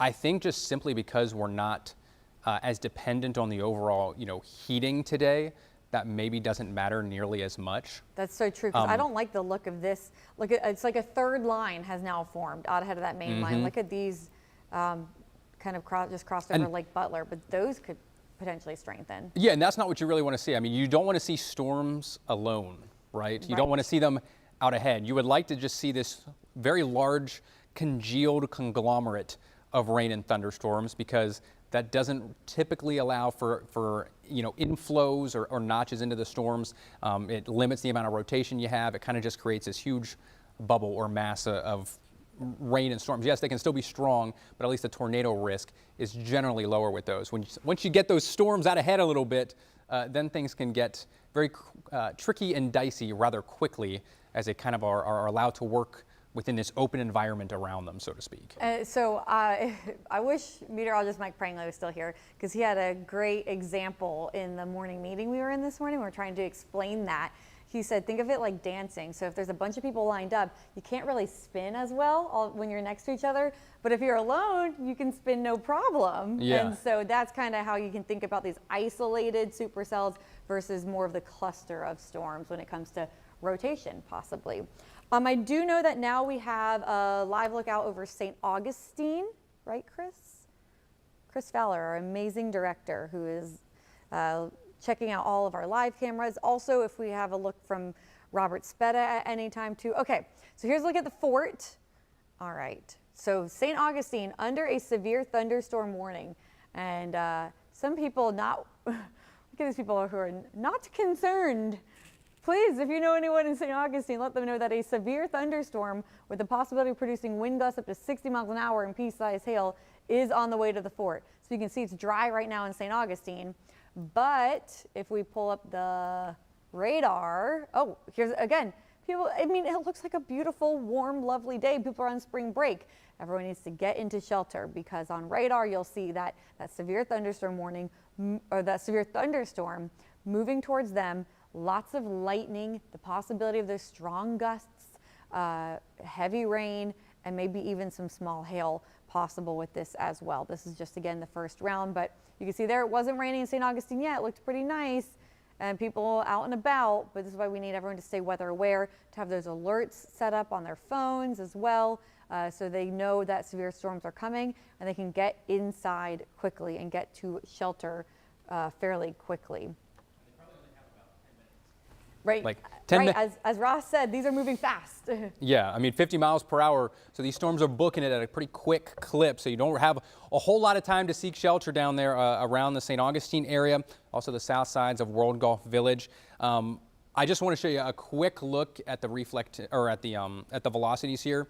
There is some very broad rotation within this storm, and I kind of expect to see a lot of this, especially with these storms out ahead. As Lee mentioned, much easier to spin and for the storms to do their dancing when they are kind of left alone in their own open environment. Broad mid-level rotation, perhaps not so much at the surface, and that's not a very tight couplet. And by couplet, we mean when you have the red and the green smack up against each other, you have very tight, quick-moving rotation, close together. Not really seeing that. So good news. Still a dangerous storm, a strong storm there with the potential of 60-mile-per-hour wind gusts headed towards St. Augustine, but at least the tornado risk, at least at this very moment, is a little bit lower for this storm. But of course, we could certainly see maybe a water spout spin up once it does move off shortly. Absolutely, and then I know we have some interesting cloud cover. Woo, okay. All right, so that's Scud there. Ross is getting a closer look. Okay, so look at that. This is obviously Upper Bank, downtown Jacksonville, looking out towards the beaches. So that line that already moved through Jacksonville downtown and now moving out to the east. And so look at that. You can see the low cloud cover there. There's low cloud ceiling. A bit of Scud out there too, which is just those. It kind of looks creepy and it looks scary, but it's not a tornado. People do mistake it for funnel clouds and tornadoes. But yeah, that looks quite ominous. And that is a look out across a lot of the First Coast right now. Let's see. I keep getting some alerts here. Apparently it is rocking and rolling right now out by the beaches, as we know when we look at our radar here too. Look at that. Heavy rain, lots of lightning. You know, I'm gonna stop it. Let's see how much lightning is flashing right now as this moves out towards the beaches. 40 lightning strikes in that one small area. Wow. Let's see here, yeah, and more developing quickly here too now. Oh, is this, oh, there's the beach. Okay, Jacksonville Beach. So this is a look at Jacksonville Beach. We should have taken a shot of it like 5 minutes ago. We saw the lightning there, but you know, when you always see the people who are out on the pier that go running. We were looking at Neptune Beach earlier and people were walking and enjoying their time, and I hope they all got inside quickly. Kind of at the bottom of the screen, you can see the rain just blowing sideways. Just one of those rough, strong storms, gusts of 40 to 50 miles an hour, the blinding rain, the frequent lightning. Look at every time we get those lightning strikes too. So lots of lightning now starting to pop up in Jacksonville Beach. And so it's a strengthening storm too as it starts to move out over the water. And as meteorologist Ross Mumas said, it wouldn't be surprising if we get a few water spouts out of these as they move offshore. And I would imagine there's probably not too many mariners or boaters out there on a day like today, especially with how windy it's been. Right. And of course, just knowing that the storms were going to be rolling in. So if that's the worst thing that we get today is, you know, the water spouts out there, I guess we can consider ourselves lucky. I'm going to step back to camera 9 here quick and just show you, as Lee pointed out a couple minutes ago, kind of this secondary line out ahead of the main line of storm. So now we've pretty much, we're working with 3 spots. We've got the one headed towards I-95 and that severe warning storm over St. Augustine and St. Johns County. We now have this secondary line, so still prefrontal, that's beginning to develop with just these kind of semi-discrete thunderstorms developing. And then just behind that is the main cold front and line of storms that we're tracking. So that secondary one in the middle, just put a track on it. 2:23 arrival time in Keystone Heights, 2:31 in Middleburg, 2:45 for Green Cove, 2:58 for Palatka, and then just after 3 o'clock out at Ponte Vedra Beach again. So you're going to get, storms right now. I mean, it's currently raining at TPC Sawgrass. Thankfully, the players ended yesterday, but within the next, let's say, 45 minutes to an hour, you're going to get a whole nother round and swath of not only rain, but potentially, torrential downpours, strong storms. At the very least, they've been saying, the National Weather Service has, that within this portion of the line that's still back a little bit further to the west, they've had 40 to 50 mile per hour wind gusts. It seems like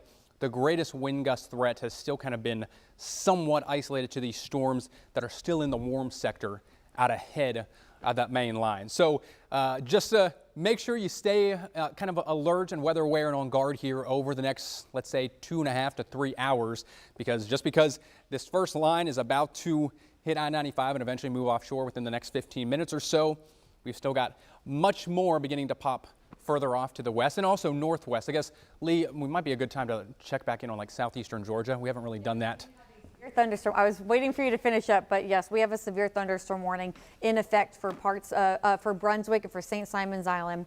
So this is a severe thunderstorm warning that goes until 2:30 p.m. for 60 mile per hour wind gusts and penny size hail. It is north central Camden County and southeastern Glenn County. So we now have 2 severe thunderstorm warnings. You can see one was issued just to its north as well, so mainly just for this line here. So it looks like it hits Jekyll Island and then it goes north through Brunswick, through St. Simons and Sea Island and beyond. So that producing 60 mile per hour winds and pea-size hail.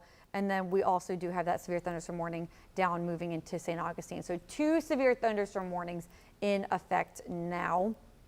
Across Florida, you can see there's more severe thunderstorm warnings down towards the Orlando area and then out to the west here along the Gulf Coast. But for us, we have 1 in coastal southeast Georgia, 1 in coastal northeast Florida. So Brunswick, St. Simons, and then St. Augustine under those severe thunderstorm warnings. So this new one that's in Camden and Glenn counties that goes until 2:30 p.m., 60 mile per hour wind gusts and penny size hail that we will be watching out with these severe thunderstorms. So let's zoom into this new one here. Look at all of that lightning popping in Brunswick and St. Simons Island. Oh my goodness. Okay, let's get a lightning track or counter, I should say. 129 lightning strikes. Wow. So lots of lightning popping in that severe storm. Jacksonville area, you are clearing dry, but it's rocking and rolling over at the beaches and then down towards Palm Valley, all the way down towards St. Augustine. So now moving into St. Augustine, you know what? I have a camera of St. Augustine. Okay, so that's facing out towards the beaches. Look at all of that dark cloud cover, the rain out behind it. So that storm approaching near you. And I think Ross now has a camera as well. Is this in? Back in Brunswick. Okay, cool. Yeah, so I got a couple here. Is the first one for Brunswick. Here's another one that I think will probably show the spray on the roads and just how much rain is coming down. It'll take a second to update.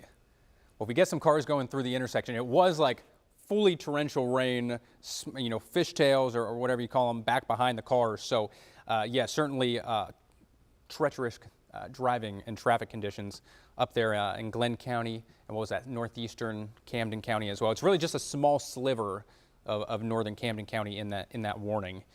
There you can see a little bit as that car takes the on-ramp. So yeah, if you're in the Brunswick area, if you're in St. Simons, really any portion there of eastern or coastal Glenn County, certainly please be mindful of the potential with regards to this severe thunderstorm upwards of 60-mile-per-hour wind gusts, and of course the lightning risk, as Lee has touched on, is significant. A ton of lightning, not just within this severe warned storm, but really among nearly all of the storms that we have out there on the First Coast. Quite a factor out there today, Lee. Timing is such a bummer because there are schools in Southeast Georgia that are getting out like right about now, and so you never want to see a severe thunderstorm warning for places like Brunswick and St. Simon's Island, where kids are in school and trying to get out, more through Woodbine and Folkston, St. George. And then also that line of strong storms extends through Sanderson, so just another round for I-10. It goes south through Stark, all the way down 301 towards Gainesville. This is that next line. I know Ross put a track on it earlier to give you guys a better idea of the timing, but that's that next line that we're going to watch out for. See how it's stronger? So it's out ahead of that main line, and so there's more lightning here that's flashing within this one cell between Lottie and Stark. And then if you go south near Hampton, some heavy rain, more lightning flashing near Waldo there, and that's going to head into Keystone Heights. So coming in right behind what is the severe thunderstorm. Let me get out of the way there. So this one, Lee, can I? Line here. Yes, go ahead, Ross. Can I just ask you, so like, we looked at that secondary line like maybe 5 or 10 minutes ago, and it was quite a good bit out ahead. Yes. And have you noticed how quickly the leading edge of the main cold front and line of storms has almost caught up to it? They are still out ahead of it, but it seems like overall the entire motion has begun to pick up speed just a hair, even if it's just by 5 miles per hour. I feel like it's quickly advancing further east and southeast here rather quickly, or at least surging out in that portion of Columbia County and into Union County. Absolutely, yeah. So I put this in for an hour, a time lapse of an hour. And so, yeah, you can see how it was behind and then it kind of just, woof, it just pushed forward and is trying to play catch up. It's racing now with it. So not the end of the world if it catches up to it. I mean, you're still going to get your heavy rain and your lightning, but it gives it, those storms, less of a possibility of spinning and becoming quite as severe. So still lots of lightning along that line. The line itself has strengthened and kind of come together more. So if you look at this whole line over the past hour, it's more broken, and now it's really kind of coming together, but it's strengthening because look at all of that lightning that's flashing along it. So lightning was flashing along that back line. Now it's popping along that front line there as this rushes to catch up with it. So this is more of that leading edge. So if we track this line, that's probably what we can expect for more of that. Another round of strong weather, frequent lightning, gusty winds, and then the steady rain behind it. So some of you, like in Waycross, you're probably sick and tired of the rain. I do think your severe weather threat is over, but you still have that steady rain holding on. So still flashes of lightning there, so still some dangerous weather. Again, oh, did that severe thunderstorm warning expire for St. Augustine? It did, yes. Okay. Yep. Right as it moves into St. Augustine. Still don't want to be outside. Do we have that camera of St. Augustine again that we could take? Let's see what the fort looks like now, if possible. There's me. I'm way less pretty than the fort.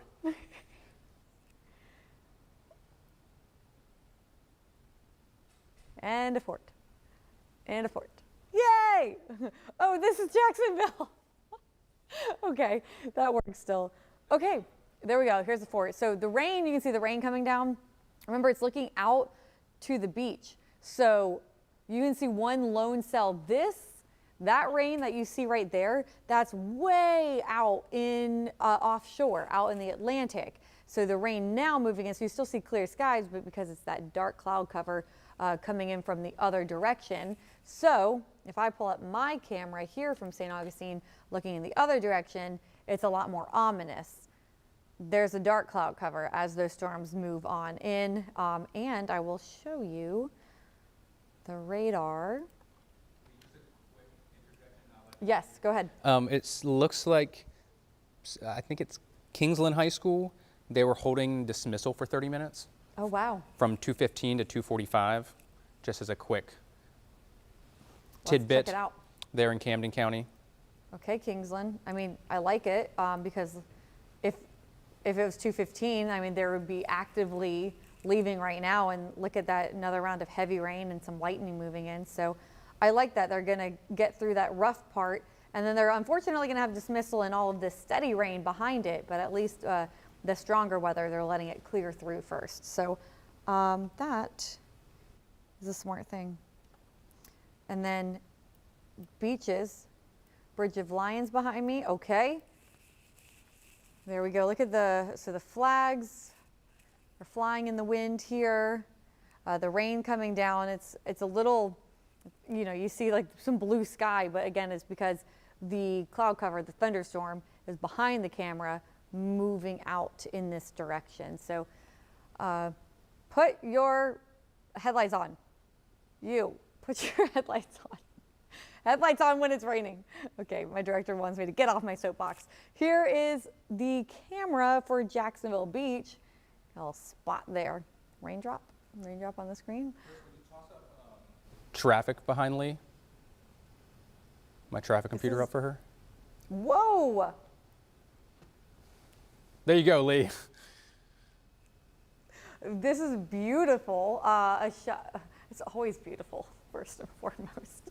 Gainesville's always beautiful. But look at that. So that's shelf cloud there, that the strong storms moving through. This is associated with that same line that we were talking about down 301 that we were watching through Stark, places like that. So this is that same line of thunderstorms that we're tracking along 301, pushing back out towards the beach. Is that second line coming in behind it. So is that a new severe thunderstorm warning? Yes, that's probably, down towards Crescent City. Crescent City to Palm Coast, Marine Land. So that had been ticking up kind of within the... Yeah, you can, oh, my turn. Okay, there we go.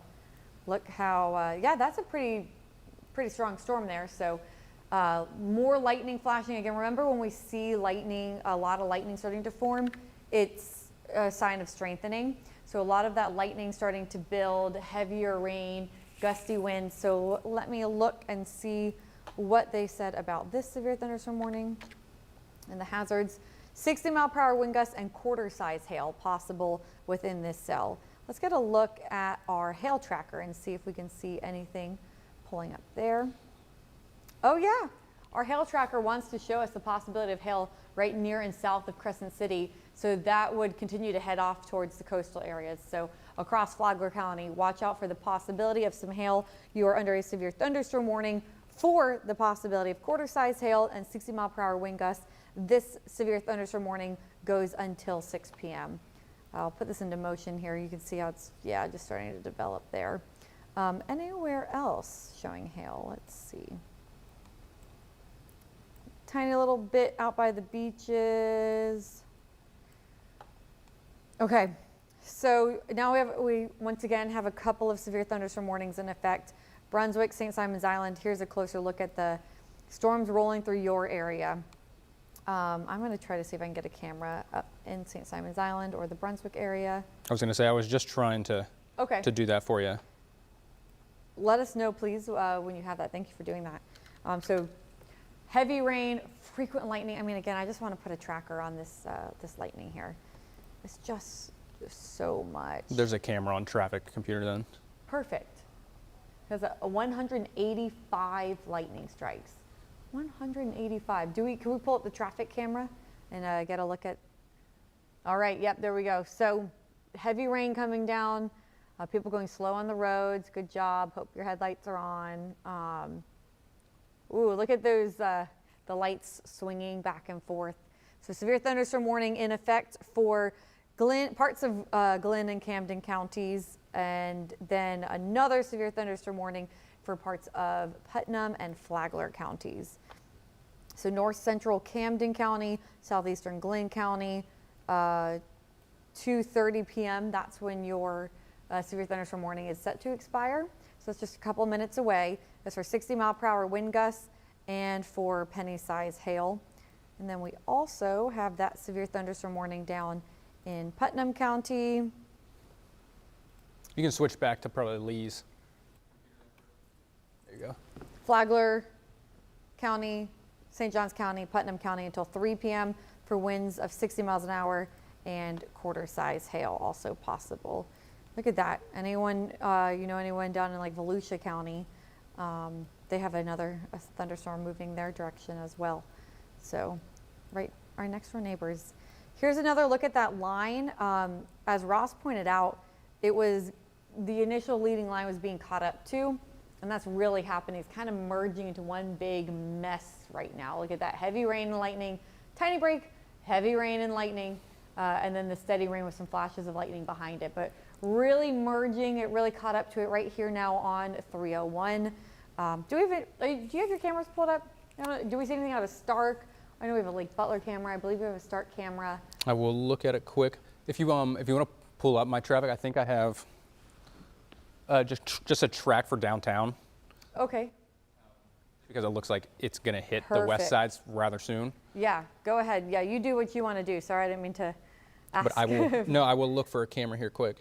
But you can see as Ross did a track for us, so this next line moving through downtown Jacksonville, actually Jacksonville would be the Jacksonville Airport at 2:37 p.m.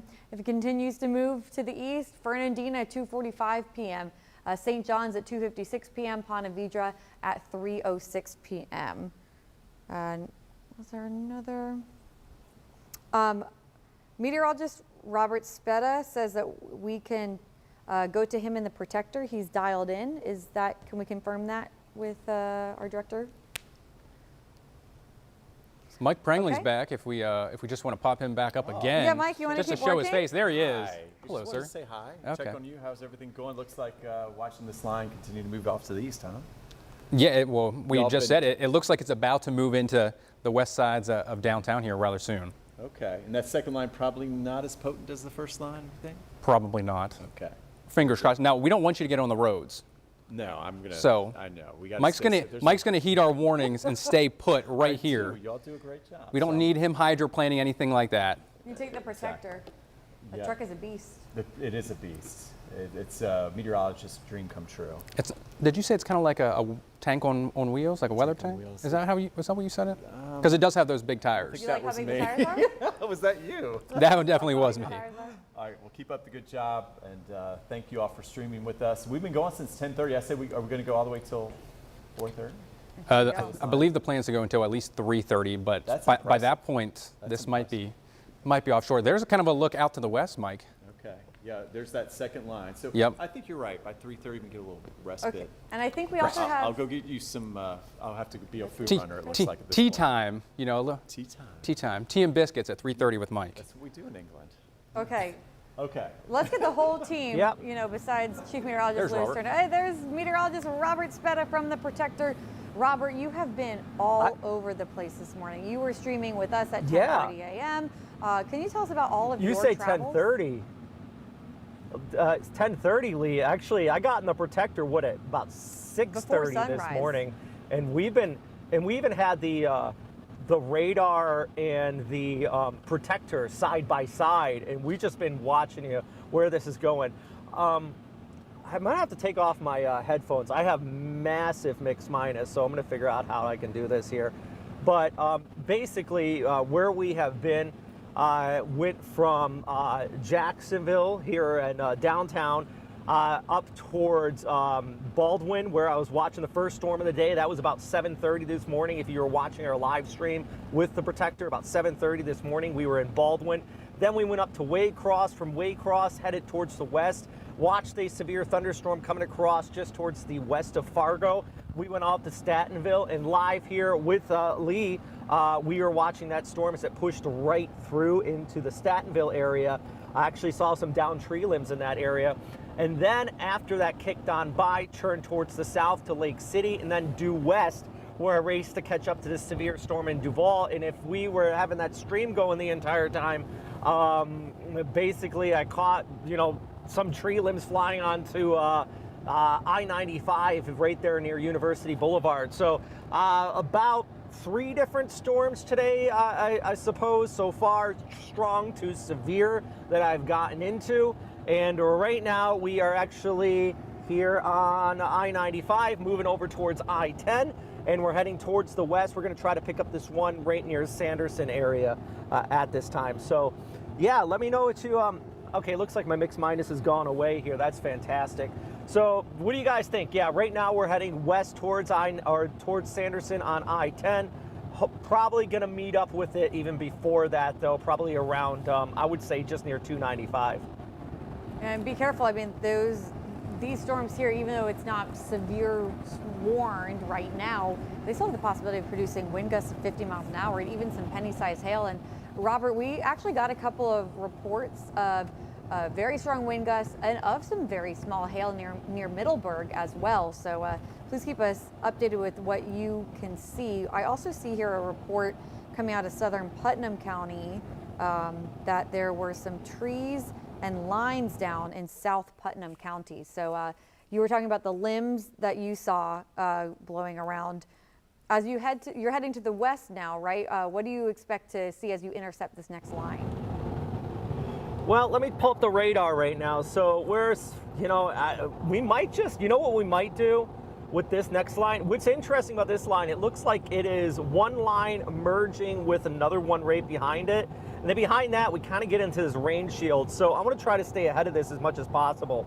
So what we might do here in just a few minutes, we're going to come up on 295. And you can see the shelf cloud on the camera right in front of me here with this. Thinking I'm just going to turn south on 295 and ride along the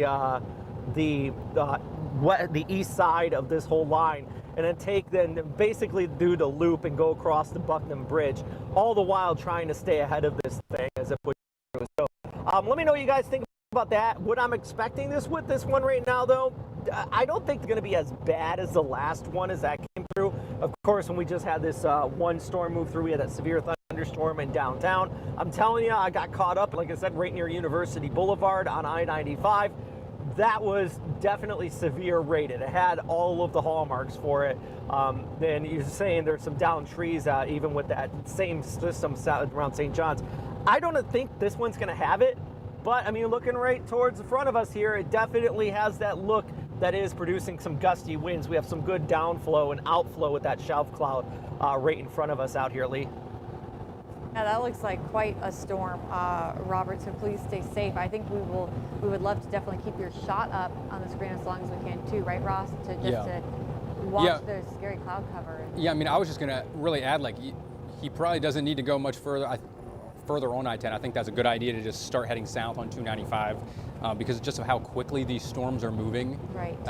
45 to 50 miles per hour to the east or northeast can quickly, overtake you, overrun you, and the next thing you know, it's already to I-95 and you're kind of left in the dust in that rain shield like Robert mentioned. So yeah, I would say just kind of leave his shot up and maybe just take the audio down from them eventually, just so we can still kind of see what he's seeing and get a live look as he does take 295 as this storm kind of continues to move into the western sides of Duval County, moving into western Clay County as well. Some pretty significant lightning, strong rain moving in there. But I agree with what Robert said and with what Mike Prangley said, and probably you did it as well, Lee, about, these are going to be strong storms, but probably not nearly as intense or even reaching that severe criteria like we saw with those prefrontal storms earlier this afternoon and kind of earlier throughout the day as well. Yeah, so now we have reports down from Putnam and from Union counties. So trees down, lines down in Putnam County as well. So just speaking to how strong these storms are, whether severe or not even severe warned too, just those gusts up to 50, 60 miles an hour, that could definitely cause some damage, knock down some loose limbs and stuff like that. And an update, Glenn County is no longer in that severe thunderstorm warning. Yes, thank you. We definitely need to let everyone know there that the severe thunderstorm warning is done for Glenn and the parts of Camden that it clipped. And now our severe thunderstorm warning still in effect in Flagler County. That's the only severe thunderstorm warning we have in effect right now, but still, I mean. They have put a considerable tag on that, if you've seen. Oh, okay. Let's so. See. Is it for this one right near Pearson? Oh, that's outside of this. It's outside of it. On mine, it is flashing. Okay. And I believe, yeah, it's taken on a bit more of like an orangish tint on mine. Okay. If I go to Storm Core, maybe I'll have a better look at it. Yeah, right over Highway 1, just north of Bunnell. Is that how you pronounce it, Lee? Bunnell? It's almost... It sounds right to me. West-southwest of Palm Coast. I'll just step back. You don't have to stay on this shot long, Chris. But, yeah, so right where Palm Coast Parkway Northwest meets up with US 1 and County Road 13. So right there, very, very strong storm core. So that's where you're going to have your best chance to perhaps see 60, perhaps even 70-mile-per-hour winds. And notice the polygon around it kind of has more of an orangish tint. That's something we haven't necessarily seen with the rest of the severe thunderstorm warnings. Typically, they're just yellow. So typically that signifies it's a considerable severe thunderstorm warning, or has the potential for considerable damage, meaning it's warned upwards of at least 70, perhaps 75-mile-per-hour wind gusts. So for our friends and families, anyone who lives down there in Flagler County, please just be mindful. Very, very strong, dangerous storm. The tornado risk with this is not the main takeaway. It's certainly going to be the small hail. I think Lee mentioned that there was at least penny-sized hail seen within this storm, as it was a little bit further off to the west and southwest, but certainly the downdraft winds with this could certainly pack a punch, not only along US 1, but it's quickly approaching I-95. So anyone traveling north or south near the Palm Coast area in Flagler County on I-95 is going to be seeing some very, very strong winds, probably within about the next 5 minutes or so as that crosses over. All right, so that's the bad news. My turn to give some good news to some of you, right? It's all about balance here. Some of you have been removed from the tornado watch. So here's a look at the tornado watch now. Still a lot of us under that watch, but we're going to continue to see this drop back as that line, the last strong line of storms moves through. So tornado watch no longer in effect for those of you in Lake City, for those of you in Waycross, but still there in coastal southeast Georgia, and then a good portion of northeast Florida. In fact, all of northeast Florida except for Columbia County. But at least the tornado watch starting to peel back some now as we watch that line of storms push through. So this is the line that still has the ability to produce some severe weather from Brunswick down, moving back into Duval County, down through Keystone Heights, and down into Gainesville. So again, our main concern was this first line. Still, we have that considerable severe thunderstorm warning. We're not completely out of the woods yet, though. We got to watch these. Look at all of that lightning popping there in Marion County. I don't like the look of that. And that one is going to move over Putnam County. So everyone stay on guard. We're going to watch this next line here too. Once that moves through, you start to get out of that tornado risk. So this is the next line here that we're really going to be watching. So just to show you guys one more time, this is the new tornado watch. And so some of you have been removed from that tornado watch, but still others of us under this tornado watch until 8 p.m. I'm going to try to take a look out across the First Coast. Let's take a look at some of our cameras loading. So we had the line of strong to very strong storms move through Jacksonville Beach. Now it's moved offshore, more of that steady rain back towards Baldwin. And then I'm blocking Waycross. Let's move that out of the way. Look at that. So they have the steady rain over Waycross. So they still got cloud cover. They still have the raindrops on the screen there, but that severe threat is through. There's that stronger storm over St. Augustine. And here's a look over Jacksonville with all of that cloud cover out there as well. So still a lot of us under the tornado watch, still watching for this line of strong storms. Let's pull back up radar. When we say we have a weather impact alert in effect until 5 p.m., it's not for everyone. Like if we could pull it back like they can do with a tornado watch, we would pull it back for Waycross now. But the weather impact alert, we include everyone. So this line of storms will continue to move to the east and the southeast. And so we're pushing it out to 5 p.m. That's when we think it could finally be clearing places like Marineland and Palm Coast and Crescent City. So weather impact alert still in effect. And those of you from Brunswick down to Keystone Heights and points east, so along 301 and points east, not out of the woods just yet, still watching this line of strong storms continuing to push off to the east. Ross, how fast did you say this line was moving? It was about 45 to 50 miles per hour. Okay, I can put a track on it quick. Oh yeah, look at the protector too. I like that. I like that we took the shot. Look at those dark clouds there. Whoops. I'm gonna have to retract this. Let's see. I have the protector's location. Also, there is a, you may have said this, Lee, the new severe thunderstorm warning for Alachua, Marion, and Putnam counties. I'm seeing it right now. Here, I'll zoom into that one. That's the one I just pointed out that I didn't like the look of. Look at that. I'm glad they agree with me because it doesn't look very good, so it needs to be warned as it moves into Putnam. You got these dark clouds right in front of us here. Just pointing Speta, out, we yeah, can we're hear you. riding right along the edge of this here. We're about to make our turn. We're passing Blanding Boulevard, and rain just starting right now. Actually, you can see it on the drops on the camera here. So, yeah, that is the leading edge of it right now. Just arrived to 295. So we're making the bend here. We're going to try to continue to stay ahead of it.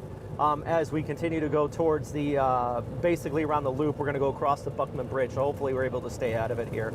But as Ross just said, it is moving pretty fast. I mean, this is already getting up right on us here. Robert, where exactly are you on 295? Like, what's maybe the next closest exit to you? Exit 12, we're just past the Blanding Boulevard. Okay. That's coming up on us right now here. So we're just exit 12, Blanding Boulevard, about to kind of make that the bottom southwest turn of the loop, I suppose, and then kind of passing Roosevelt, I would say, in about 2 to 3 minutes. So right there at the Blanding exit, just started to come down out here. Yeah, we can see that approaching you. We've kind of zoomed in on one of our maps so we can see how there's a line of heavy rain right over Oakleaf, kind of heading right towards you. And then you're going to kind of cut out in front of it and cross over the Buckman. And then did you say you're going to go out to 95? Yeah, you know what? That's probably not, I haven't even thought that far ahead, Lee, Fair. but that's probably not a bad idea, taking this out towards 295 across the Buckman and then getting on 95 and heading south, just staying ahead of this. Because there is that other storm, with that other severe storm west of Palatka that's probably going to run up there towards St. Johns County. So, Right. you know, all the timing lines up, this thing moving pretty fast. By the time we're in St. Johns County, that next line probably is going to be running up that way. But I mean, this just ground truth that this whole thing is moving at a pretty decent pace right now. There over you looks pretty ominous. So yeah, please stay safe. There's Robert Speta. And so he's about to cross over the Buckman, and then we'll go on 95. And yeah, maybe you could intercept it somewhere near Golf Village or something like that. So this another line moving in, just another line, another storm that our meteorologist Robert Speta has been tracking in the Protector, really giving the Protector a workout today, Robert. What is the strongest wind gust you have seen? You know, at 2 points, the Protector, I mean, this is definitely by far the most miles she's been put on today. She's been filled up twice, but hey, that's what it's for. We've been all over the first coast. The strongest wind gust I've seen so far was actually the severe storm in downtown, right near University Boulevard. I pulled off the road. I mean, it was going, and that was definitely the 55-mile-per-hour wind that, you know, we were talking about here with that severe thunderstorm. Absolutely verified. I wouldn't be surprised if we get some wind reports there. And Robert, you are now under a severe thunderstorm warning. So this one just got issued again.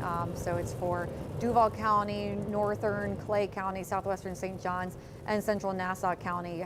Your hazard is 60-mile-per-hour wind gusts. It goes until 3:15, but it's a massive severe thunderstorm warning because it goes along that line from about the Jacksonville airport past you.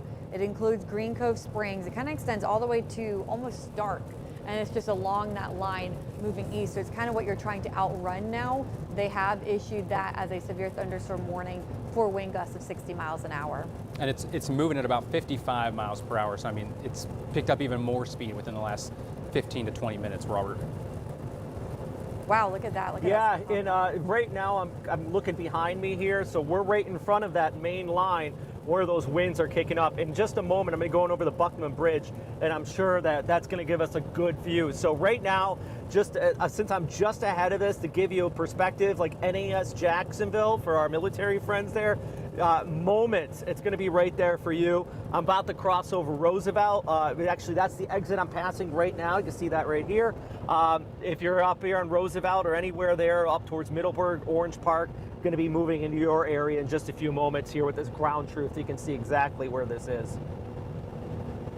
That is quite the shot you already have too. I can't imagine how it will look when you're on the Buckman Bridge. But wow, yeah, I'm glad that you're hopefully outrunning it. But as Ross said, it's moving fast, so it's kind of coming up and approaching you. this is something for everyone to keep in mind. If you are kind of, either it's a late school dismissal or an early work dismissal maybe, this whole line has that potential of producing a wind gust of 60 miles an hour. It's going to cross right over downtown Jacksonville. Chris, do we have a downtown Jacksonville camera as well? You can put it up behind me if you want. And Ross Muma has the track, and Ross can give us the timing of arrival of this line of storms too. Do we have the camera? You want to do a track on it first before the camera maybe? Yeah, we can go ahead and do that.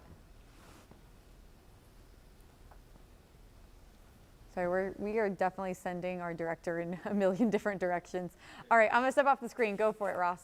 Okay, yeah, so it's pretty much hit the Jacksonville International Airport, so northern Duval County as we speak. I actually just kind of updated there, so let me just put a brand new track on it because, again, this is moving to the east-northeast at about 55 miles per hour. So, I mean, this is absolutely zooming and grooving. Green Cove 252, St. John's 259, so essentially 3 o'clock, 3:05 for Durban, 3:10 for Ponte Vedra, and South Ponte Vedra Beach at 3:16. So, I mean, we're truly talking the worst that is left in the storms, at least for the Jacksonville metro area, are going to hit between now and 3:20, 3:30. After that, it's pretty much done and dusted with. Another severe thunderstorm warning. They just extended it all the way down the line. Look at that. So I don't know if you want to redraw it down to the down let's to Putnam. do that. That is a massive severe thunderstorm warning. So Ross is just going to track along this line. I'll move the desk out of the way for you. Yeah, so only did a couple of the bigger towns and cities there, but I mean, similar story as I mentioned for Ponte Vedra. St. Augustine Beach, 3:23, 3:36 for Palm Coast. Just simply within the environment that we're in, the National Weather Service mentioned this in their chat. It's not going to take much to get wind gusts upwards of 50 to 60 miles per hour. As you know, this is kind of the main show in town now. At this point, the main line has reached us. It is not only moving very quickly, but we talked earlier, winds aloft in that low-level jet are booking it at 45, 50 miles per hour. Those get caught in a downdraft in one of these storms. Those winds get pulled to the surface along with just the overall forward motion of the storms can easily get those wind gusts at the surface to be 60 miles per hour plus. So certainly some dangerous storms out there. And of course, this is not a great time to be out on the roads. I know some people get off work perhaps a little bit earlier than 4 o'clock, by 2:33. We talked about the kids leaving school or out at the bus stop or whatever it may be. Not a good time to have those big yellow buses out on the roads either, Lee. No, luckily a lot of schools are on spring break, but oh, that's true. I didn't even think about spring break. Some are on spring break, but I didn't want anyone to get caught in the out at the beaches or doing anything outside for their spring break. I mean, look how massive this area is that's under a severe thunderstorm warning. So they pretty much took that line and then just moved it out to the beaches. So we can go over to my Max box as well, and you'll see the same thing. Just here, so yeah, look how big that severe thunderstorm warning is. From the Jacksonville Airport down 301 through Keystone Heights into Putnam County, across Palatka, including St. Augustine, and then up through the beaches, everywhere in between. Green Cove Springs, Mandarin, downtown Jacksonville, and then even Palm Coast down into Putnam County under that severe thunderstorm warning too. All right, I think we have meteorologist Robert Speta back as well. Oh, I mean, I was hoping to talk to you guys when I was going over the Buckner Bridge. I was trying to call you guys. So yeah, we just went over it. It was an absolutely beautiful shot there. Just the leading edge of this storm. And now, we're actually going over a couple of trees here. Just went over San Jose. And yeah, you could really get a good idea of where the leading edge of this was with some of the high winds coming across. But there's kind of a good visual right there. But now just on the other side of the Buckner Bridge over the St. Johns River, and really you can see the leading edge of this now just approaching the river right there and kicking across. No water spouts or anything like that. That's some good news. I can visually confirm that. We all know how these storms can go over the St. Johns. You get those little vortices that just kick up on it. But this is moving fast. I'll tell you that much. It is cruising really fast out here right now, guys. The boots on the ground confirmation about how fast it's moving. Let's take that camera from downtown Jacksonville because it just started pouring again here at our studio here in downtown Jacksonville. So we're sure we'll see quite a sight with that second line, that severe thunderstorm now moving in to the Jacksonville area, into the downtown area. Wow, nothing to see here. I mean, you can see the raindrops, but so is this our tower camera? Which one is this one? Or the, okay.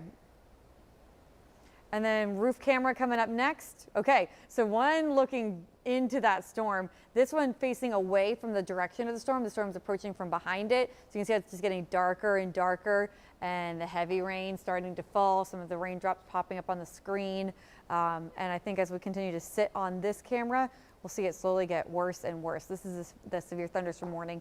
And it kind of just, the skies just opened up.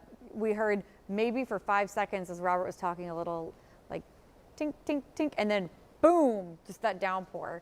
So this is, again, you can kind of see out in the cameras out to the parking lot how heavy that rain is now coming down. It's getting worse and worse. Have you noticed that it's gotten darker and darker as I've been talking just over this camera, because that severe thunderstorm, that leading edge now pushing in? We cannot see the bridge.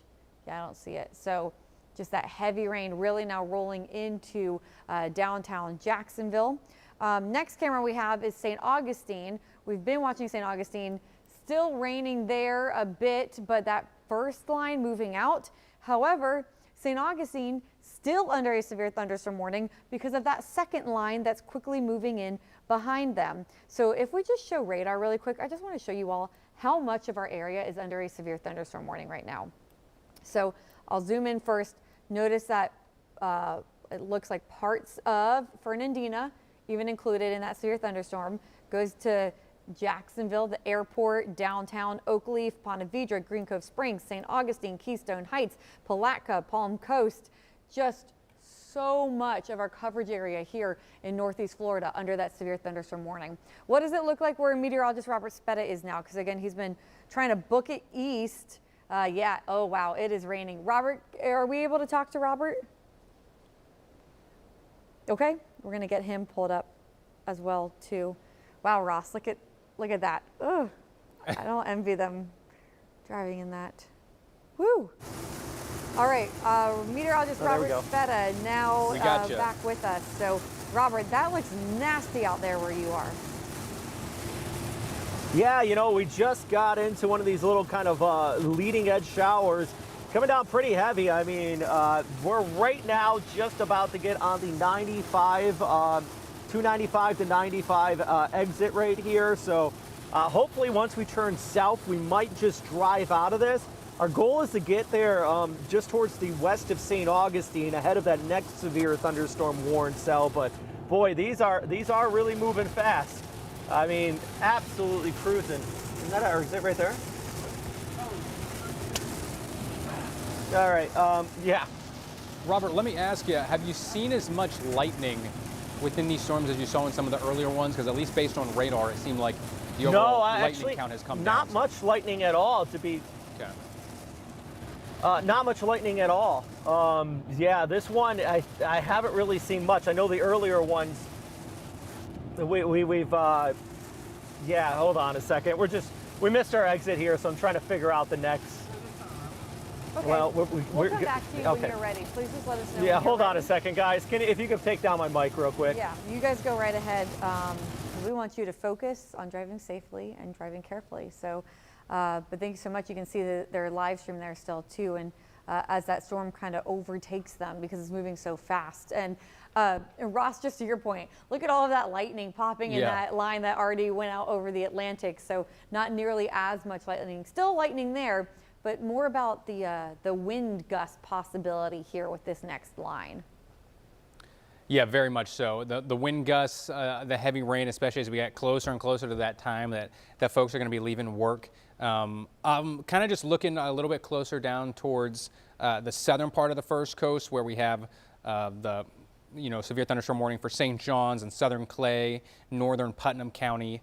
I'm expecting a cell merger to be taking place. I guess I could circle it here would maybe be helpful. So kind of right in this area. So south of Keystone Heights, as it's approaching Interlaken and then eventually moving towards Palatka, that back line is about to hit some of those prefrontal storms that we're developing. And sometimes when you do get those cell mergers, they can at least temporarily strengthen and pulse up. So if we go over to the storm core, we might be able to see at least some of that. Doesn't seem to have occurred yet, which is good news. But I mentioned Interlaken. Here's a live look out of Interlaken. So you could see kind of the leading edge of that. Certainly an ominous look out over the soccer field and playground down there.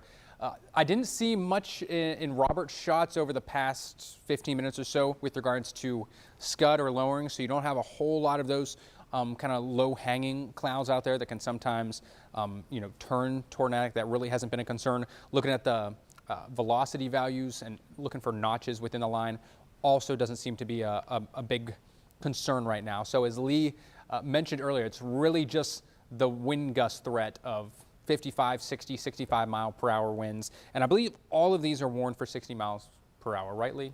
I think they're yes, all, they are I think all they're all for 60.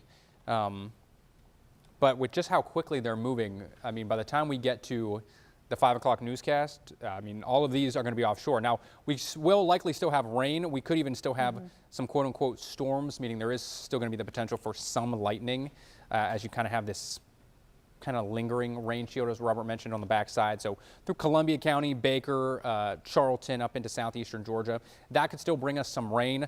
But the overall severe weather risk, once these clear, is going to go down dramatically. So I feel very, very safe in saying southeastern Georgia, your severe weather risk, your severe thunderstorm threat and tornado risk is pretty much over now at this point. Yeah. Few strong storms that have just pushed offshore there in Camden and Glenn counties.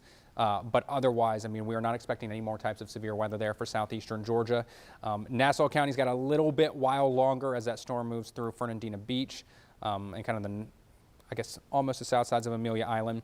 But Union, Baker, Columbia, Bradford counties, your severe thunderstorm risk and severe weather threat has also diminished. So really, this is a Highway 301 and east party now at this point. So from Gainesville up to Keystone Heights, Middleburg, Green Cove, Orange Park, Silverleaf, Palatka, St. Augustine, Hastings, everywhere along and west of Highway 301 and especially Highway 17 right now and west. That's really where we're watching here through, I would say, the next 30 minutes or so. It's been a hot minute since I've put a track on this, so I'm just going to do one from Fernandina down through now the east sides of the 295 Beltway, pretty much through the heart of Interlaken, and then due east. So 307 Ponte Vedra, that's stayed pretty consistent. It was like 309 earlier, so it may have picked up even a few more miles per hour within the past few minutes. 319 for St. Augustine, Butler Beach 324, Palm Coast 336, Mound Grove 355. So, and that's, I mean, in far southeastern Flagler County. So, I mean, rest assured, if you have plans after 4 or 5 p.m. tonight, just know the severe weather threat will go down. You're just going to have to be mindful. There still is the chance for at least some isolated to scattered lightning strikes kind of on the back side with some, light to moderate rain. But the torrential downpours and, the gusty winds, the tornadic threat, that's pretty much going to be done and over with by 4:15 at the very, very latest, Lee. Starting to get some of these reports in too, as some of the worst has already moved through. So, let's see, northern Clay County, severe thunderstorm warning has now been canceled. That's good. We have a wind gust of 49 miles an hour that came out of Palm Coast. Briceville had a wind gust of 52 miles an hour. Let's see, a station in Flagler County had 48 miles per hour wind gust clocked there.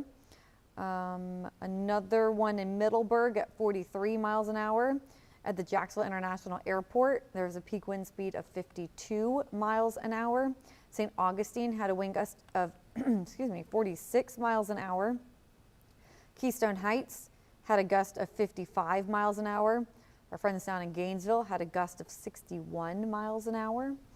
The JFRD station 40, had a gust of 45 miles an hour. Let's see, what else? So many things to sift through here. While Lee's looking up that, could we see if we at least have Speta's shot and see where? Yeah, that's a great idea. I know he was around the 295 and 95. And they just kept interchange going, there. so they're kind of continuing on 295 on accident. I think they're gonna, okay. Looks like they're trying to reroute. We're on racetrack road, guys, so we had to get off at Phillips because we missed our exit there at 95. So we're on racetrack, kind of heading back towards 95. Hopefully, going to get back on there. It looks like this storm's kind of overtaken us, though, so that's going to be a little bit difficult to catch back up to it. But we're going to give you a good view of what it looks like inside of it.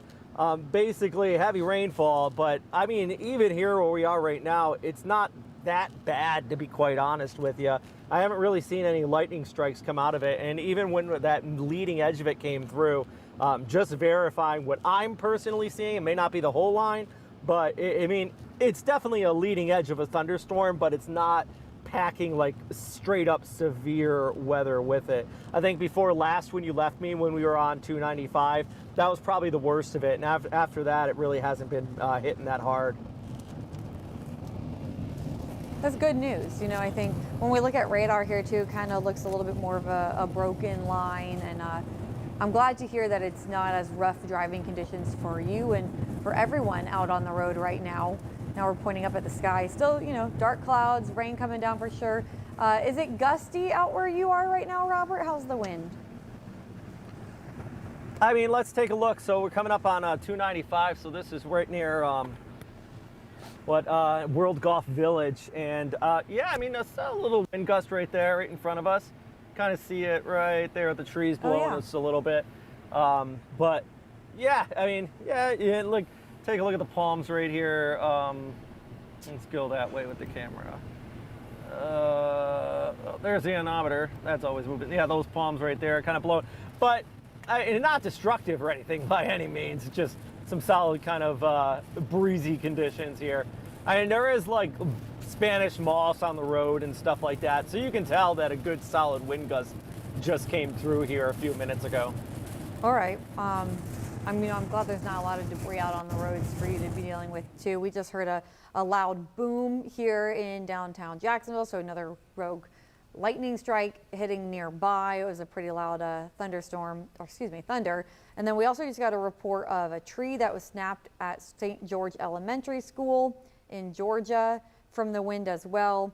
Cecil recorded a wind gust of 47 miles an hour. So are you hearing any thunder where you are, Robert? I'm trying to zoom in to near where you are. There was a lightning strike kind of east of Green Cove Springs.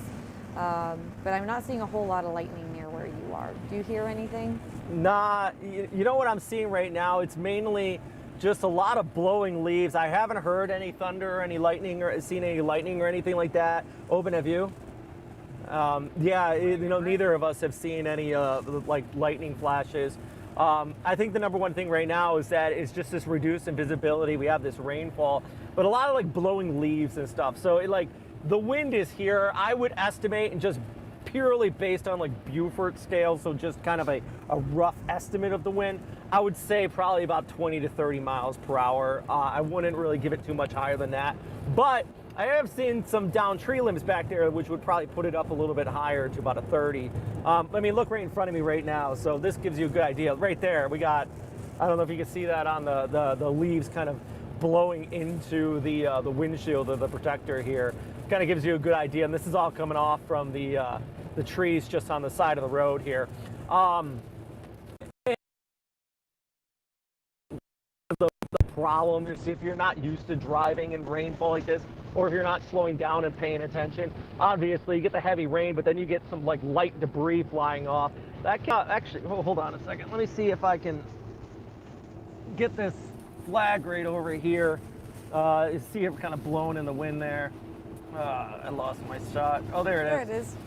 There it is. So that gives you a good idea of what the wind's looking like. Hey, there's an American shot. The protector and the flag right there. Eagle screeches. But yeah, I mean that gives you a good. Oh, here we go. We got another flag coming up right there. That gives you a good idea what the wind's doing right about now. Okay. I have wind gusts pulled up too behind me, and we've seen NAS Jax had a gust of 61. Jacksonville Airport had 32 on this, but of course we've had a stronger one come into in the 40s.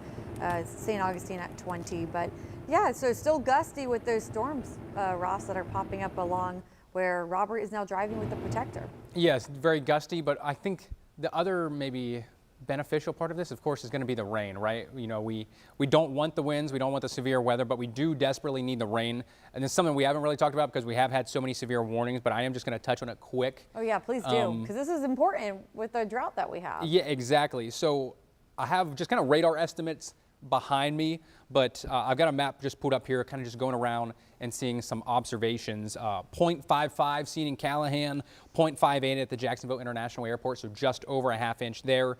Mayport's just over a ¼ inch. NAS Jax down in Orange Park, though, 0.94, so just under an inch of rain there. A little bit further southward, down near kind of Ponte Vedra, 0.26, so a ¼ inch. And this is just from today. Of course, we got a lot of rain yesterday in some spots. 0.42 in Palatka, over near Interlaken, just over or around a ¼ inch. Let's head out back west. Stark, 0.6. Lake Butler, just over a ¼ inch. McClenny, really anywhere from about 1/3 to a ½ inch of rain. Baldwin, 0.92 inches of rain, so there's a pretty high total. Let's take a look a little bit further north. See if I can see anything up near Fernandina. Okay, so maybe like around O'Neill and Glenwood. I think I just saw a 3/4 inch. Yeah, 0.80, 0.60 in Yulee. So, you know, it's not like necessarily gully gushing that you're going to have flooding. Of course, we don't want that. But this is actually a very good soaking in rain that we really haven't seen much of recently. And, you know, we've now had 2 days of it, yesterday and today. So some good news on that front, but of course, Lee, clearly still some thunderstorms going on as we hear a nice big boom of thunder over the First Coast News Studios here in downtown Jax. I wonder if they can ever pick it up on our mics, because that'd be cool if you guys could hear the thunder that we're hearing here. And I think it's interesting to point out too, because you know, we talked about the that line initial, it's not initial, it's like the third line to move through, but that's the severe weather threat there. But of course, lightning always a threat. And so once you get through the gustiest part, there's still a danger to that steady rain because of the lightning flashing. So there's the 2 lightning strikes that just hit near downtown Jacksonville as that initial line pushed off away from it, now back out of the beaches. So you might step outside because you notice that the rain's lightening up some, but lightning is still possible behind it. So I'm going to kind of take a tour around now. Look where else we got some lightning. Look at that. Some of it was flashing out near the Jacksonville Airport. Really, I'll say near I-95, near the county line between Nassau and Duval County. Still some steady rain in Folkston and St. George, and we've had some flashes of lightning here and there associated with that. Drying out mostly in Waycross. Another little line behind it, just insult to injury. But again, that main initial line, we still have a severe thunderstorm warning for the beaches. So I think we have a look out at the beaches. What are we supposed to be looking at? Is this Jax Beach? I mean, you can say whatever it is, like whatever. A blizzard, yeah, that's what's happening. you were just talking about the winter weather. Yeah. That's another thing to talk about too, you guys. After this moves through, I mean, it's associated with a cold front, and it's going to get cold. Actually, we've been streaming long enough. I have to show you guys how cold it's going to get. So temperatures are going to drop tonight. So by the time Ross Muma's on at 11 p.m., he's gonna be tracking that cold air moving in. Tomorrow morning, as you're stepping out the door, I'll be working Good Morning Jacksonville, GMJ, tomorrow morning. You'll be with me, and we're gonna be talking about wind chills that are freezing, lower 20s. Some spots could even feel like, lower 30s. Lower 30s, some spots could even feel like the 20s. And so we gotta dress in our green. We gotta find our green sweatshirts and coats and jackets because we don't warm up much. We're slow to get out of the 30s into the 40s, and then in the 50s we stay. Tomorrow, our high temperatures staying in the 50s. Let me zoom out so you can try to get some more places on screen, but everyone there in the 50s. So all of this rain that we are seeing right now is associated with a cold front. So it's first giving us the severe weather risk, and then it's bringing some cold temperatures, Ross. Yeah, it's already 37 in Atlanta. Woo! We got 52 in Macon. So yeah, that cold air is going to be sweeping in rather soon. Yeah, I didn't realize, I forgot I had this behind me. You can pretty much see where the leading edge of that cold air truly is at. So it's already starting to creep in up towards like Valdosta, already 57. We don't have a report out of Brunswick or Waycross, but already starting to drop into the 50s. So yeah, quickly after these storms clear, temperature's going to drop pretty fast. What are the wind speeds? Did you mention that already, Lee? The current wind speeds? No, like kind of overnight tonight into tomorrow. Of course, we have wind chills in the 30s tomorrow, but I haven't looked at that closely yet because I haven't forecasted much past tonight. Tonight, earlier it was looking like 10 to 15, but gusts up to around 25 or so. Okay. And then, you know, tomorrow will decrease through the day, but we'll say gusts around 15. Just, it's going to be cold tomorrow. So bundle up. That jacket that you didn't need this past weekend when it was in the 80s, you're going to need that certainly when you first wake up and head out tomorrow morning. A quick just kind of update back on the radar with what we've got going on with our severe thunderstorm warnings. Let me take that off quick. This expires in 2 minutes for Duval County. The vast majority of it is almost offshore. It's pretty much from A1A and east. So from Atlantic Beach, Neptune, Jax, down through Ponte Vedra and South Ponte Vedra, heavy rain and still storming. That's going to begin to move offshore really within about the next 5 minutes. So I would expect the National Weather Service to allow that severe thunderstorm warning to expire at 3:15. As we move further down the line, you have the secondary one. This is going to go for a little while longer because there is a bit of a kink that it arcs back to the southwest a little bit more. So this runs until 3:45 for Bradford, Clay, Putnam, and St. Johns County.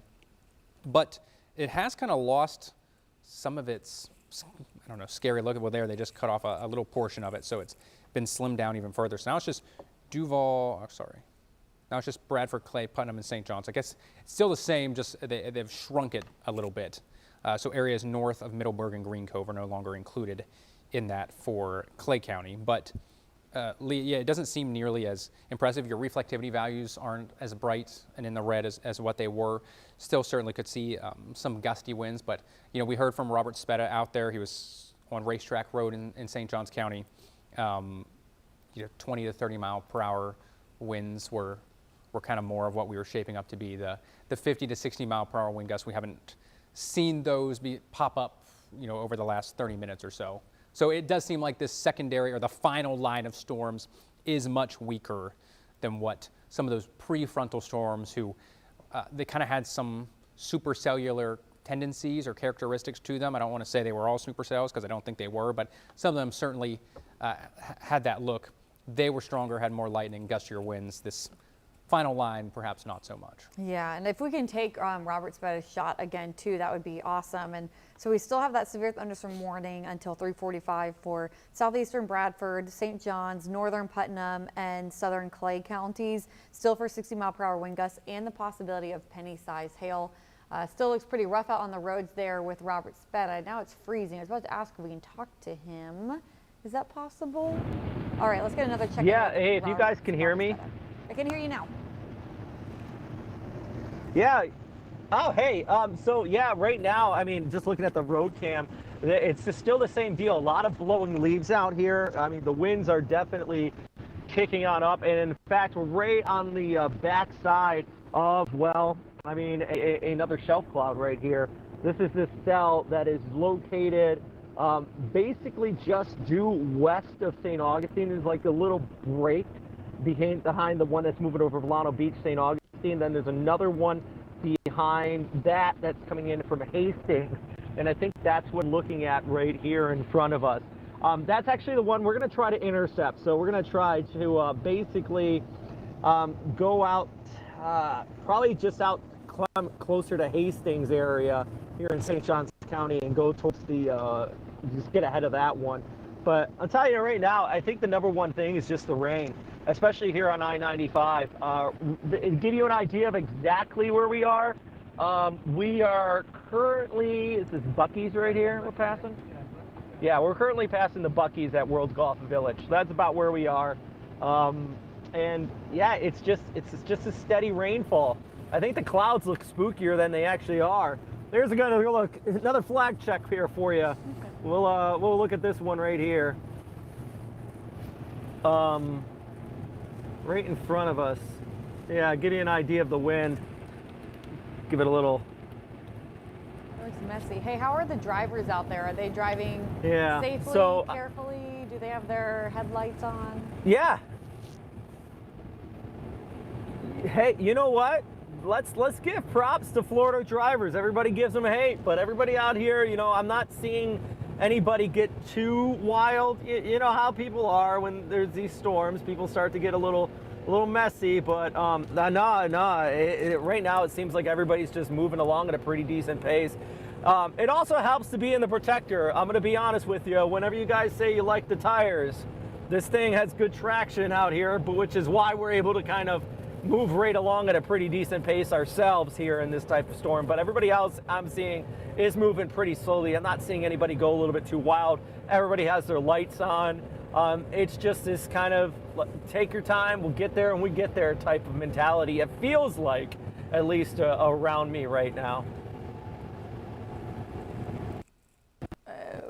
Okay, I think his shot's coming back. Yeah, all right, well, that's actually really reassuring to hear that people are driving safely. So thank you so much to Meteorologist Robert Speta. I think we should hold on your shot. But we do have another severe thunderstorm warning that was just issued mainly for Marion, but it cuts into portions of Putnam County, far southern Putnam County, kind of near Crescent City.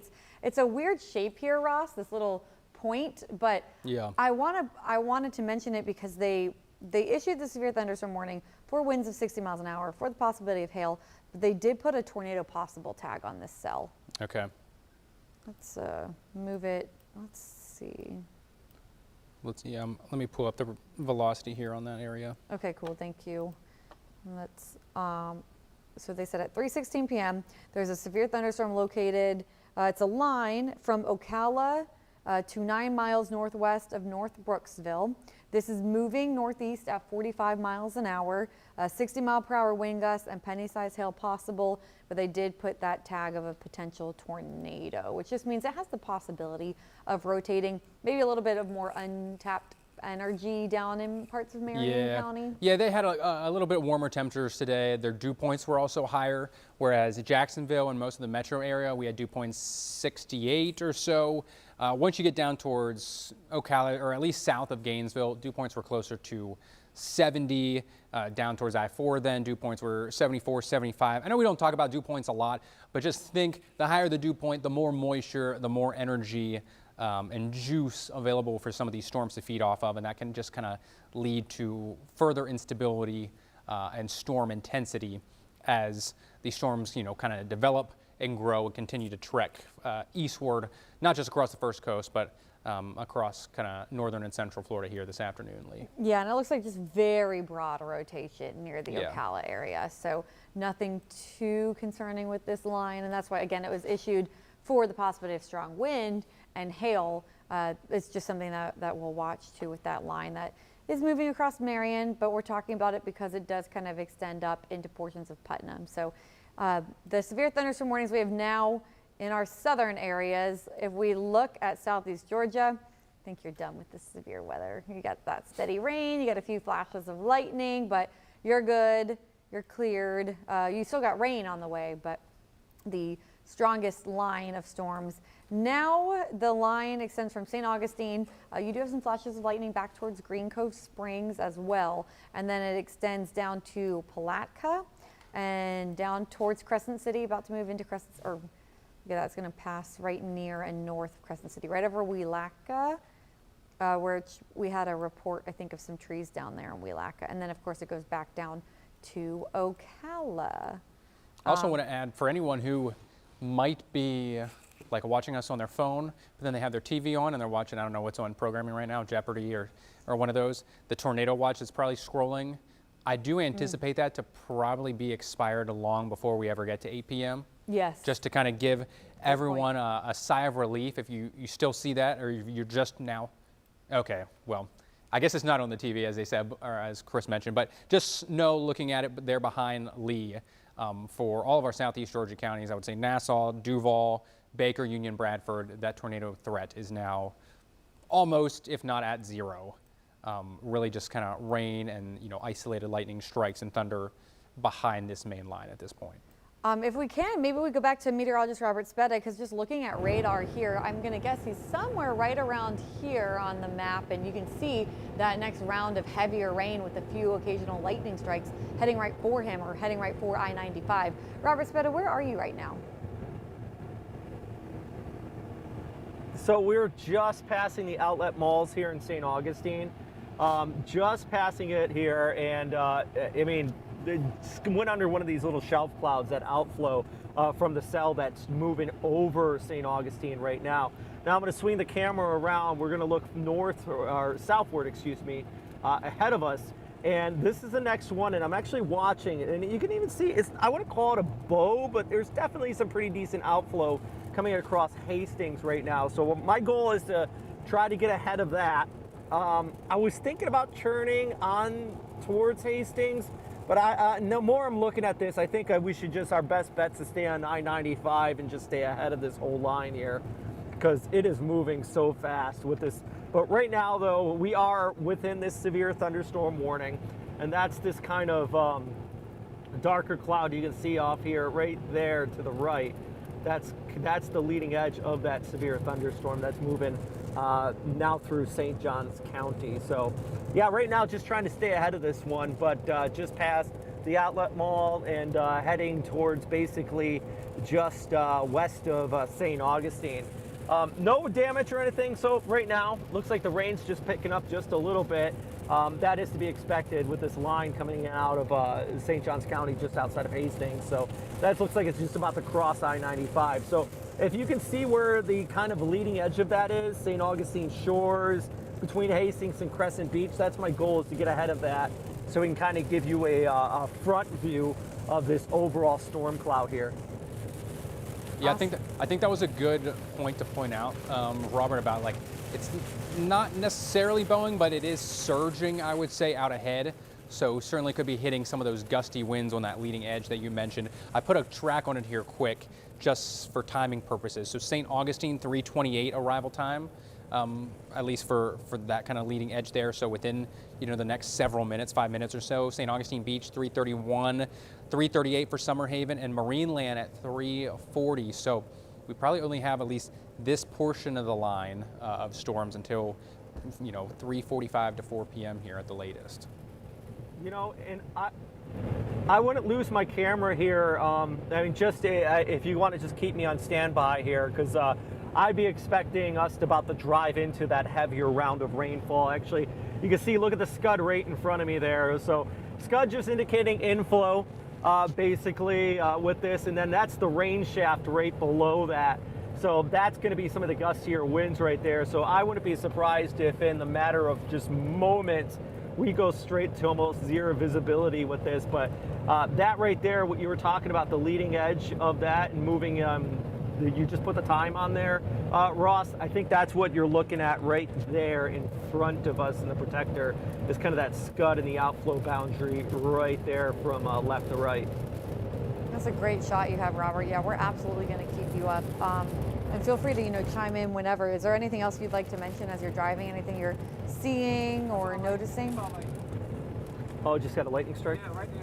I thought I saw that. I think we saw the lightning strike. Sorry, can you say that again, Lee? We just had a nice little. Yeah, we had a good crack right in front of us here. So that kind of verifies this cell that we're driving into. And look at this, the traffic in front of us, everybody's slowing right down. So there's us driving right into this here. We're kind of in the, oh my, right there to the right, just near zero visibility. We're going right into from next to nothing, from pretty decent viz to now almost down to zero. We got about 100 feet in front of us. Speeds down to like 20, 25 miles per hour. And oh yeah, the wind right now here on I-95. I don't know if you can see the trees. I'm gonna put on the windshield wiper here. Can we take Robert's? This is severe wind. Yeah, this is definitely severe wind we got on this one right now. So there's a bunch. Ooh, we just got hit by like a little tree limb on the windshield here. Not a big tree limb, just a little thing. But the point is, yeah, this is the type of stuff that they have that severe thunderstorm warning for right now. We're driving through it right now. Once again, we are located basically just due west of St. Augustine Beach on I-95, kind of going through the core of this, but our visibility just dropped right down. I would estimate, I mean, look right in front of us. Oops. See all the debris on the road right there? Yeah.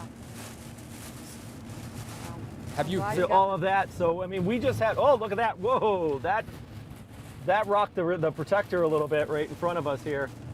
These are wind gusts at least 50 miles per hour that we're getting hit from the side here right now. What have driving speeds come down to, Robert? Right now we're moving at about 40 miles per hour. You can see right ahead of us, actually, that gentleman right there, it looks like he's got his four-ways on.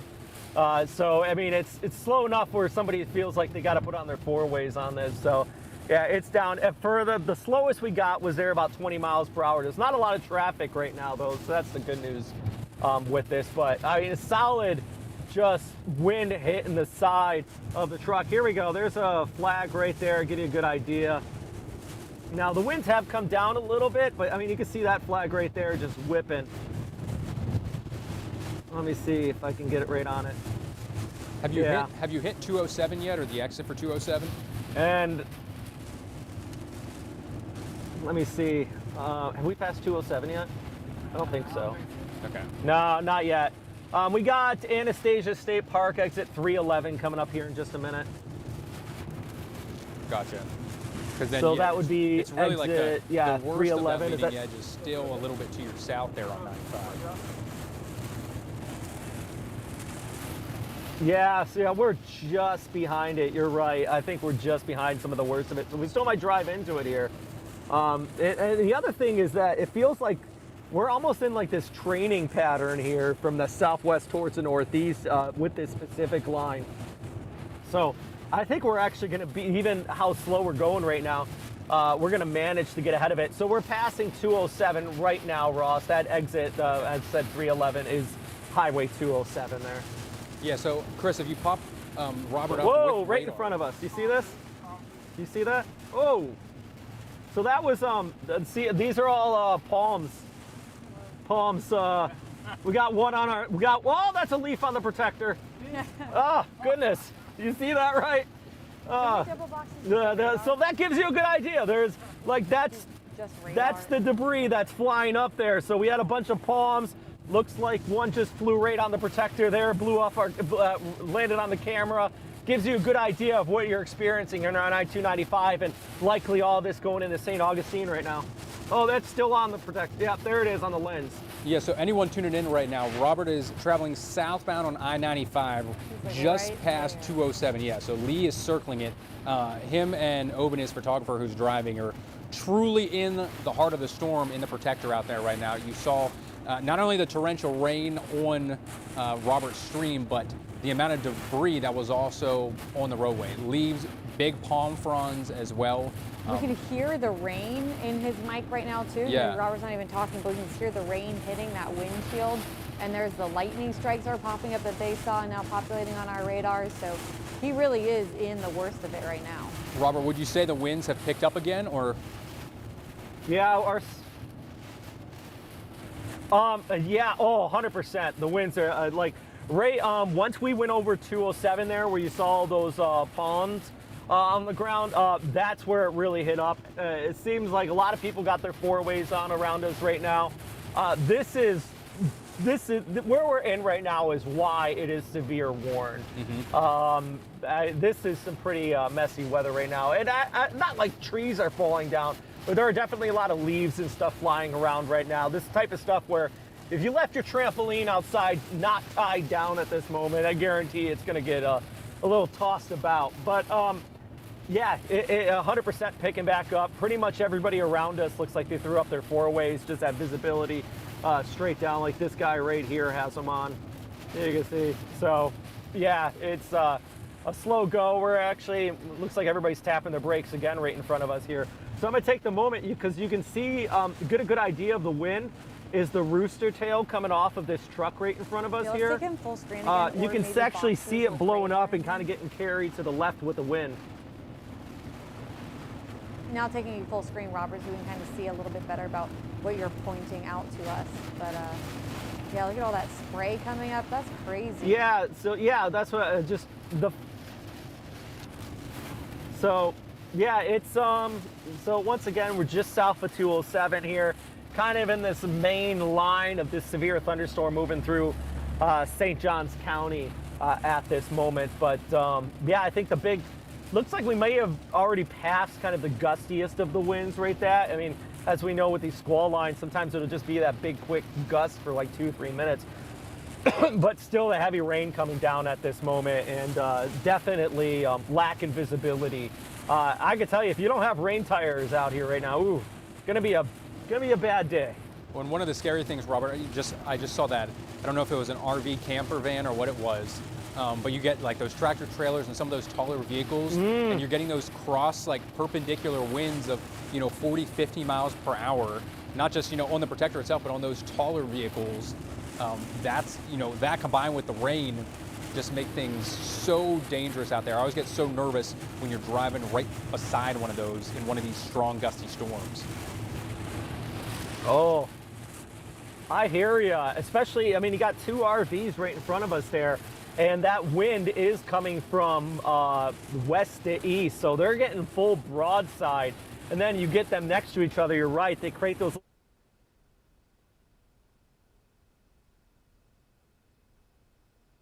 We have a broadside on this, but it's nothing like these RVs out here. So, I mean, hey, I gotta respect your driving. He's like, this guy here is handling it just fine, but everybody's at least slowed down right at this moment. So that's the good news with it. But yeah, you can feel it out here right now. Mess Yeah, that is. it honestly is like, just based off of what we're seeing from your shot and comparing it with what's on radar.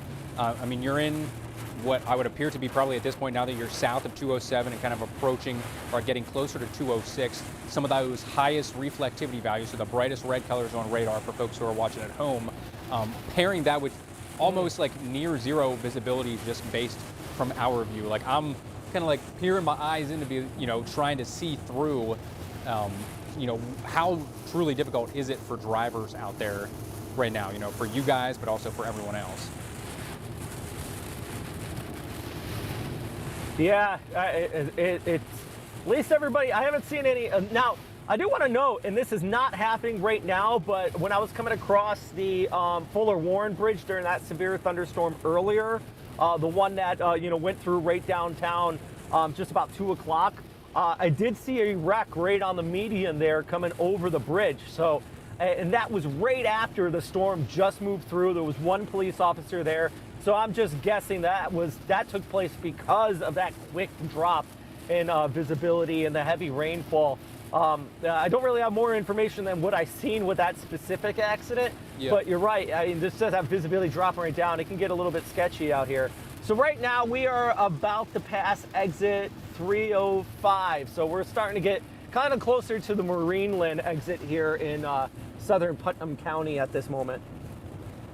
I think also if we look at our St. Augustine camera too, because that's where some of the heaviest rain is and the gustiest wind right now.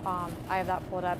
You can't even really see the Bridge of Lions very well. So just kind of pairing that with what Robert's bringing us in the protector, the live cameras out by St. Augustine, and then Ross has the radar going.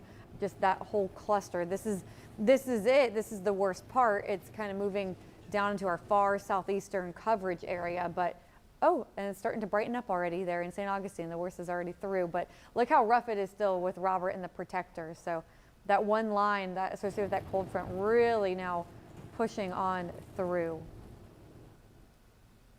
So do you have radar up, Ross? I'm gonna try to. I do. Yeah, I was just going to do a quick zoom out, just kind of to allow us to gather ourselves a little bit here, give everyone just a second to breathe. So if you live in southeastern Georgia, your severe weather threat is now done and over with. The storms have moved offshore and moved through for Columbia, Baker, Union, Bradford, Clay, Duval County as well. So the Jacksonville area, our severe thunderstorm threat, our tornadic risk has also come down and is pretty much over with. So we are expecting the Storm Prediction Center to eventually shave off more of that tornado watch. It's still in place until 8 p.m., but especially for the Jacksonville area and areas west and north of Jacksonville, the storm threat has now come down. So really the main areas that we're watching, of course, the storm that Robert has been driving through in southern and southeastern St. Johns County, making its way through St. Augustine Beach, down towards Butler Beach and Crescent Beach, and then just off to the southwest of there. So we have another area working its way through Palatka. That is not currently severe warned, but there is just a small sliver, as Lee had pointed out earlier, just to the west of Crescent City that is still severe warned, and I believe that runs until 4 o'clock, and that also extends further to the southwest from southern Putnam County down towards Ocala, Bellevue, Lady Lake. But it does seem like they did have a tornado tag on that, so there was no tornado warning, but tornado possible tag attached to the severe thunderstorm warning. I have not seen, as Robert was talking, I was just kind of looking around at some of the velocity maps. Nothing seemed too worrisome, Lee, so it really does seem like it's really just a heavy rain, as we certainly saw on Robert's stream. Heavy rain, lightning, and gusty winds with these storms at this point here now at, just past 3:30. Yes, and so, a lot of us kind of becoming in the clear, but if we could pull Robert's shot back up, since he is in the worst of it, I'd love to check in with him again. If he can hear me, Robert, I have been following your progress on radar as well, so we can follow you along your roads and see what you're driving in or about to head into. So where are you now as we look at a closer look at southern St. Johns and northern Flagler counties here on the radar? I'm at this place that I see so many TikToks that go no parking, no parking, no parking, no parking. Yep, no parking. So we're at that rest area. Everybody knows which one that is. So our idea here is we're gonna basically, once we get to the US 1, we're gonna get off there and kind of head south on US 1 instead of 95. Because it looks like we're just kind of edging our way to the front of this whole line.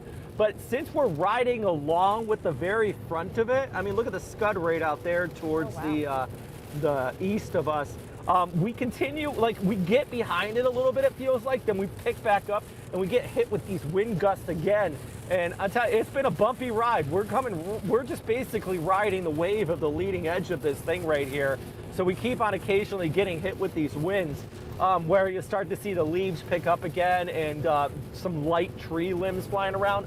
But that also gives us a good perspective of, since we are riding with some of the worst of this right now, that we're not seeing anything like devastating out here. It's just some really sketchy kind of driving at times, but it seems like everybody is slowing down. But I can tell you, everybody coming northbound on the other side of the highway, of course, they're driving into it. And south of this line of storms, it looks like, at least on radar, not too much to worry about out there.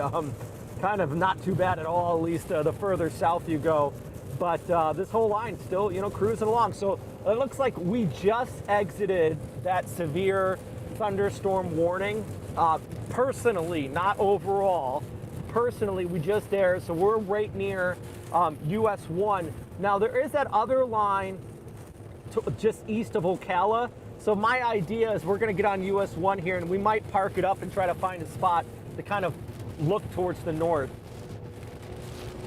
That's a good point, because that line east of Ocala is that severe thunderstorm warning that even extends just west of Crescent City. So we see you here on the radar. We see how you're kind of getting out of some of that rain, but if you were to hit the brakes here soon, you get hit by another round of that heavier rain and some flashes of lightning. But I could definitely imagine, just what the cloud cover looks like. I like how you showed us that scud as you kind of get back out ahead of that line of storms.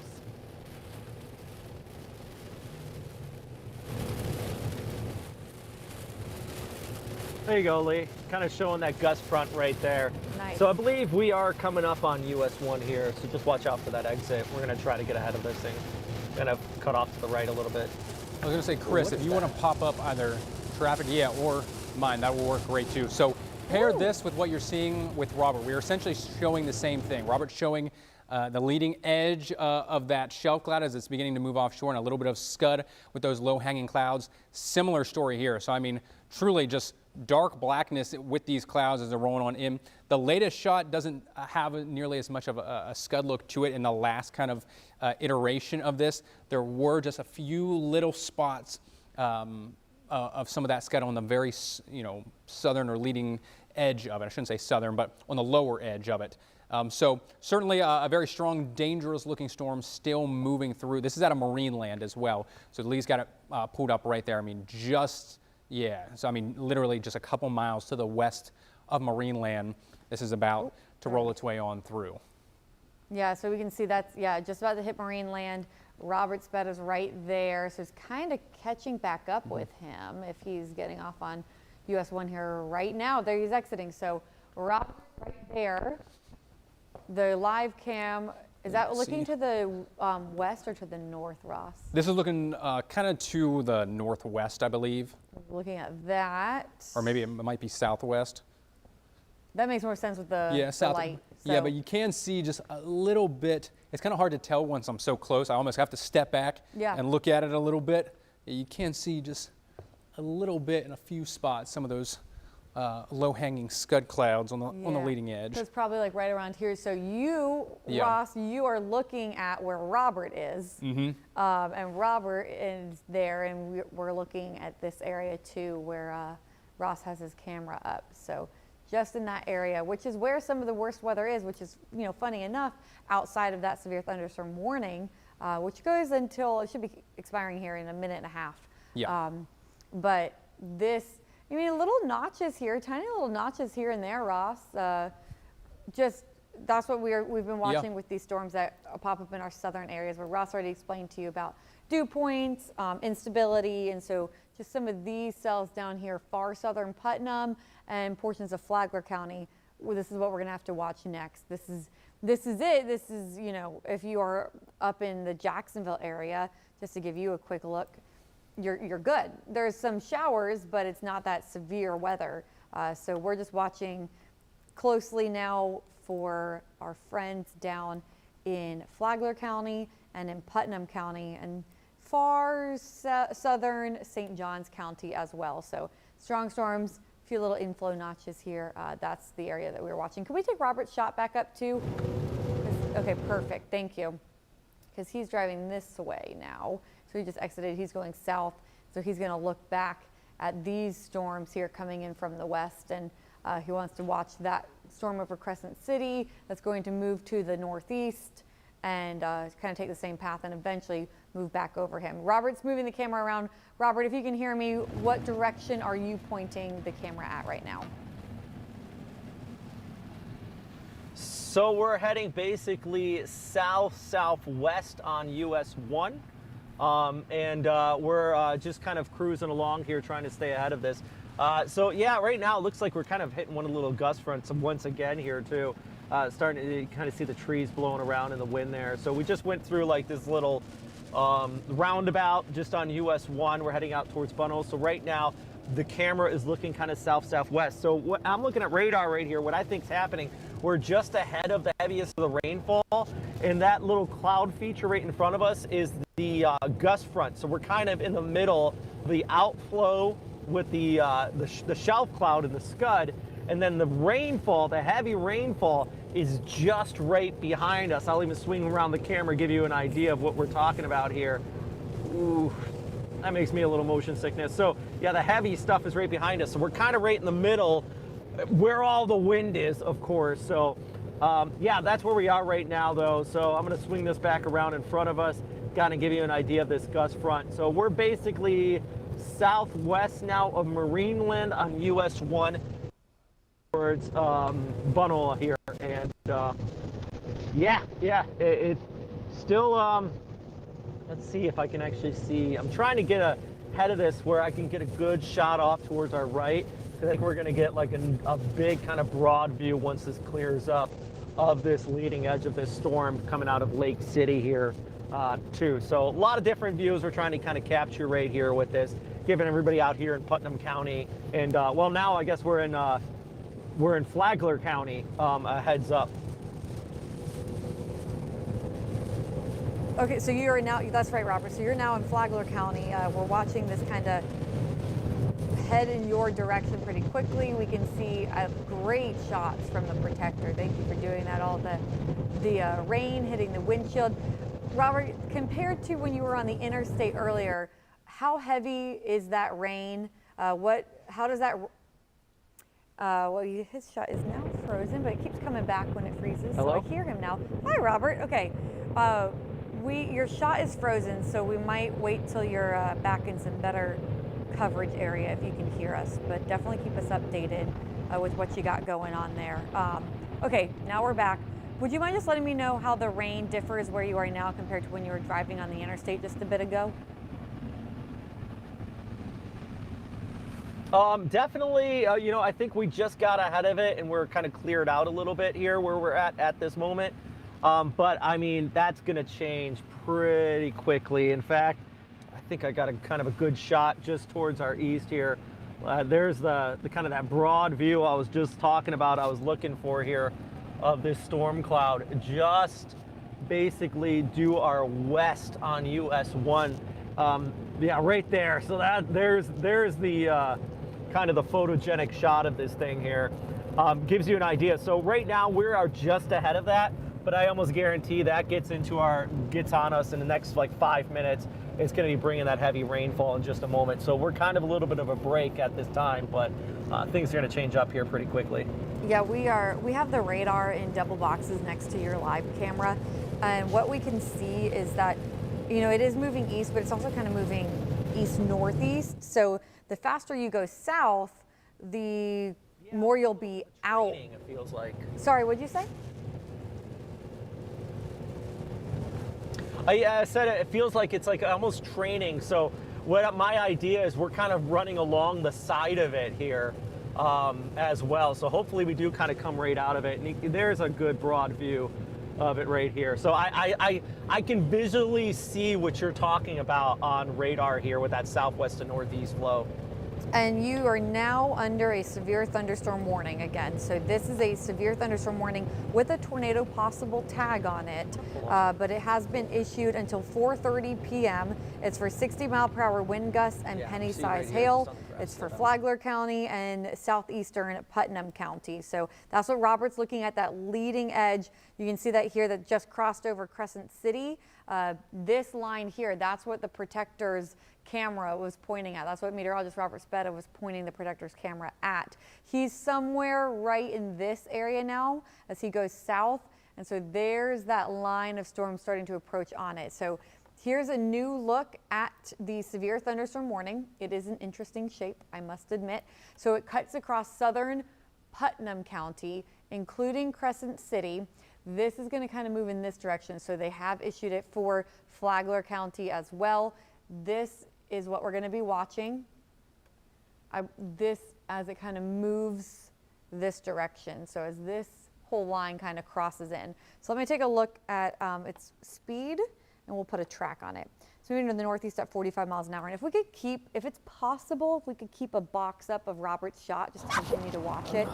We can take his mic down so he has a break, and he'll let us know if he needs to talk. But I would just love to keep the shot of the severe thunderstorm up. So thank you so much. And then we will put a track on this. So this is moving to the northeast at 45 miles an hour. Let's make sure these, okay, 45. Ooh, let's retry that. Clear.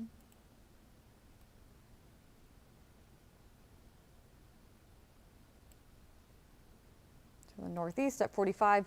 That would put it in Palm Coast here in the next couple of minutes at 3:59 p.m.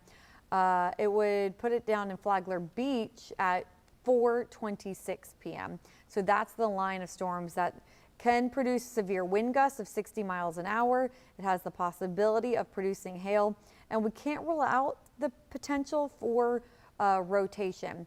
Robert Speta, if you can hear me, with this severe thunderstorm warning in Flagler County, now that they issued for that line, they did put that tour possible tag. Do you see anything in the sky, anything that's a little concerning looking, anything like that?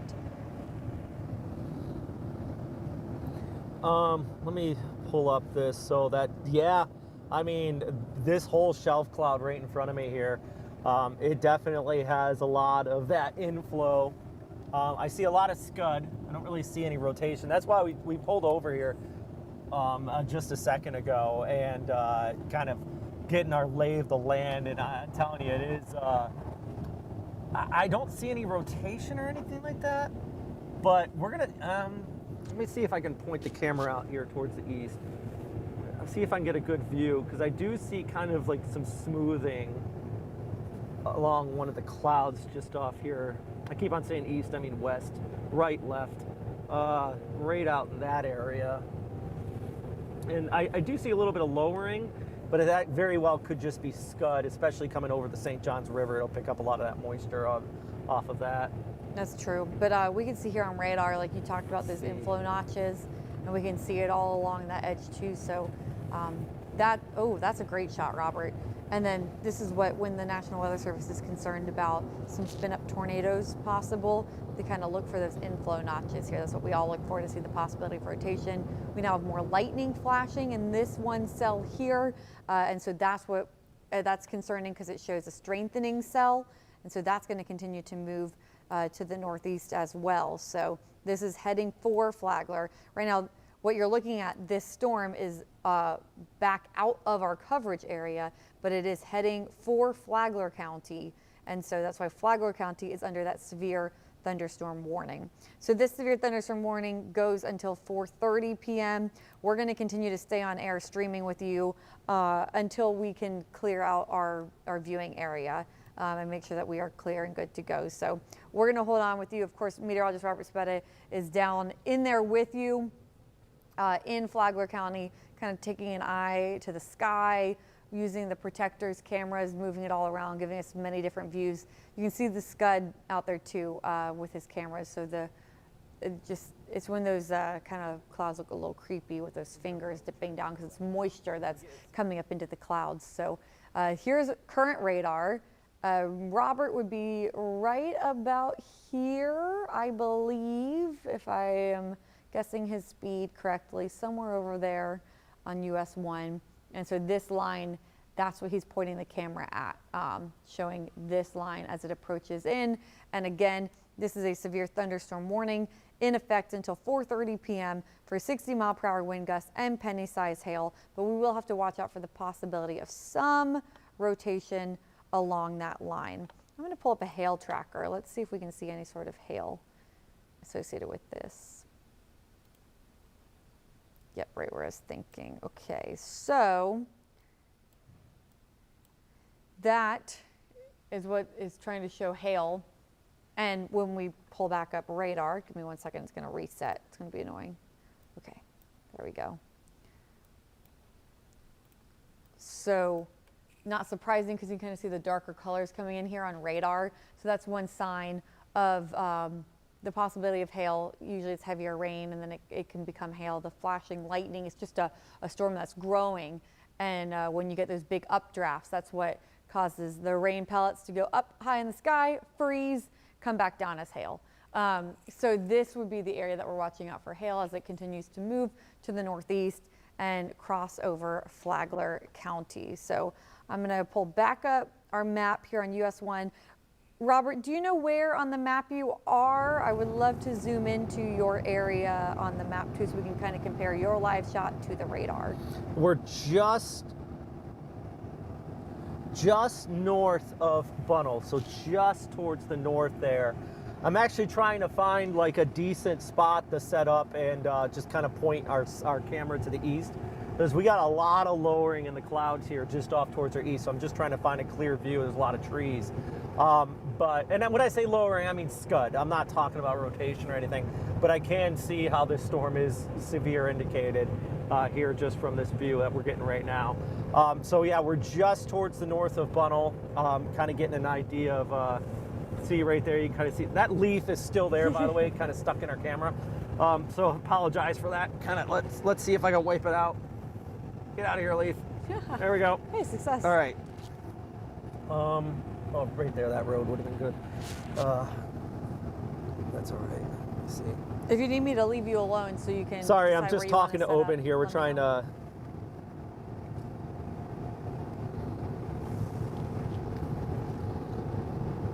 Yeah, just 1 second. Okay, let's pull down there, Mike, and we'll just keep the shot up. Thank you.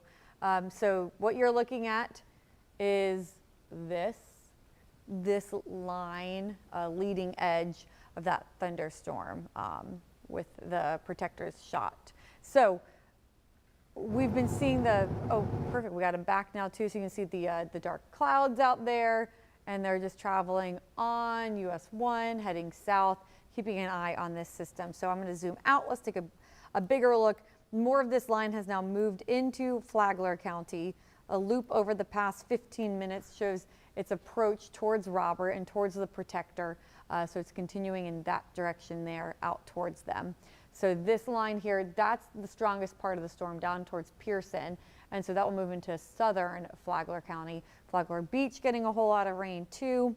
I'm going to take a look at some of our cameras as well and see if I can see other shots of the storms.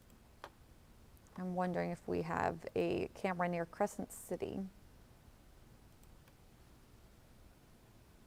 Pull this up right now.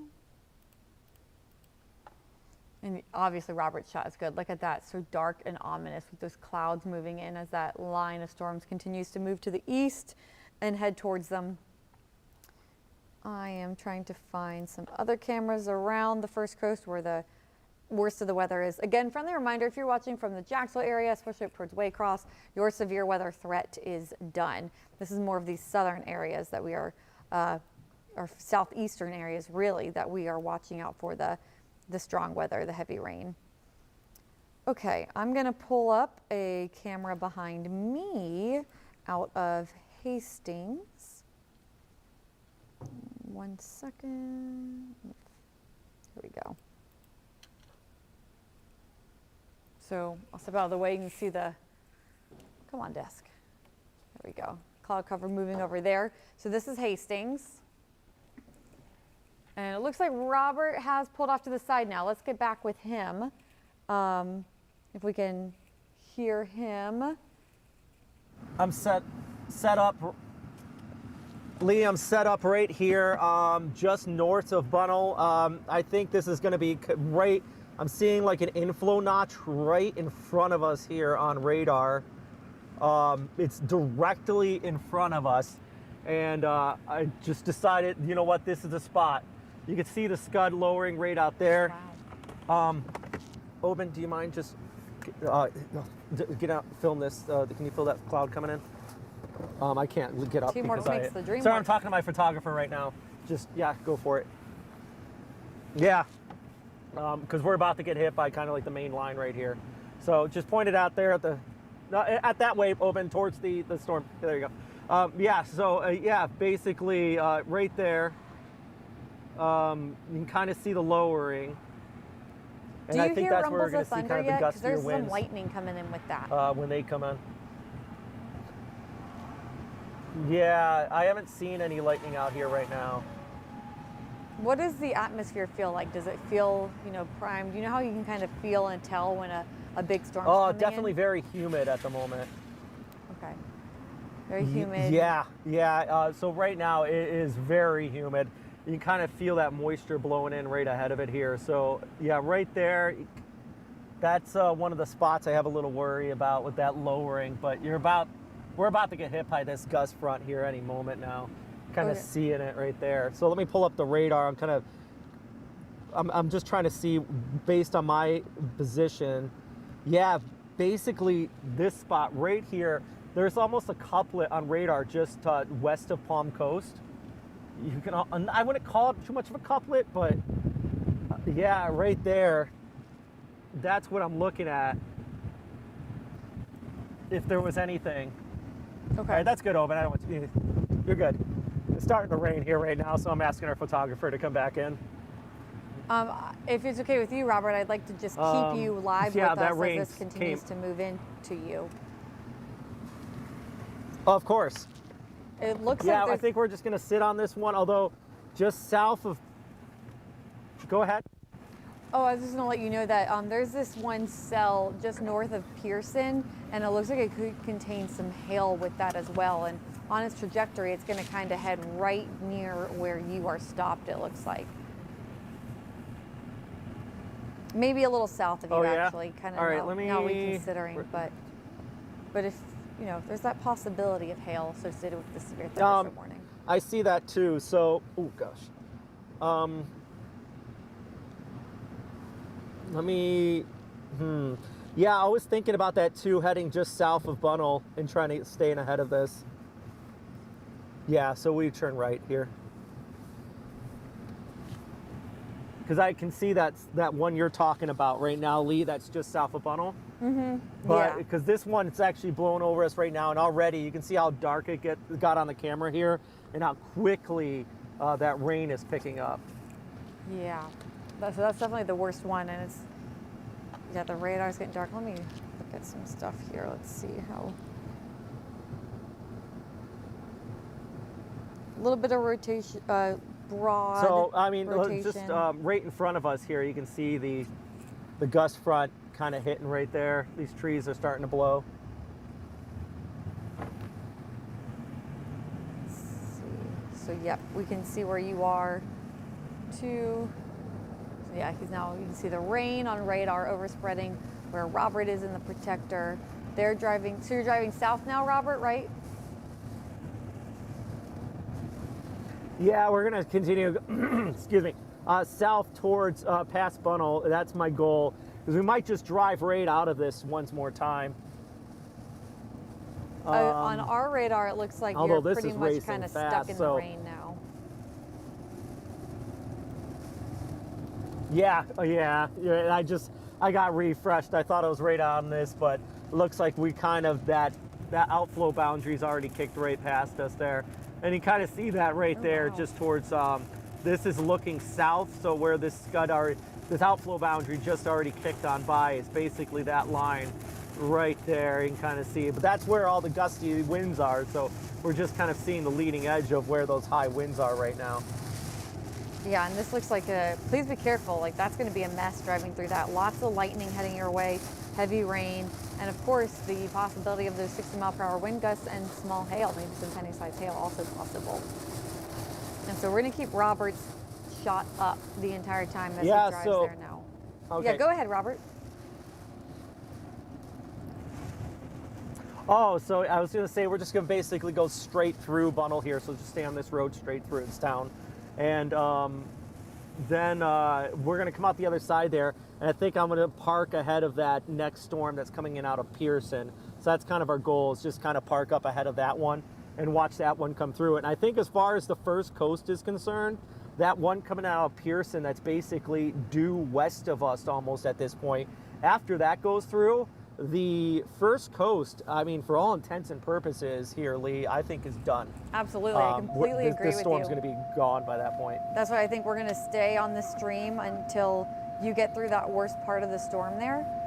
And then we will be clear here on our stream, because the severe weather threat will then be over for all of the first coast. So some promising stuff there, but you can see that he does, look at the trees, the way the trees are blowing in the wind there too. So again, we're gonna stay on here until about 4:30. Watch out for these strong to severe storms still moving through Flagler County. So right now, Robert is heading south, gonna kind of intercept that strong to severe thunderstorm, the one that was right near and north of Pearson, and then he's gonna pause there on US 1. Or Robert, if you can hear me, are you going to continue on US 1? Or are you going to turn off onto 11? I don't know. Hold on a second. Right now we're just going south. Yeah, we're going to continue on US 1. That's the goal. Okay. So kind of heading out towards DuPont.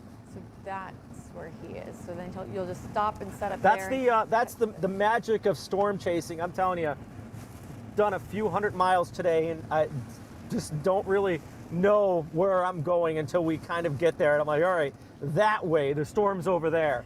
Chase, chase. My goodness. I look forward to making like a file of the miles we put on this thing here today. But right now, yeah, we're going through Bunnell right now, and we're going to continue on US 1 towards the south. I'm going to put a track up. Let's see how much lightning you have seen. In that area, we've had 100 lightning strikes within this area of Flagler County over into Putnam wonderful. County too. So good bit of lightning out there. So let us know when you, ooh, okay, Robert, you're really getting into the thick of it now. Oh yeah, there's a down tree right there. See that right there? Oh, wow. Oh goodness, and one just hit the protector, like a tree limb just fell on the protector there. Okay, well, be careful, guys. Oh my. Do you need to pull over? Yeah, I was thinking maybe if we got a parking lot up here. I don't want to pull over on the side of the road. Yeah, no, that's dangerous. Yeah, yeah, that's a good. Yeah, we kind of went to the left side because the right side, those tree limbs are coming down and hitting the top of the truck. Smart. But yeah, right now we just went through one of these kind of heavier shots of rain, just south of Bunnell. And to your, I mean, look at all these. There's another down tree limb right there. There's a bunch right here on the side. Probably this is all from the cell that just came through. So obviously severe warm. If there's tree limbs on the side of the road, I can imagine they're in other spots around this area. Kind of just showing you as we're driving along here. And this is what we were talking about with that gust that just came through. We just saw stuff flying. Yeah, there's a lot of like minor debris, tree limbs. I don't see any full-blown trees down. A lot of leaves everywhere, palm fronds all, so this type of wind that you get, there's another good solid tree limb right there. 40, 50 miles per hour can cause this, but I think that during the max here, it definitely got up and over 55, which would be that severe criteria out here, Lee. If you can look at radar and compare it to your location, are you about to drive back out of it? Because I see how if you keep going south on US 1, you're going to exit right out of that rain again. Whoa, whoa, whoa, whoa, whoa. Hold on, Lee, right in front of us. Yep. Can you see us? Yes, can you see us? Can. We do see you. We see the tree limb down. What you think we're stopping in the middle of the road for no reason? There was a tree down in the middle of the road. People are beeping at us, but did you see that? We did see that. I'm glad that you guys are safe and okay. Yeah, maybe just pull over wherever you can. Yeah, but it's the other drivers that I kind of worry about out here. They need to slow down. We just had a truck blow past us, not slowing down and kind of blaring their horn at us as we were stopped with a tree that fell down in front of us there. So, yeah. But it's one of those things where I hope no one else comes along and hits that. I would have gone out and dropped, but cars are flying by us too here. These people need to slow down out here, just south of Bunnell. This is a little dangerous of them. This truck right in front of us, you can kind of see them on the camera, just driving like a madman there. We see I see like little limbs down on the road still but, too.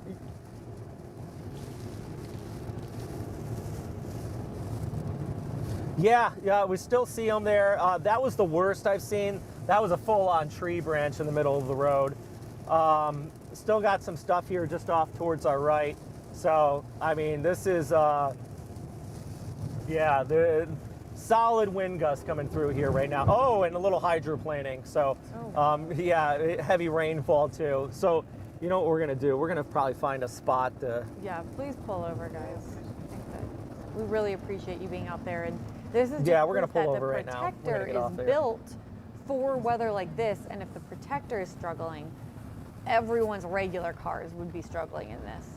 So I'm glad they're pulling over, getting to safety. That looked like some flashes of lightning there on the screen. That's why people need, and I think the power is out here. So, there they go. See the power flickering here, Lee? Wow, sure enough. So the power is out right in front of us here. We're at this mobile. So yeah, power is out. You see it kind of flickering on and off. Okay. At this mobile. We're about a mile south of Bunnell. So what that tells me, let's see. We're DuPont. We're in DuPont. Yep, I just found your location. Oh, there, the lights just came back on. So they're flickering on and off. That's these, a lot of down tree limbs right here right now. So that doesn't surprise me that their power, just kind of pull up in here. Their power is going in and out right now. And the lightning is coming right for you, Robert. So you had the heavy rain and the gusty wind, and now the lightning is about to move in. The lightning is flashing behind that initial line. So now that's about to head into your direction. Yeah. So yeah, you on that note, yeah, because we got this training, and that Pearson storm's coming up right behind us too. So we're watching out for that one too. And you know what? There is this increase in lightning in the last few minutes. When we pulled up here, actually, can you mind pulling around right over here? When we pulled up here, there was a couple flashes, and then as I'm just looking around here, I'm seeing a lot. So I'm asking Oben just to reposition so we're not so much under these trees right here. Smart. Just pull up on the side right here on the curb so I can, that way I can also kind of get a good view of this cloud right in front of us here. There we go. Yeah, right here is fine. And Robert, I'm just going to give our viewers another big picture look. So, Robert yeah, but, is in Flagler County, and just to show all of you at home the Bunnell, big radar excuse me. picture. Yeah, you know, I I just realized I've been pronouncing Bunnell wrong. I apologize, friends. Bunnell. So this is Yeah, that line that's of embarrassing. storms right here. I got a lot of things going through my head right now. I do apologize. No, of course. I mean, I think you've been doing so much. You've been up since way before sunrise, hitting the road, driving all over the First Coast. So we really appreciate all the work that you've been doing. And now everywhere that you started off, you started in Jacksonville, you went up to Waycross, you went over to Fargo and down to Lake City, and that's all now clear, and that's good to go. And then you chased it back along I-10 into downtown Jacksonville. Then you kind of went west along 295, down 95, all the way down, just chased it all the way through just so thoroughly, Robert Speta. We really appreciate you and all the work you've done. Now we're zooming back in to Flagler County, where you are still under a severe thunderstorm warning, Flagler County. And let's pause this. So Robert, let's zoom in. There it is. There's DuPont. So that's where Robert is parked right now. Oh, we just got a solid, loud rumble of thunder here a moment ago. And that makes sense because we can see all the a lot of lightning flashing near and around you. So that's kind of moving through your area. The heaviest of the rain now starting to back off. I think the worst of the wind will be backing off for you too. But the lightning, lots of lightning now coming in behind you. Lee, do you see this southwest of, just basically due west of my location in DuPont? Is that a couplet on there? Do you kind of see what I'm looking at? I do. So Let it's me look basically on my due phone. west. I do see some ins and you got the better quality. I got like the little iPhone radar on here. So let's see what your thoughts are on it. And I'm just kind of looking off, and we're more or less in position. I mean, this is coming.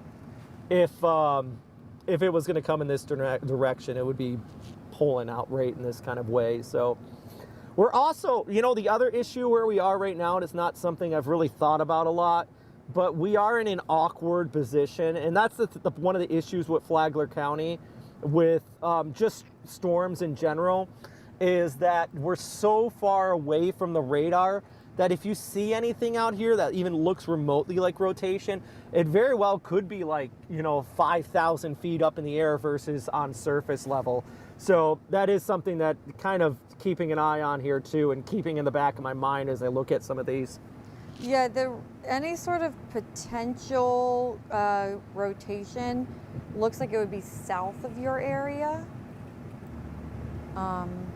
Let's see, we just got an update on our severe Yeah. this morning. Let's see what's happening.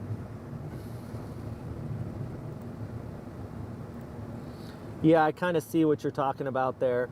By the way, just update on the power here in DuPont. It is still out.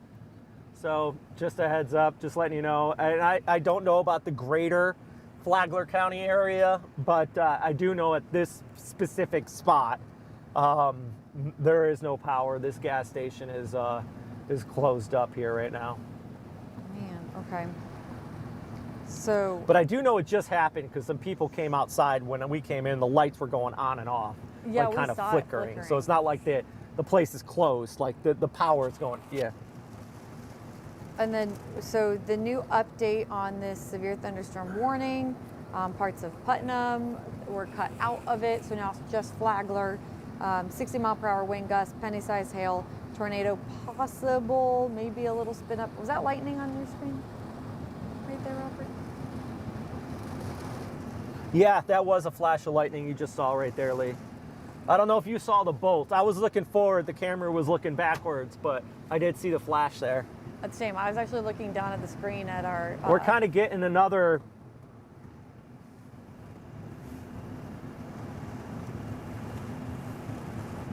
Well, I was about to say the winds are starting to pick back up here again. That's a true wind speed on the anemometer right there. So since we're sitting still right now, let me actually see if my... actually, okay, so bring it back inside of the protector. So the protector's not just cameras. We also have our anemometer, so you've seen it spinning right there. But this is useless when we're driving unless I sit here and do the calculations of like I did in the Navy when we would try to get the wind. That was another flash of lightning. So when I was in the Navy, we try to get the wind. You get the forward motion of the ship, and then you take the wind speed. Kind of hard to do on the move in the protector. But right now, since we're stationary, we're going at about 10 miles per hour. Yeah, actually in the last minute, 10-minute average, about 18 miles per hour since we were been sitting here. So we are getting those gusts kind of kicking up on this. Also noting the outside temperature right now is at our weather station you're looking at right there, 66 degrees with that barometer still falling as well. We're down to 2980. So a lot of meteorological terms for saying we're kind of in the middle of a thunderstorm. And there's a lot of evaporative cooling. The temperatures, you know, you asked me right before that last line hit what it felt like. Oben, it was kind of humid, right, when we were getting the camera out? Yeah, Oben says it was really humid here, our photographer.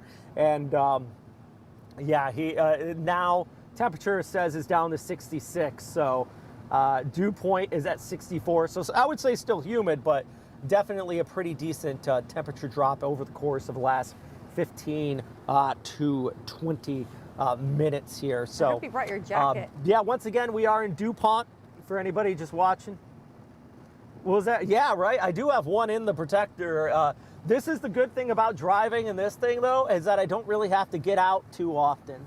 So I've just been kind of sitting in here, haven't had to worry about getting it. The only thing we're worrying about is the windows kind of fogging up on us. That's fair. I will say I also just put up some wind speeds. So we looked, temperatures are in the 60s all across the First Coast.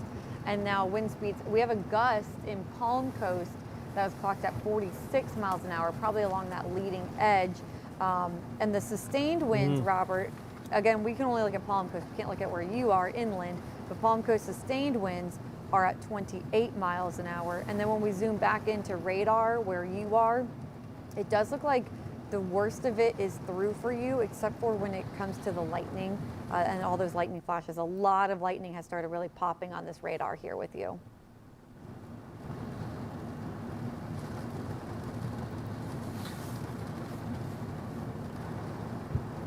I'm sorry, Lee, just one second.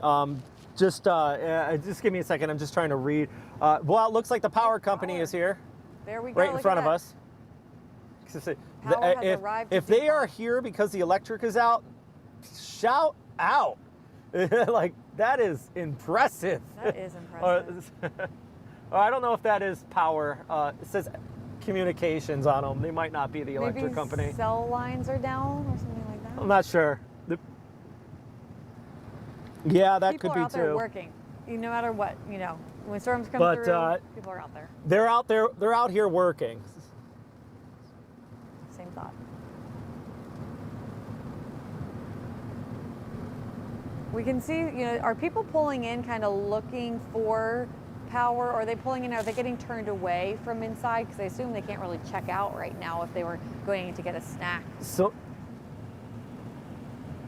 like, there is somebody over here. I don't know if they're trying to get gas or what, but I don't know if the pumps are on right now. I would assume no. I haven't seen anybody coming in and out yet. There's a couple cars that have drove through, but they might just be pulling in and realizing the power's out, then just driving right back out again. Yeah. Yeah, see, you got another car. That's a clear example of what I'm talking about. You see that truck just pulled in and just did a nope and then turned around and pulled right back out. So it seems like when people are pulling up, they're kind of getting the hint that they're closed. They have the power out. And it looks so dark, yeah. So again, where Robert is, you can see that steady rain, the palm trees kind of flapping in the steady wind out there. Robert, have you seen any signs of hail at all today, anywhere where you've gone? You know, I've seen a couple of what we call like the fat raindrops, I guess, but I haven't seen any hail. There has been times where, like, there was one time on I-95 where I saw the curtain, which you see the curtains with three things: heavy rain, sometimes snow, and then other times like this same kind of visual pattern with hail. And this was on a severe warned storm. So yeah, I was thinking, okay, that this might be a little kind of wave of hail right here, but yeah, I haven't seen any like falling on the protector directly yet here today, Lee.